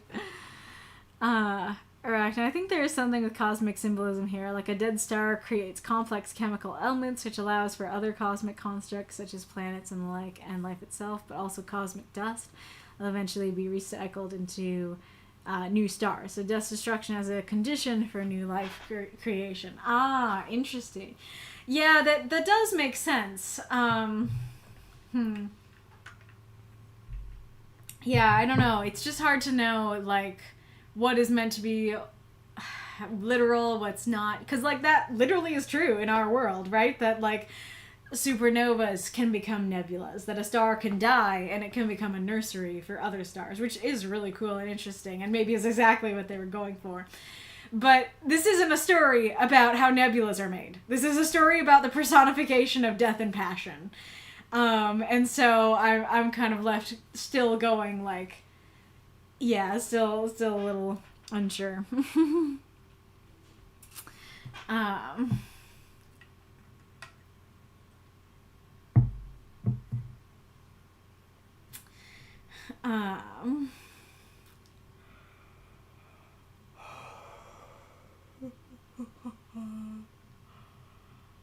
I guess, okay, so going back and, like, thinking of, like, temper like a metal, like, I guess maybe what you're trying to say is that, like, it's kind of more of a creation thing, that it's, like, creation refinement of supernovas, and so, but why is faith thrown in there? Like, why wouldn't it just be, like, you know, well, I guess you can't say gave me life that tempered supernovas, though honestly that would work better for me. It would have a different meaning, but it would mean that ardor tempers supernovas, but that would flow a little bit better for me. But it's like, you know, okay, like death tempers supernovas, all right, fair enough, makes sense. But why through faith? Like, how is the faith tempering the supernovas? Like, it's just adding too much complexity in there for me.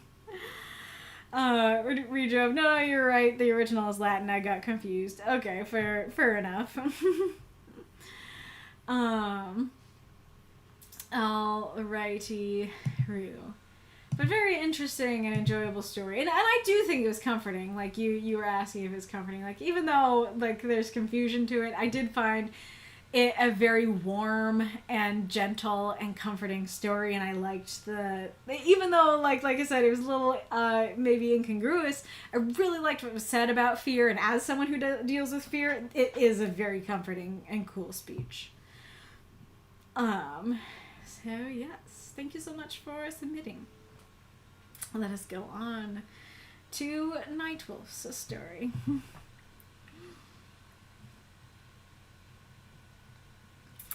Arachnid, some stories have implied that there are, poetically speaking at least, basically just two fundamental forces in the universe: love attraction and hate repulsion. So we have gravity and dark energy, and paired with those two forces in a sort of hermeneutic interpretation.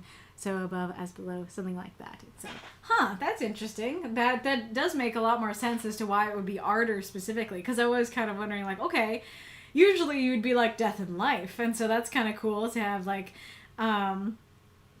death versus passion. Joe's answer, and I asked about the tempering stuff. The word temper has multiple definitions. You're not wrong per se in your interpretation of it. I just think you didn't apply it well. Supernovas cool down to become nebulas and eventually condense and collide with other objects like asteroids, then harden to create a celestial body. So there's a literal and practical meaning to the definition. However, the definition I was using for temper was to act as a neutralizing or counterbalancing force to something. Thus, Death's faith in their helper was so powerful that it counterbalanced the destructive force of a supernova. Gotcha. Yeah, I feel like you're asking too much of your audience. And I feel like you're asking too much of your audience for them to understand that. Like, I don't know. Like, I don't know if I'm just too dumb. But to, like, even though I know that supernovas can become nebulas and stuff like that, like, I'm not immediately thinking, like, okay, okay, tempering, that means that supernovas, they become nebulas, and then they become planets, and stuff like that. And so the faith, it, like, does that. You know, I'm not going, like, that's asking a lot for me to go down that road. Like, even the sentence itself is a lot to parse, and now you're asking me to parse what goes beyond the sentence, you know? Like, stuff that I'm not even thinking about. And so, like, and,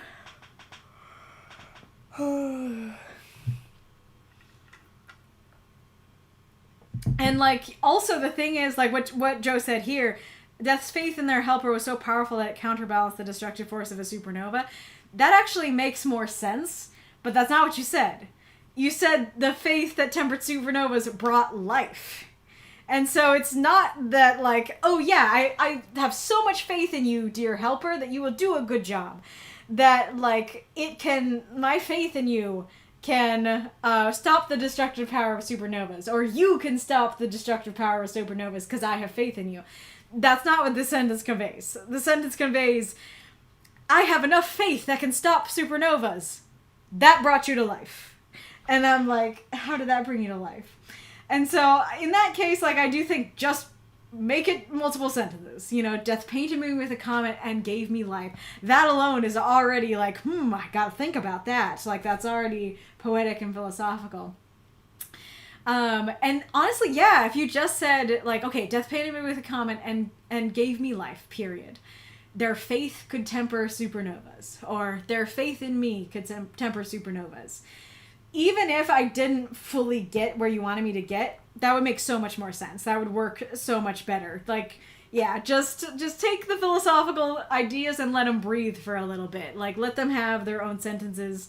It really was, like, painting me with a comet is already a lot. They gave me life through faith. This is already a lot. It's tempering supernovas. Like, you know, it's just too much. And so, just letting it breathe, separating it out, I think you could still use that image. Reidrev, he was responding to a comment I made on his story when he posted it, by the way. He's sadly not here with us. I was wondering that. That's good to know.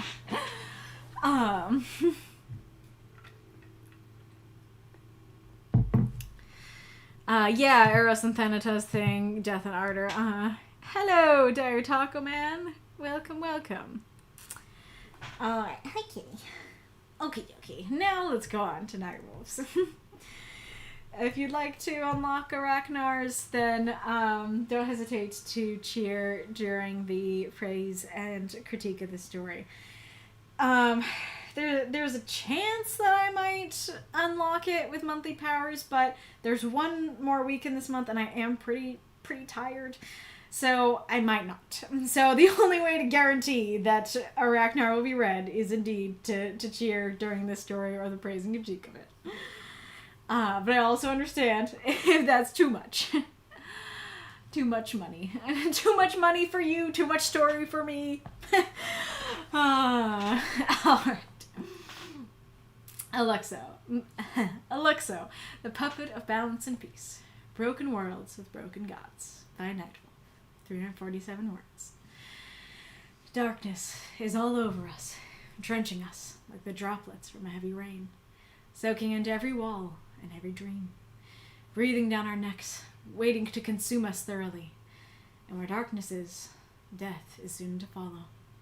In every corner, under every bed, the shadow of every light, he is waiting, stalking for the next person on the list to be devoured. And you, well, you were supposed to be the peace to all of this, the counter to the darkness, the comfort before the unavoidable death. But here you are, a mere damaged and dusty puppet, strings cut, laying on a shell, somewhere where time has lost all its meaning. It seems the darkness has found you too, and even though immortal, you're still looking for the sweet release of death. But I have a question for you. The name was Monica, blue eyes like the sky, hair like gold, Perfect in everything.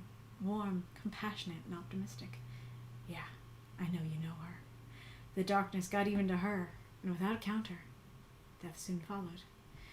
Would that have happened if you cared, even a little? What about Sarah?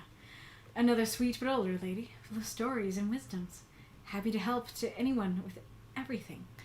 Yet her last moments on this earth had to be filled with screams of agony as death pulled her into the shadows, scratching yet another name on his list. Would her last moments be like this if you were there? It seems you are just like us, an afraid hypocrite, staring pointlessly at a corner, thinking about everything you have lost, while the world around you burns to ash. They should have never given you emotions. It seems it takes much, much more than a bunch of sticks and nails to endure the burden of emotions. Pain is meaningless without its sweetener. Death is a cruel beast without the comfort beforehand.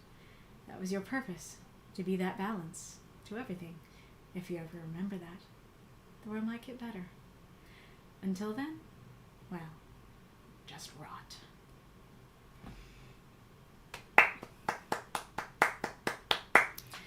Throw up those moths and monsters. Cheer for this story if you loved it.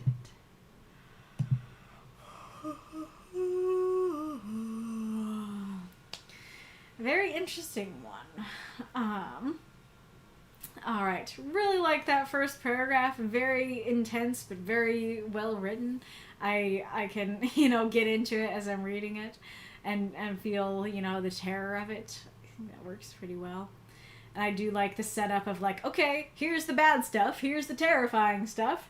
And then, okay, but there was supposed to be a good part to this, and that was you. Where are you? I think that's neat. I'm very unsure of this puppet image, for a couple of reasons. So, one,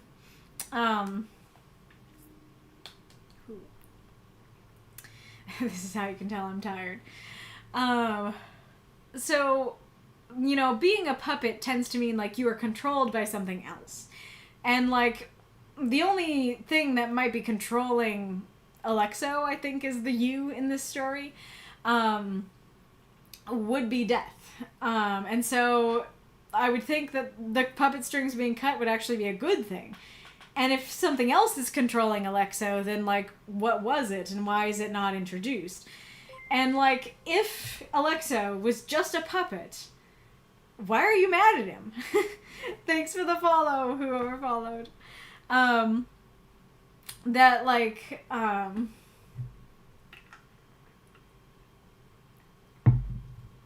If somebody is being forced to, do something against their will, they are a puppet, they're not to blame for their actions. And so this whole story is the narrator being super mad at Alexo, but yet it doesn't seem like it was Alexo's choice to do or be any of this. That whether they were a puppet as the comforter, or they're a puppet now, or I guess it wouldn't be now because now the strings are cut. But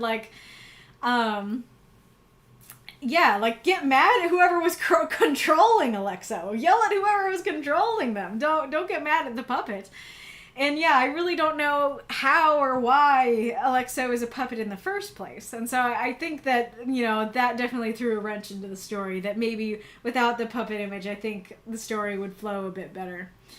And kind of a similar but different thing, that, you're longing for the sweet release of death. So far, we know that Alexo was not in control of their actions, and we know that they're in so much pain that they long for death. Again, why are you mad at them? I've only been given reasons to sympathize with Alexo, and reasons to think that it's not Alexo's fault, so what's going on. And so I'm not really with the narrator in the anger here. I don't really know why the narrator is so angry. I do like that phrasing, though. It seems the darkness has found you too, and even though immortal, I especially like that phrasing. Even though immortal, you are still looking for the sweet release of death.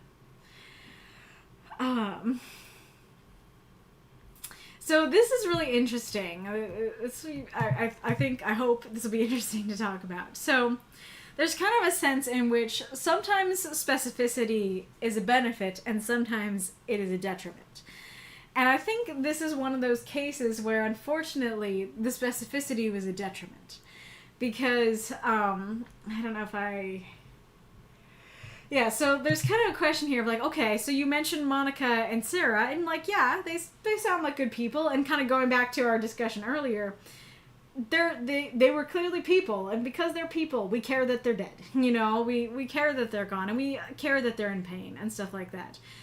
However, there's also kind of this element of like, okay, why should I care about them specifically? Like, okay, there's Billy Bob, the crackhead, who also died without a counter. Shouldn't we care about him? Why is Billy Bob not being mentioned? You know? There isn't really... There's no reason given specifically why Monica and Sarah are important. It just seemed like they're people. And yes, we care about them because they're people, but only because they're people. Not because we care about Monica and Sarah specifically. And so, because it's so specific, I'm kind of left going like, okay, like, sorry for Monica, you know, sorry for Sarah, and especially if I, as a reader, am going like that, I don't feel like this argument is going to convince an immortal god, you know, I don't think an immortal god is going to be like, you're right, Monica, I have to be the comforter for Monica, you know, I don't think that's really going to get through. It would work better if the narrator said, like, what about my sister? You know, blue eyes like this guy. What about my grandmother? A sweet but older lady, you know? I think that would work better because instead of it being like, okay, who's Monica? Why should we care about Monica? That immediately tells us at least who Monica is to the main character and why we should care. And it's a weird thing because it's like, I don't know that we've given, ultimately, have we been given enough info to care about the narrator? Well, we care because they're the narrator. And so kind of going back to Wolf's story, right? Like, we care about Edselinda because she's the one telling the story. And so yeah, like, it's like, oh yeah, like, I totally understand why you're so mad. And that would give even more, not even more, it would give a reason for the narrator to be so mad, because it's like, oh yeah, my sister, my grandmother, I loved them, and death took them without a counter. Then we can be like, oh yeah, like, totally get why this is a problem. And, you know, even if, you know, Monica isn't our sister and Sarah isn't our grandmother, we can think about our sister, our grandmother, our loved ones, and go, ooh, yeah, we don't want our loved ones to go without a counter to the death, you know. I think that would work better. I think another thing that you could do is just not be specific at all and just kind of, like, talk about humanity in general. Because, like I said, right now, the only reason we care about Monica and Sarah is because they're people. And none of the specifics, like, actually help us care more about them, unfortunately. And so if you just talk in general about, like, there are so many people out there. There are good people. There are kind people. And, like, they're dying like this. They're dying like that. You know, they're dying in screams of agony. You know, would that happen if you had cared even a little? I actually think, in a weird way, that would be more relatable. That, you know, you might think that going so general would be like, well, why should I care about people in general? Well, I'm a people, you're a people, we're people, and so, at least in this particular case, if you go, this is happening to people in general, then we'll go, I'm a people, yeah, that makes me sad. But because we don't know Monica and Sarah, we're like, sorry for Sarah and Monica. I'm like, I care, but I don't care, you know, like, I care, because of course it's sad that people are dying, but, like, I don't really care about them specifically, because I don't know them, you know. It's weird how that is, and I don't know if anybody else can explain better, you know, how that works.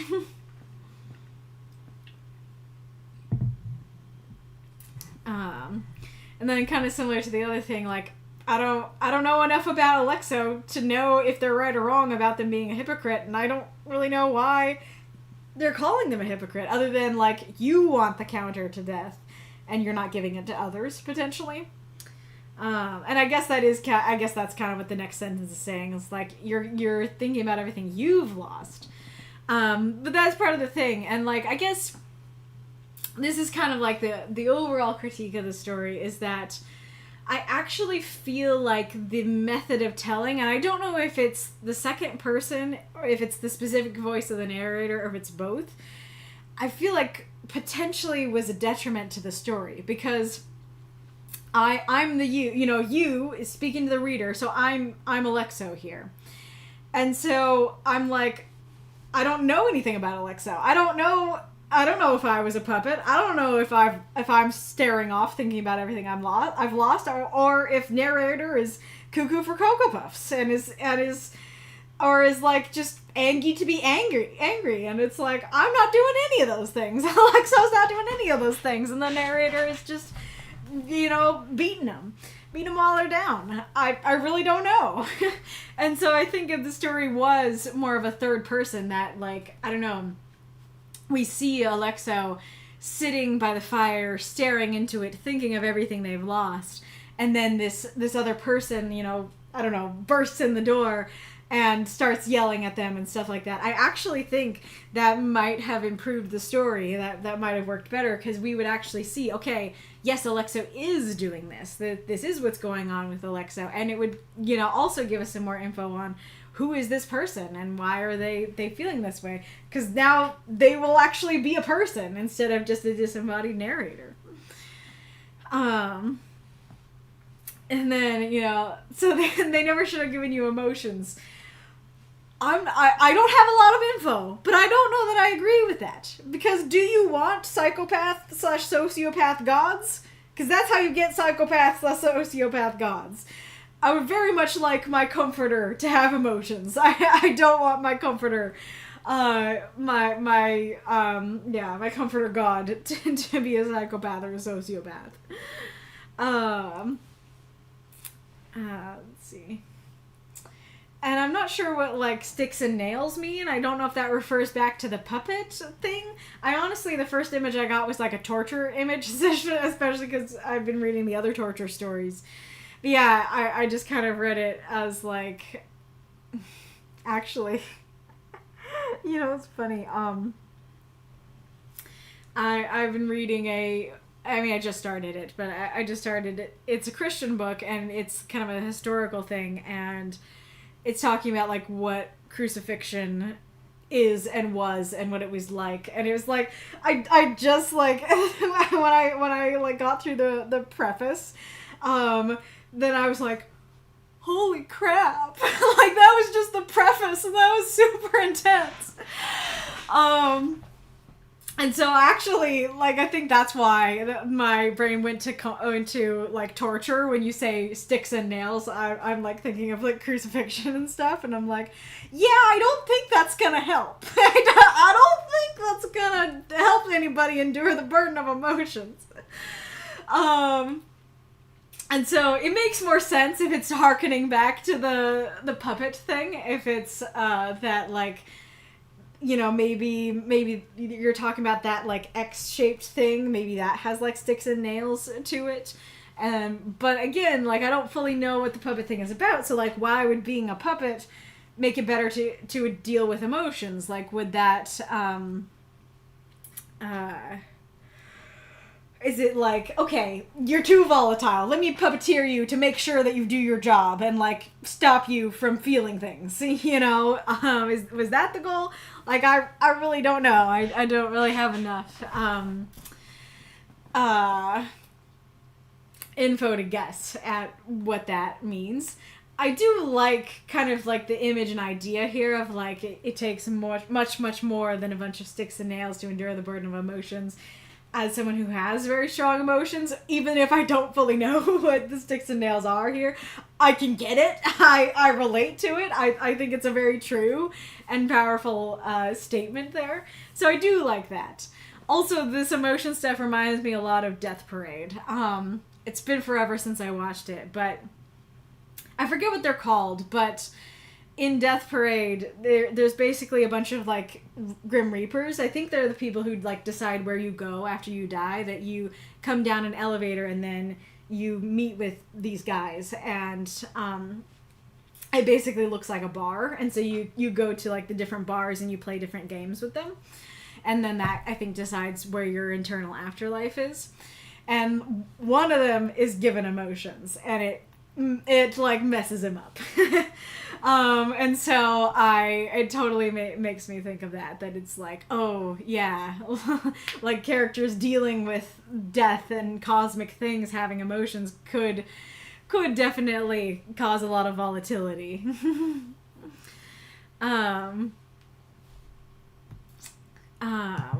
And then I don't know how I feel about the pain is meaningless without a sweetener, because I'm definitely with you for the death is a cruel beast without the comfort beforehand. That's super fair. But meaningless, I don't feel like I agree with, because, like, of course we would like pain to be sweetened, but it doesn't mean that pain is meaningless if it's never sweetened. And just because someone dies without comfort beforehand, which unfortunately a lot of people do, as far as I know, it doesn't make their deaths meaningless, you know? So I think maybe, like, pain is unbearable without its sweetener, I think would work better, just kind of going along with that cruel beast image of, like, yeah, death is already cruel, but death is really cruel if there's no sweetener, there's no comforter. Pain is already bad, but it is impossible to bear if there's nothing to sweeten it. I think that could work better. And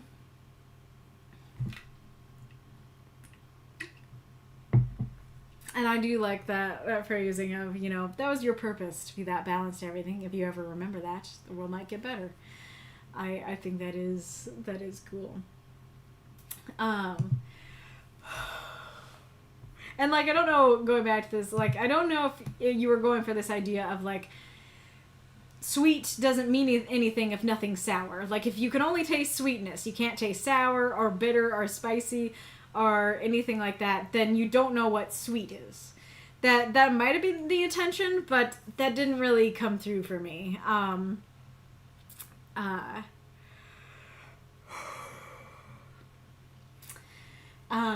I guess maybe it's just because of the nature of pain that it's like, no, like, you know, sure, if all you, I don't know, I was gonna say if all you'd ever known was pain, then maybe it wouldn't mean anything, but no, I think, yeah, the nature of pain is deeper.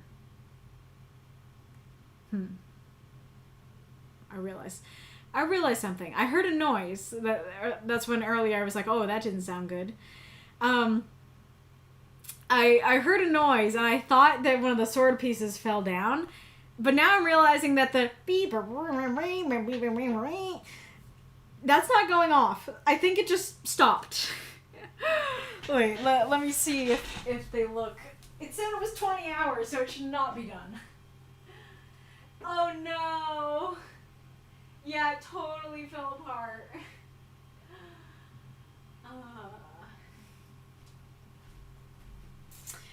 Darn.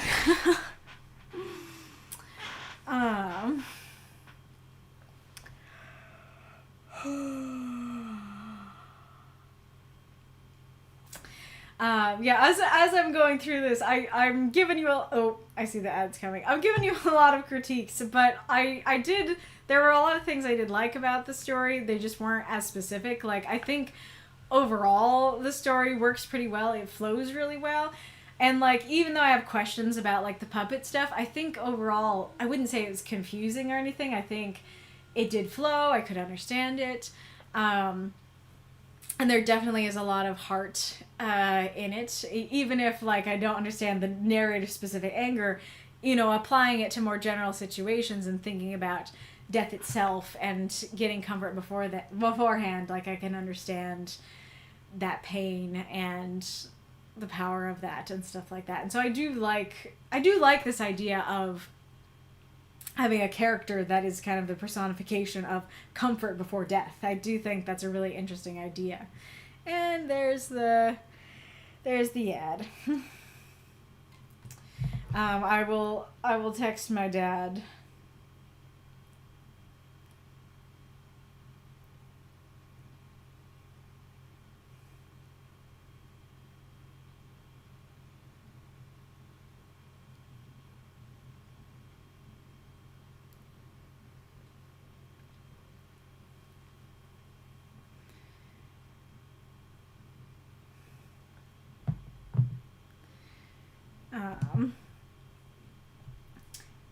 cat. Like a kitty cat.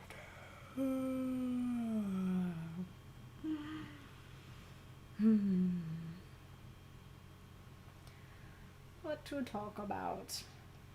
I feel like answering questions about my story worked pretty well for that other ad. So if you want to ask questions related to my story, you can, but I don't want to be selfish or take over a bunch of the stream.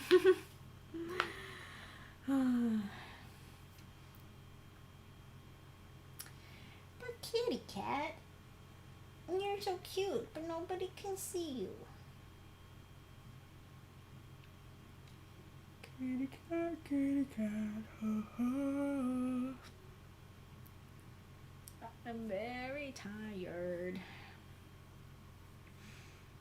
There you go. I'd like to cheer, but I'd like to have something for the next stream. I don't have a whole encore worth of spare change anyway. Super fair, yeah. If you can't unlock it, you can save it for next time.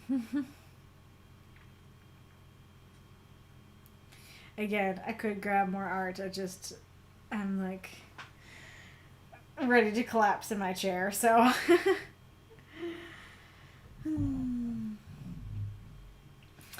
I always forget just how much I love this art piece, the one I showed before, but like it's been sitting here and I'm just admiring it. It makes me very happy.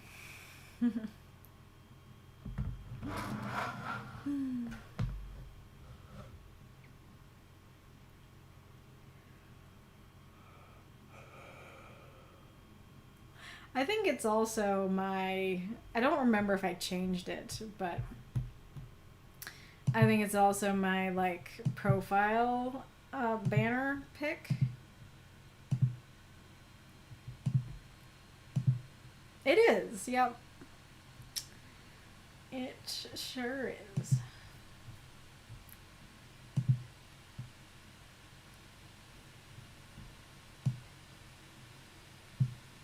Oh, is the ad over? I think the ad's over. Okay. What have folks been saying?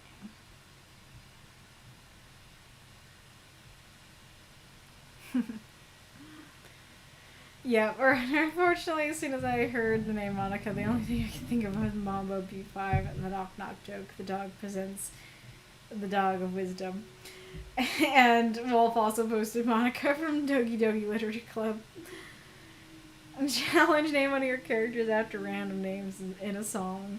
You know what? Sure, we'll pin that. Why not? Death Parade! I love that anime. I do remember it being a good one.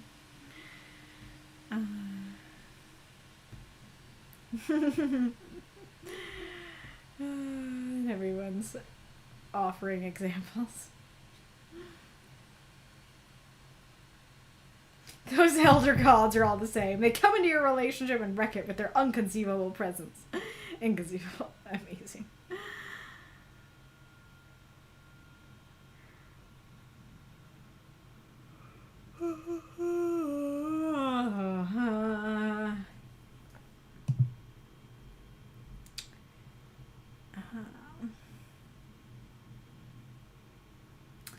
Arachnarquista, I think this one has a lot of elements that require more explanation for it to really stand on its own. It feels too much like a fragment taken out of context without an appropriate framing to keep it cohesive. Indeed, I think that is the thing, is that, like, and again, I don't know for sure how it would have gone if you wrote it more in third person, but I think you could have done that in third person potentially, because as is, we're like, are they a puppet? Are they a hypocrite? We don't know. We haven't even met them because they're us, you know?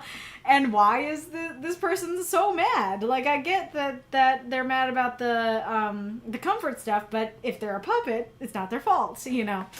And so I do think that just if you change the perspective of it, then I think that you could answer those questions and make it clearer what's actually going on in that sense to make it work better. That was one heck of a last line. Yeah, that is a good point. The last line is pretty dang powerful, of just like, well, just rot. You know, that is cool. Counterpoint, if you want your average reader to care for someone since they are dead, don't make them people. Make them puppies. Yeah. You know, that's true. Yep. If Monica was a golden retriever puppy, we would immediately care a little bit more. I see. Welcome to the chat room, Mako laughing, and welcome to the chat room. And I think that Mako laughing came after I said the crucifixion stuff.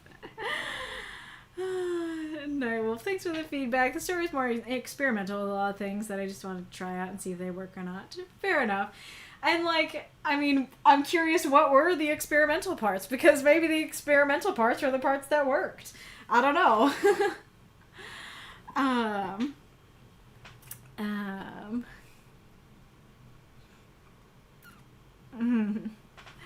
Hello, Super Splat 007. Welcome, welcome.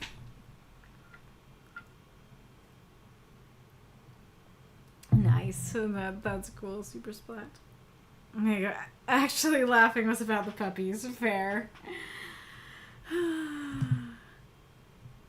I wouldn't suddenly remember Monica since that Monica never left my mind.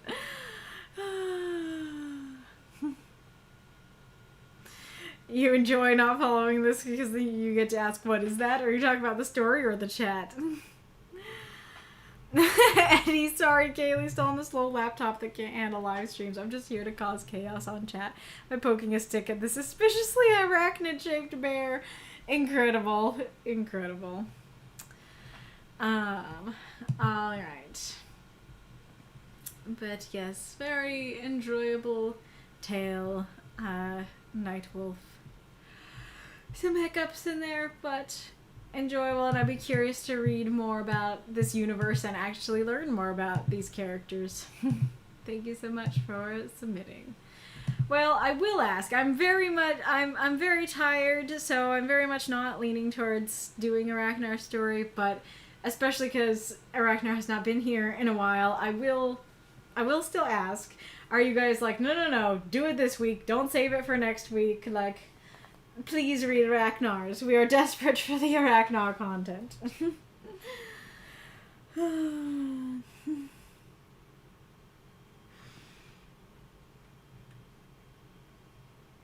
Nice. Wow.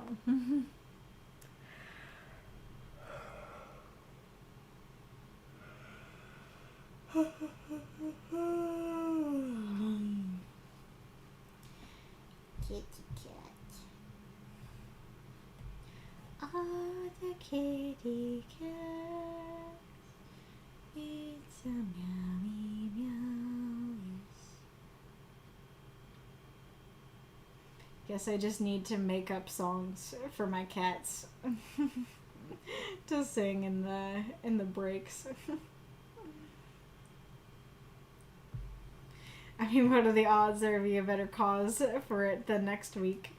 I mean, I don't know. It depends on what you think is a better cause. If you think getting the famous Aracnar read is a better cause than someone else, then maybe Aracnar is a better cause. But if you're too tired, that's fair. Mm-hmm. Well, I can tell you're tired. Mm-hmm. There is also a chance that I will be equally as tired next week. That's possible too.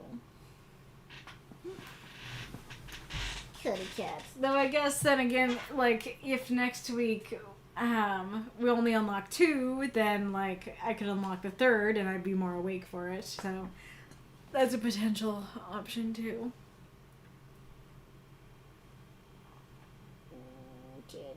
Kitty cat.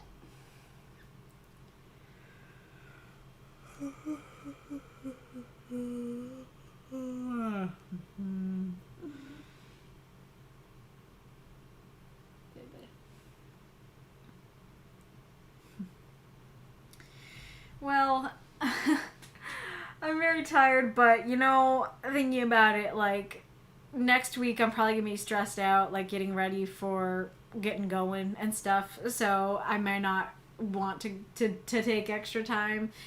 So I'll read Aracnars. Just know that you might get less discussion than usual. I might be like See my review for more. But let's try it. Alright.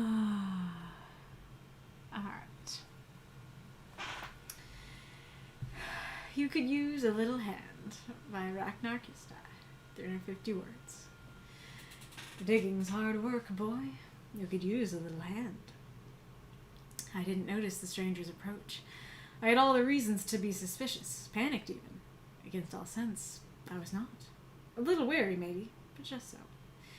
And truth be told, the earth felt a lot heavier than it should be. As heavy as if now I had to endure the whole weight of the world alone. Even if you think that's something you should do by yourself, the company can lighten the load. Besides, I brought my own spade. One should always be prepared. The stranger lit a cigarette, allowing me time to process. Somehow that last line sounded just like my mother. Mother. I can't believe I won't hear her anymore. The effort in displacing soil had me drenched, but the wetness in my face now didn't taste like sweat. Who are you? Why are you here? Here I am, in a secluded place, digging a grave alone. As alone as I can be, besides her.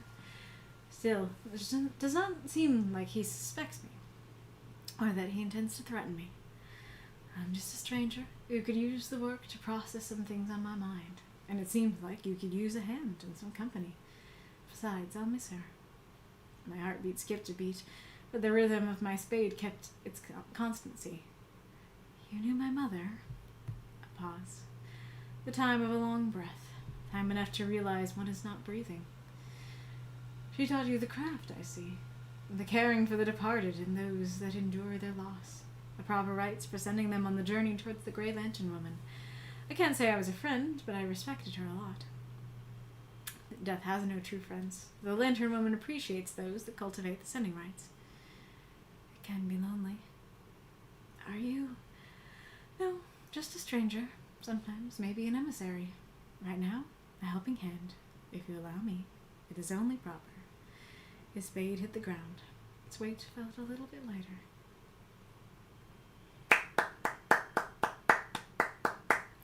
Drop those moths and monsters. Cheer for this story if you loved it. So I realized there's something I can do to make things easier. I think I might just read my review. And then if I have anything to add, then I can add it.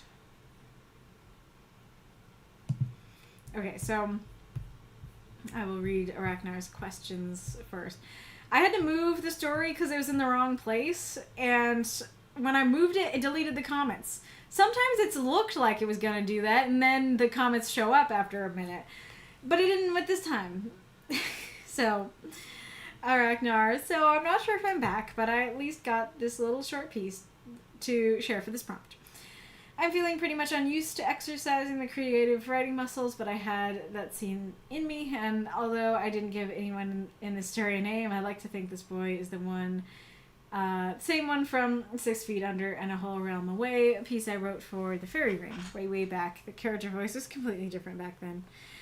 So yeah, I'm interested in all kinds of comments and reviews, but just to put some questions here. One, is the idea of what's going on clear here? Maybe some elements are a bit vague, and that's okay. But could you get the basic idea of what the boy is going through? 2, I tried to use a lot of focus on some very physical things to convey emotional states.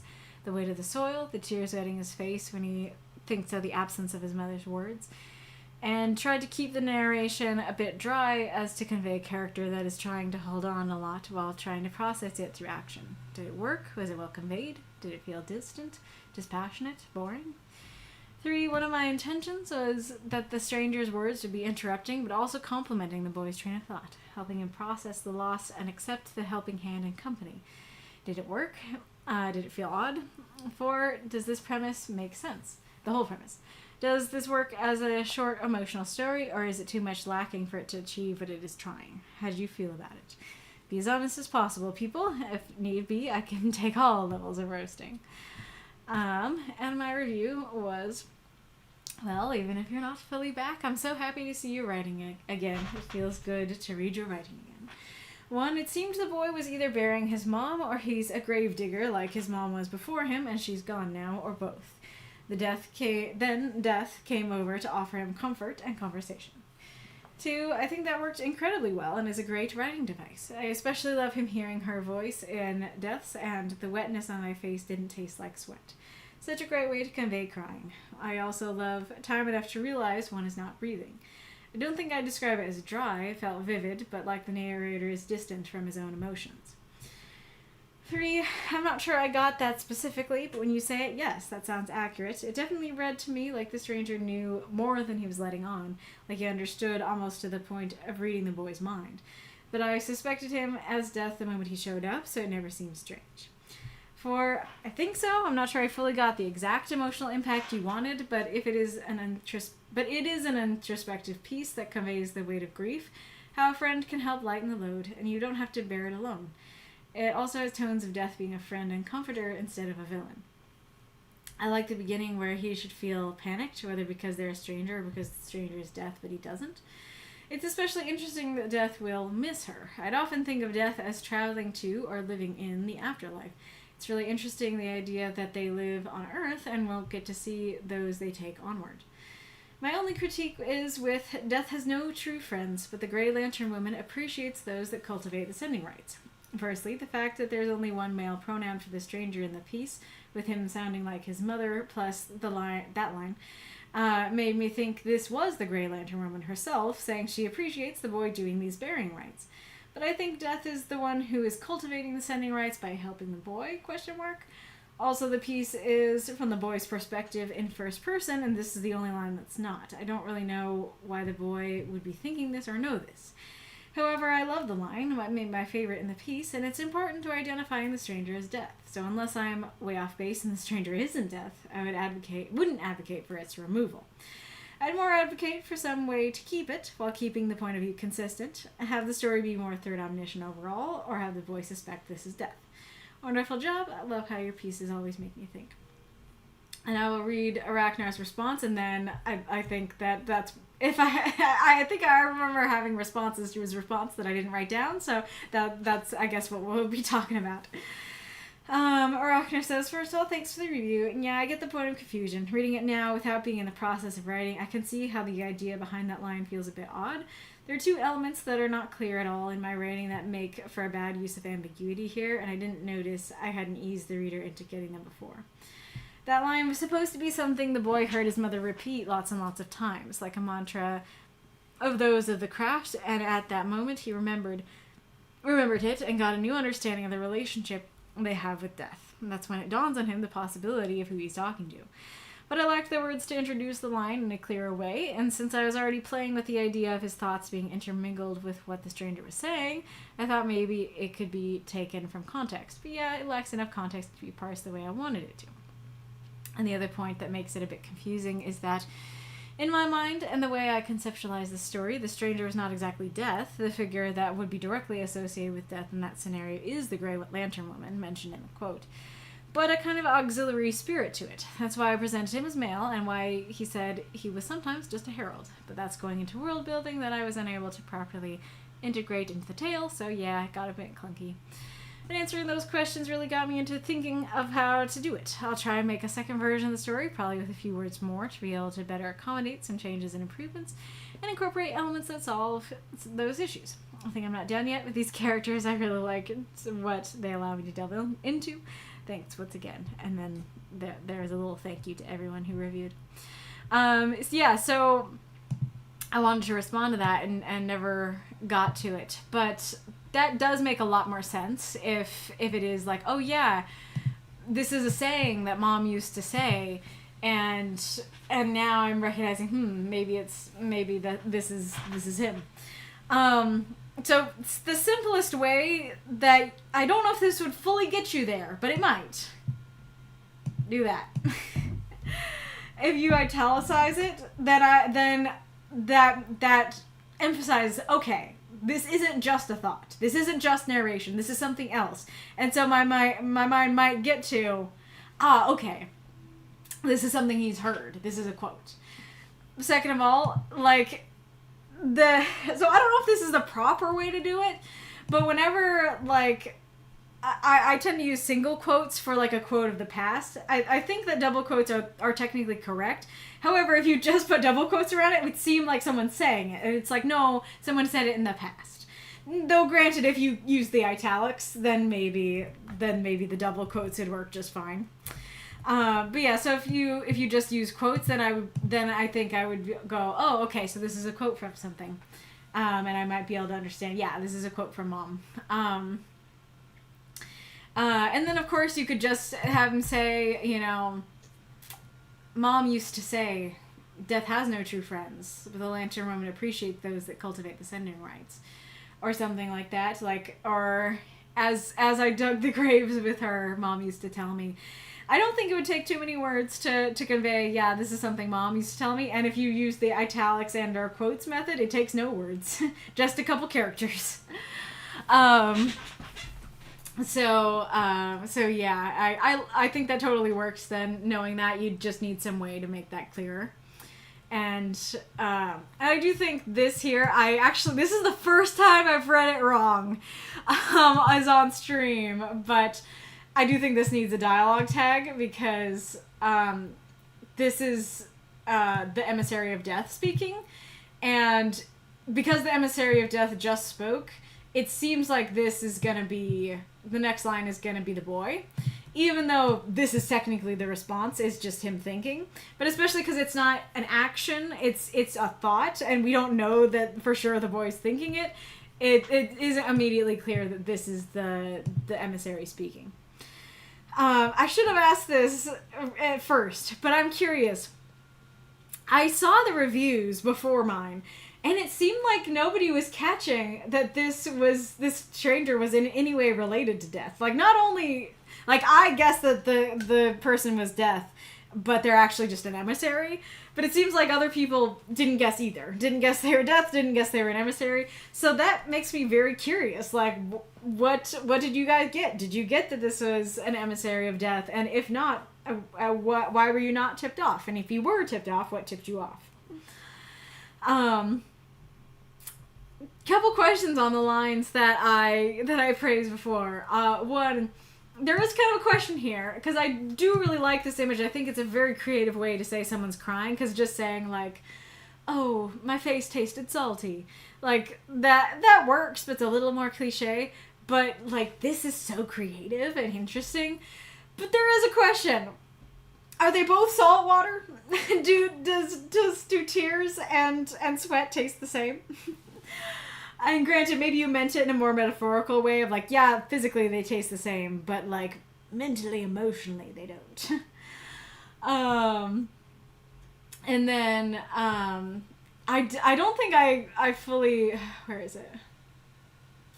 I don't think I fully connected that like time of a long breath, time enough to realize one is not breathing. I don't think I fully connected the like juxtaposition there of like, this is time for a long breath. I didn't take that breath, though. I wasn't breathing. I think that works well. Like I said, I really like the way you're conveying emotions throughout this piece. By the way, every time, honestly, even knowing the story, whenever I read that title, it always feels like the story is going to be about Death, like, popping off his hand and giving it to the boy. It totally, I was like, oh, you could use a little hand. So someone's literally gonna be given a hand in this story. I don't know that that's a critique, but I was a bit sad. Nobody was actually given a hand, only like metaphorically and in the form of help. But that was still nice, and I do like the message of the story of like, pain like this can be easier to bear when you have help, sort of thing. But I do like the theme, the motif or whatever throughout of the earth being heavy and it being lighter by the end, even though the stranger didn't actually do anything. I think that works really well. The cigarette thing makes me think of Arith's, the SCP that Arith mentioned.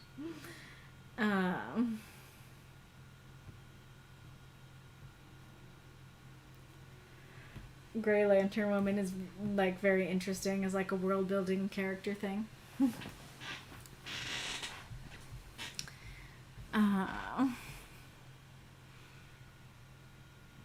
Oh no, CM Weller got constant hiccups. That's terrible. Ooh, you have drawings, Lee? Nice.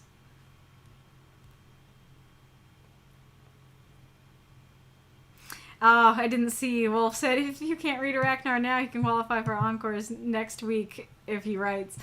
Yeah, I that was an option I hadn't considered that I should have. We're all getting loopy tonight.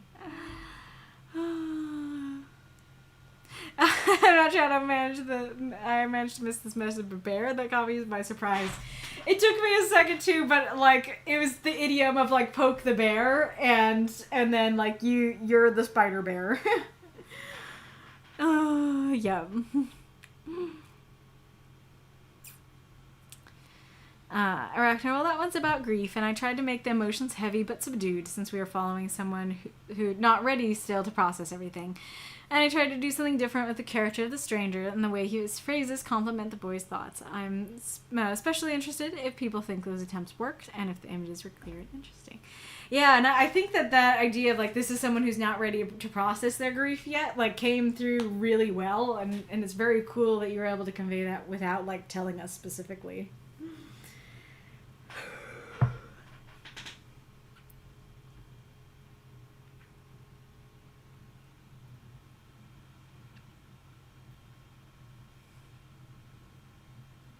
Mako says, I honestly didn't get/notice his phrases completing the boy's thoughts. Yeah, I think I said in my notes, like, I didn't notice that at first. Like, looking at it again, I'm like, okay, yeah, they do kind of do that. But on a first read, yeah, no, it just seemed like, it seemed, I don't know.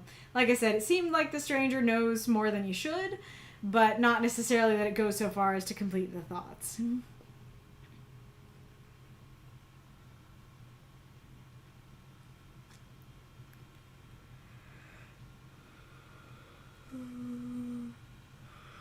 Eddie, bring in the chaos.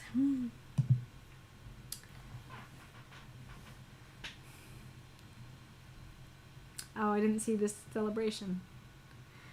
I think welcoming back Aracnar is a great use of the monthly power. Fair. Reidrev. For starters, I had all these reasons to be suspicious. Panicked even. Made me think the boy killed his mother. Oh, interesting. Yeah, I hadn't considered that, but that's a good point. That, like, you know, if you're just benignly and innocently burying someone, because that's really interesting. Because the suspicious reflected on the stranger to me. That it's like suspicious of this person. Why is this person in a graveyard at night? But I can totally see that it's like, well, you're innocently burying a body. Why should anybody... Oh, goodness, you scared me. That it can kind of reflect maybe the stranger is like, you know, gonna rat you out, is coming to see what you did, and like, so you're panicked and suspicious because they figured it out. That's interesting. I mean, I had the same thought, but then I was like, stranger just came up out of nowhere is probably sufficient reason, Aracnar, I feared that phrase would prime that interpretation, but the idea was more that he was burying someone in a secluded space alone, which in and of itself would be very suspicious. Yeah, I definitely didn't get that. I didn't know that part. It definitely, yeah, it reflected on the stranger, not the boy. Reidrev, 1, the boy burying his mother and inheriting her profession as gravekeeper or something of the sort. Death comes helping the boy through this difficult ordeal and express his gratitude towards the gravekeeper's job. 2, it didn't appear as holding in a lot, nor did it appear as distant. I assume the boy was in shock, especially with how out of it he was during the interaction with the stranger. Fair. 3, it definitely felt supernatural, but also kind of manipulative. Even if the stranger's intentions were good, it sounds like deflecting, and never quite answering the questions and pitting them to the boy instead. Yeah, that's a great point. I think that's part of why it doesn't read like he's finishing the boy's thoughts, because, like, he deflects the questions that, like, even just, you knew my mother. She taught you the craft. Like, yes, that does say he knew her, but it's not saying yes. And then, you know, are you... Well, we don't know what the boy was even going to ask. And so then he's like, no, just a stranger. I guess that's a different problem. I guess that one he does answer, but that's a different issue.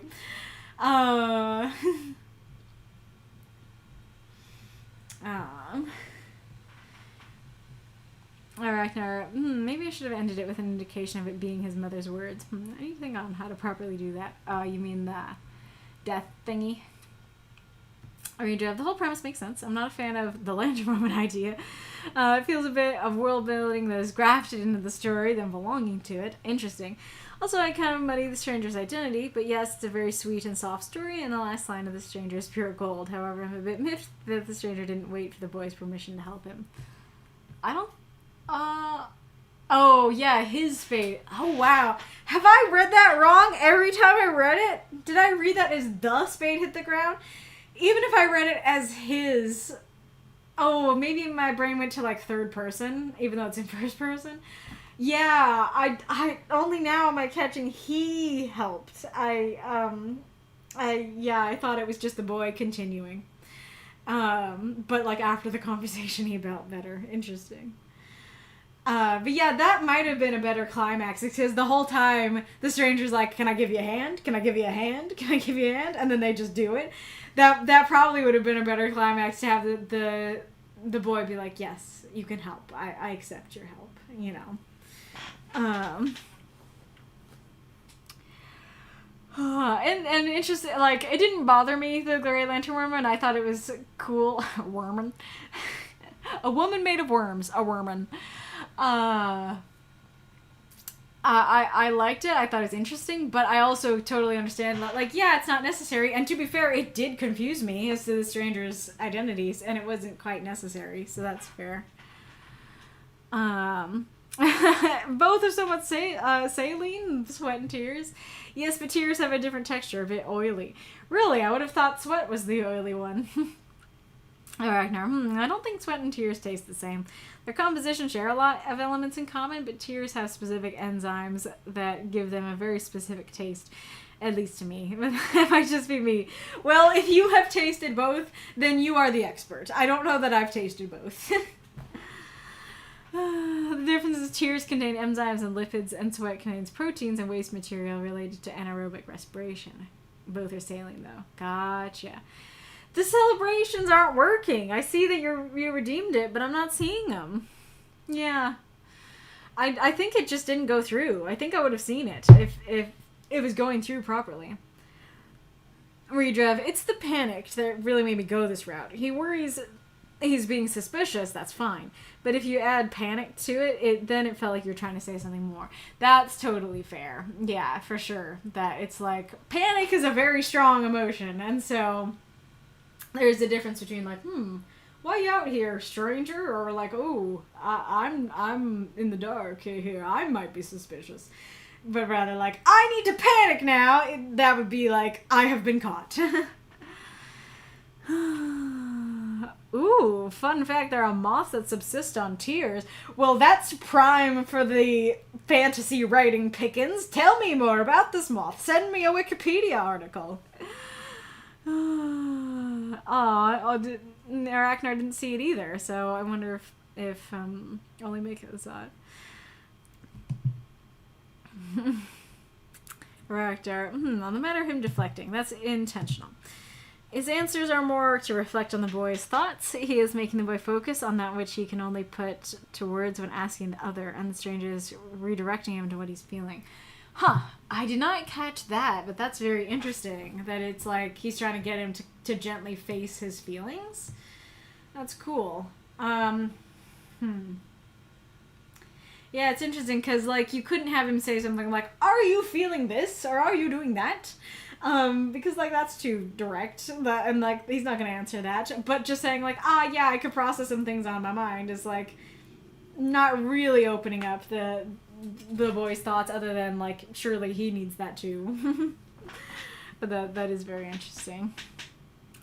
Bird's tears specifically. Well, that's less exciting than human tears, but fair enough. Also, I don't think I knew that birds cry.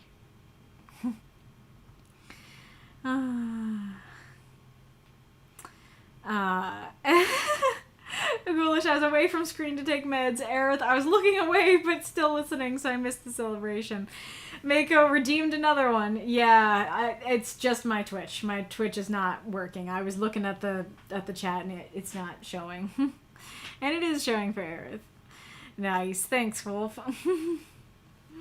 Does that say it's from Madagascar?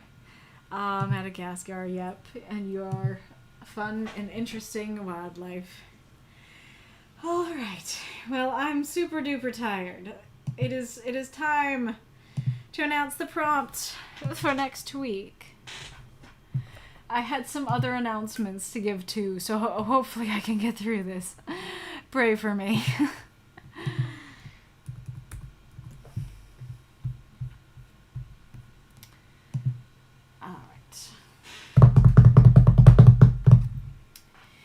In third place, we have a tie, both with 16 votes. We have What Have I Done? And The Beauty of Being Broken. Then, for second place, with 17 votes, we have I Wanna Pet the Creature. Then, in first place, with 22 votes, we have Pleasant Loneliness. So I'll probably try and keep my my suggestions brief to try and like talk to everything and get out of here faster. But so my immediate thought for this was like I'm an introvert, and so I like being alone. In fact, I need time alone to function properly, and so it makes me think of that. You know, characters that like or need their time alone. But some of the conversation made me realize that other people might view loneliness as something very different and something very dark, and rather than just time alone. And so you could use that too. And there is this element here that it's a contradiction. It's a juxtaposition, oxymoron, whatever you want to call it. And so you could, write about that, how this should be something dark and terrible, but there's something pleasant about it. Or you could even write about how somebody is like, I think they're like, I want to be alone. I mean, kind of a Home Alone thing, right? Where he's like, he wishes his family away. He wishes he didn't have a family. And then at first he's like, yeah. And then after a while he's like, actually, no, please bring them back. I don't want them gone. You could do, maybe not that exactly, but that sort of thing where someone's like, oh yeah, I don't want to be around you. I want to be alone. And then they're like, it would be much more pleasant, to be alone. And then they're like, oh, actually, no. Actually, this is loneliness. This is painful. This is dark. I don't like this. You could definitely do that. You could kind of write about somebody finding the silver lining in loneliness, that somebody Mako and I have been watching, and for me, rewatching Tangled the series, and there's a character in there who was basically alone in his kingdom for like 25 years, and he should have lost more. He's lost his marbles, but he should have lost more marbles than he's lost. But you could write about a character like that who for some reason is like forced to be alone, and it's a terrible situation, but maybe they can find a silver lining. So like, maybe it's not like the loneliness as a whole is pleasant, but there's pleasantness in the loneliness, that there are good moments to be had in the loneliness. It kind of reminds me of those small moments in the Studio Ghibli movies. Oh, do tell. And Wolf, do let us know, like, what inspired this prompt. And then I'm also wondering, because a lot of folks are saying they were surprised that this prompt won, or they weren't this prompt's biggest fan. So I really want to hear from those who are this prompt's biggest fan, who really did want it to win. Why did you vote for it? What made you like it so much? I've heard from the naysayers. I want to hear from the yay-sayers. Let's see what folks on. I've been saying over here. The Source. Is this a game? I see Steam. Look at all the lonely people. Yep. Yeah, can you usually do your definitions. Can you put up the definitions of pleasant and loneliness? Thanks a lot for all the comments, Aracnarquista says. You're welcome. The original context is that this character has been filled with hate and vengeance for so long, he finally knows peace. So, like, this character was surrounded by people and was angry at all the people, and now they're alone, and now they finally know peace. It's a clip from a game. Gotcha. Interesting. Yeah, I can't watch it right this second on the stream, but, you know, you guys can do that, and I can look at it later. But that's very interesting, of just, like, okay, like, my life that wasn't lonely was so much worse. Like, there might be downsides to this, but, like, at the end of the day, this is peace compared to what it was before. Aracnar, I don't remember if I voted for this one. I remember voting in 3 of them, and I think the feeling of finding loneliness soothing resonates with me. Gotcha. Interesting.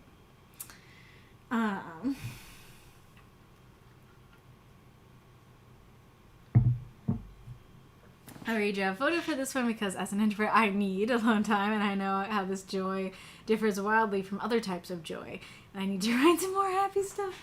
Nice. A high five. I'm with you on the introvert stuff.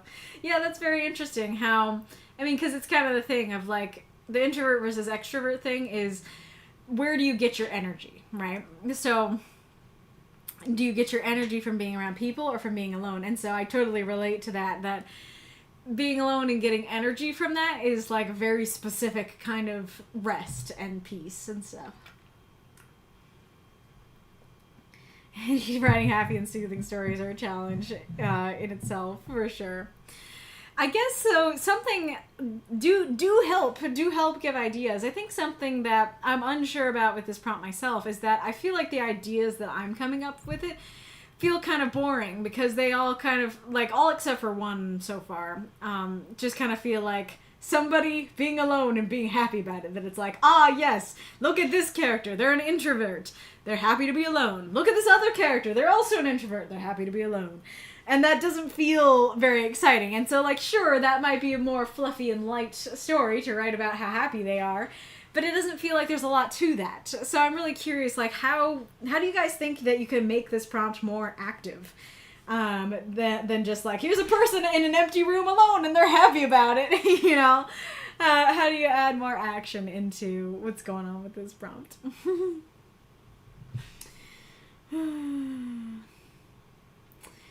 It's, for the game, it's more like he was so busy trying to avenge his father, he never got the chance to actually miss his father. Ooh, that's interesting. Yeah, so that's an interesting idea. It's not just, like, right now I'm kind of talking about how the loneliness is the goal. The being alone is the goal. But this has a different element to it of, like, I need to do something with that loneliness. So that, like, without the loneliness, I'm all focused on revenge. But in the loneliness, in the alone time, now I can actually feel the emotion of it. Now I can actually miss him. Yeah, that's cool. That's definitely a place to go with this prompt. To think about what does loneliness do or create? You know, what happens in the loneliness? You know, kind of thing. Revenge is a full-time job. Now that's a prompt. Yeah, it's not very action-y, more meditative. Exactly. But I feel like if all the stories are just like, here's a person, they're alone, they like it. Here's another person, they're also alone, they also like it. I feel like it might be a less interesting stream. So that's kind of why I'm asking, you know, it doesn't feel very action-y, but how could you take it there? Yeah, fair enough. Here you go. Let's see. Oh yeah, how happy and soothing stories are challenging in itself. Rujo says, I think it's because writing is cathartic. A lot of us use writing as an outlet. Writing happy stories doesn't allow for that outlet. You know, I never thought about that, and that is a fantastic point. Ooh, might try something conflicting, which has been on my mind for a while. A bit autobiographical. Interesting. Don't say that. Everyone can be alone in different ways. I mean, fair enough.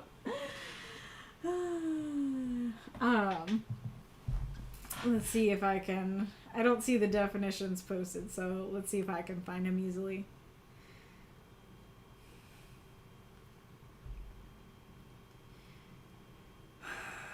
Giving a sense of happy satisfaction or enjoyment.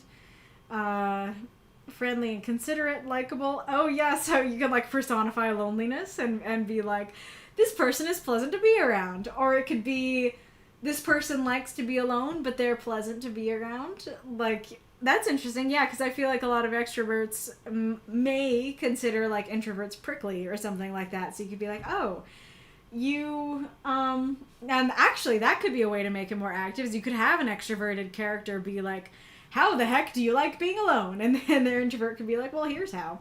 Or maybe even like set the extrovert up with like a good book in a nook and stuff, and it's like, isn't that nice? But yeah, so it could be that you think someone, it could even be like not just an introvert, it could be like somebody who's like depressed or something, that you think, oh, they're lonely, they're going to be unpleasant to be around, but actually they're not, you know? Or actually you're like, I don't care if they're unpleasant to be around, I want to help them, you know, kind of thing.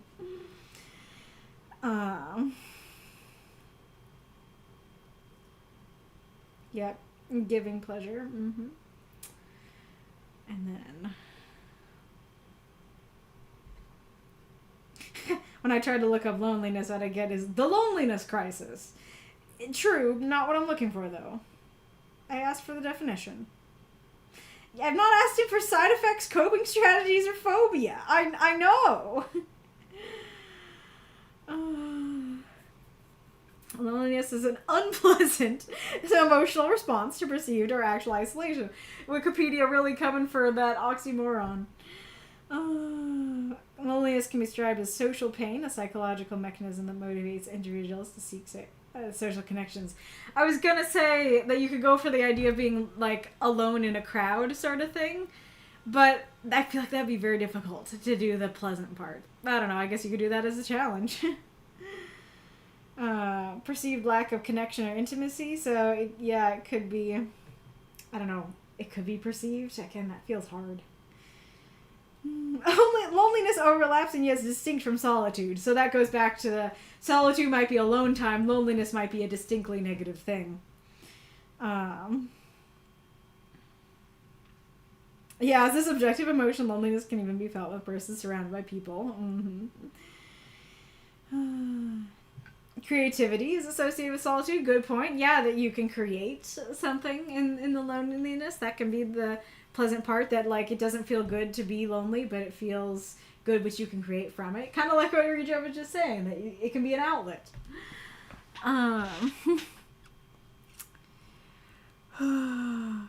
Side effect, coping habits, phobia. How's that pleasant going, folks? With Sophie in Howl's Moving Castle, she doesn't voice what she wants and appears to be fine with everything, and she even embraces the old woman she's cursed to be. Rewatched it several times, and I always see the undertones of her being lonely and appears to be okay with that, and throughout the movie, she just comes to terms with self-love and finding where she belongs. Also reminds me of Eeyore, who always tries to include Eeyore and Rabbit in his hangouts. Interesting. So, like, I don't know for sure, but I think Eeyore seems pretty depressed. He doesn't seem to like it. But, you know, a character who's, like, you know, invited to the parties and is like, I'm happy to be invited, but I'd like to be alone. You know, that could work. And that's really interesting. The idea of, like, yeah, Sophie's lonely, but she accepts it. She's not mad about it, sort of thing. How is that the quote from Nietzsche go? Don't break my solitude, if not to bring actual companionship. Ooh, that's an interesting one. Aww.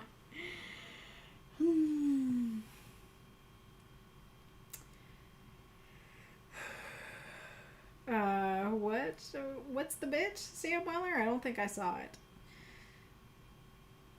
Freedom is considered to be one of the benefits of solitude. The constraints of others will not have any effect on a person who's spending time in solitude, therefore giving the person more latitude in their actions. With increased freedom, a person's choices are less likely to be affected by exchanges with others.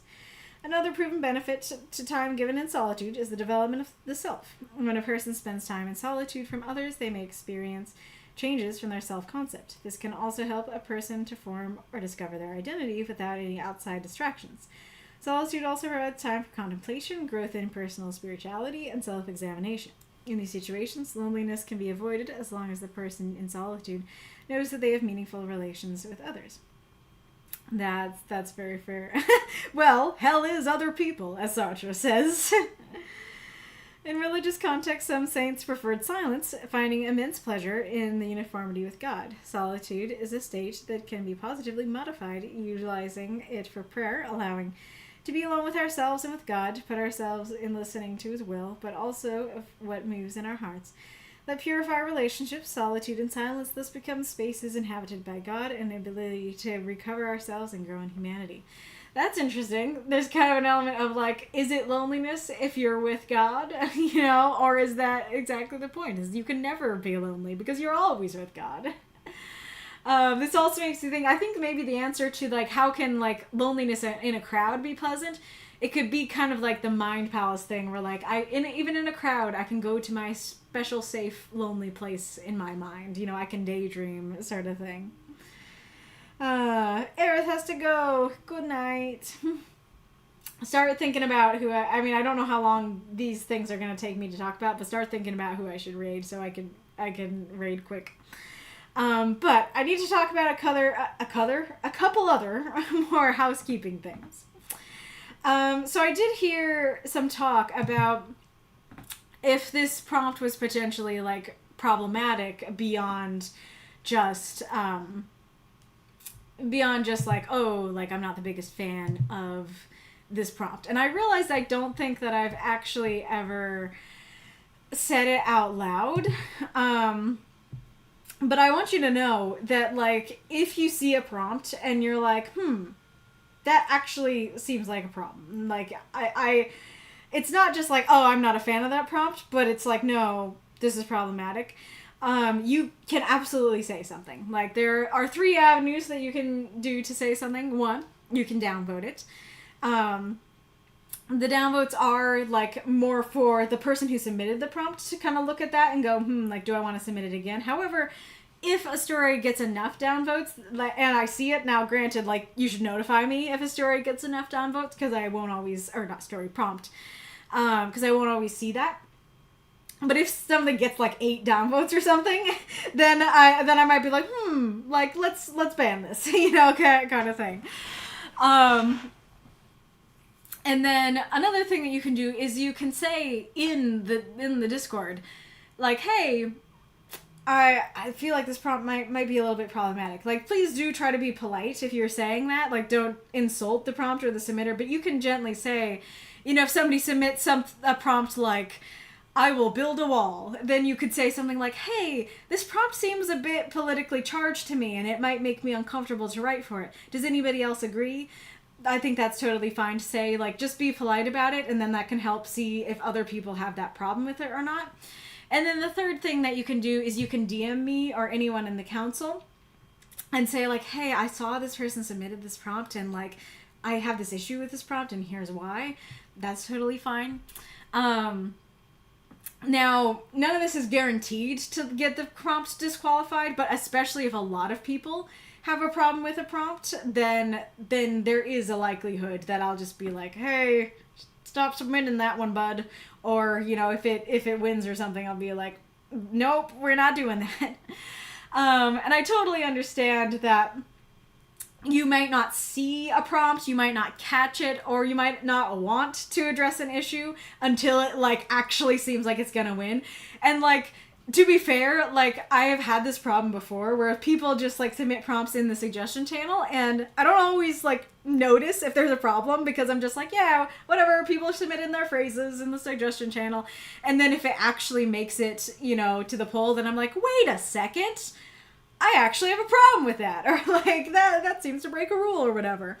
So I totally understand, like, not seeing it or being like, I don't want to, like, I don't want to antagonize this person potentially if there's nothing wrong, or if it's never going to get that far. However, if you do have a problem with the prompt, it would be best if you address it when it's in the suggestions channel. Before it actually gets to the point where it wins, because it's going to be a lot more difficult to deal with if a prompt wins than if it's just like there in the suggestion channel and I can just be like, hey, let's not, so FYI, if you truly have a genuine problem with a prompt, you don't have to sit there and suffer in silence. Like, you are free to say something, be it politely in public or privately in DMs. Just FYI. And then the other housekeeping thing that I'd like to talk about, and it's kind of related to that in a way. Lately, I have been hearing a lot of talk about how people are unsure why a prompt won, or they're not the biggest fan of the prompt that won. And we're all gonna have prompts that we like more than others, and that's totally fine. And it's totally fine, like, as long as you're polite about it, it's totally fine to be like, I'm surprised this one won. However, do you guys remember what I was talking about a little while ago about how Death Said had this idea eons ago of only letting the people who wrote for the last week vote for the next week. And at the time, I was like, hey, there's the celebration. I see that. Yeah, I did talk about that at the beginning. I can talk about it again. But just lost my train of thought. Oh, yeah, so at the time, I was like, that's going to be way too difficult technically to implement. But I thought about it more, and I talked about it on a stream a while ago, and I was like, wait, all I really need to do is create a role, and then just figure out who needs the role and give it to them. And so that is more tedious than what we have, but it's not maybe as tedious as I thought. So a couple weeks ago, I mentioned potentially doing that, and then Death Said offered, hey, actually, I'll calculate, for you. Would it change anything? And I was like, yeah, thanks. Good idea. And he has calculated it for a few weeks, and it hasn't ever changed the winner any time that it's been calculated. And I myself calculated it for the last time. However, here's the thing. In me calculating it, I saw, you have to, keep the names, understand the names. And so I saw, who voted and everything, which I don't usually look at. And I realized that there are, several people who vote in the polls each week who either never write or who never even talk in the Discord. And the thing is that I'm totally fine with, like, folks who write... No ad. I'm totally fine with people who write off and on in the group voting, especially because, like, you voting might mean that, if this one wins, it will be an on week. I will write for this week, because I like that one. So I'm totally fine with that. It's just the folks that never write or who never even participate in anything else in the Discord, that's the thing that kind of frustrates me, because they aren't really affected by what prompt wins. They're just kind of having fun voting. I totally get it. It's fun to vote for things. But for those of us who do write, especially those of us who write every week, like, this totally affects how our week goes. And so I really want just the people who actually care and who will actually be affected by the vote to be able to vote. I'm not intending this to be exclusionary, and I'm really sorry if that's how it comes across. But like I said, it is just in the goal of, I don't want people who don't really care and won't be affected by the winner to have such a say in what wins, and, in such a say in the lives of the people who do care and who will be affected. And the other thing is, especially because for multiple weeks now, it seems like people have been surprised by who won, even if the winner will not change at all. I want to feel like, I would feel better if, people are like, I don't really know why that one won. If I knew, yeah, it won because the people who care are voting for it. Maybe half of the people who care voted for it, and half of the people don't understand why it won. But at least it's people who care, who are for sure voting on it. And so, yeah. So FYI, that's the plan. That's the plan. That unless you have, unless everybody has really strong objections for it, my plan is to at least try it out starting next week. I want to try having only those... Oh, there's an important distinction. There's an important other part to it. I'm going to include reviewers. So... Even if you did not write anything, if you review at least 2 people, you will still be able to vote. So if you wrote a story and or if you reviewed 2 people, then you will be eligible to vote. So it's basically just making sure the people who are actually participating in the group, be it in participating by writing something or participating by interacting with what other people have wrote. And I might add, so right now we have the announcement poll and then we have the secret supporter chat poll.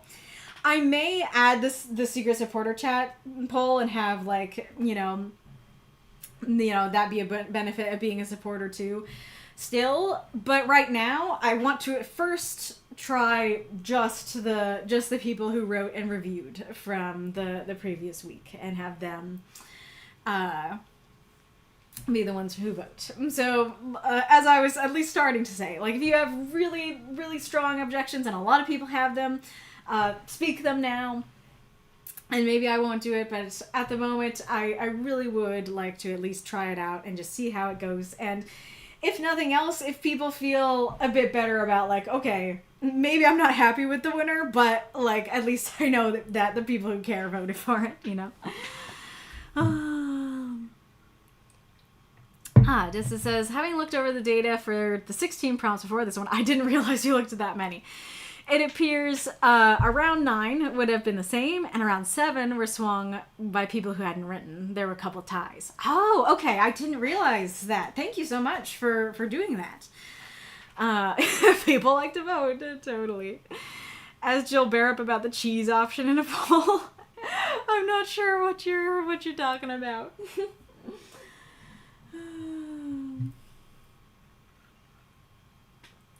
Going back to the prompt, Doc says, some folks also gain energy from being alone. Pampering yourself for some me time is also self-soothing. That's a good idea of, like, yeah, getting a self-care day, a spa day sort of thing. Some people step away to be alone from a heated argument. Ooh, that's a great point too. So these are like more temporary loneliness sort of things of like, yeah, let's temporarily be alone to get away from this person sort of thing. And also, like, I was saying before that loneliness and time alone might be different, but it will make the stories you can write very narrow if you're only going by, like, loneliness as this dark and terrible thing. And so it's totally fine to just use time alone or solitude as a synonym for loneliness. Ishmael sails the ocean by himself. He loves to crash and pull up the waves. It's his sanctuary. That's he's the main character from Moby Dick, right? Interesting. We got another welcome to the chat room.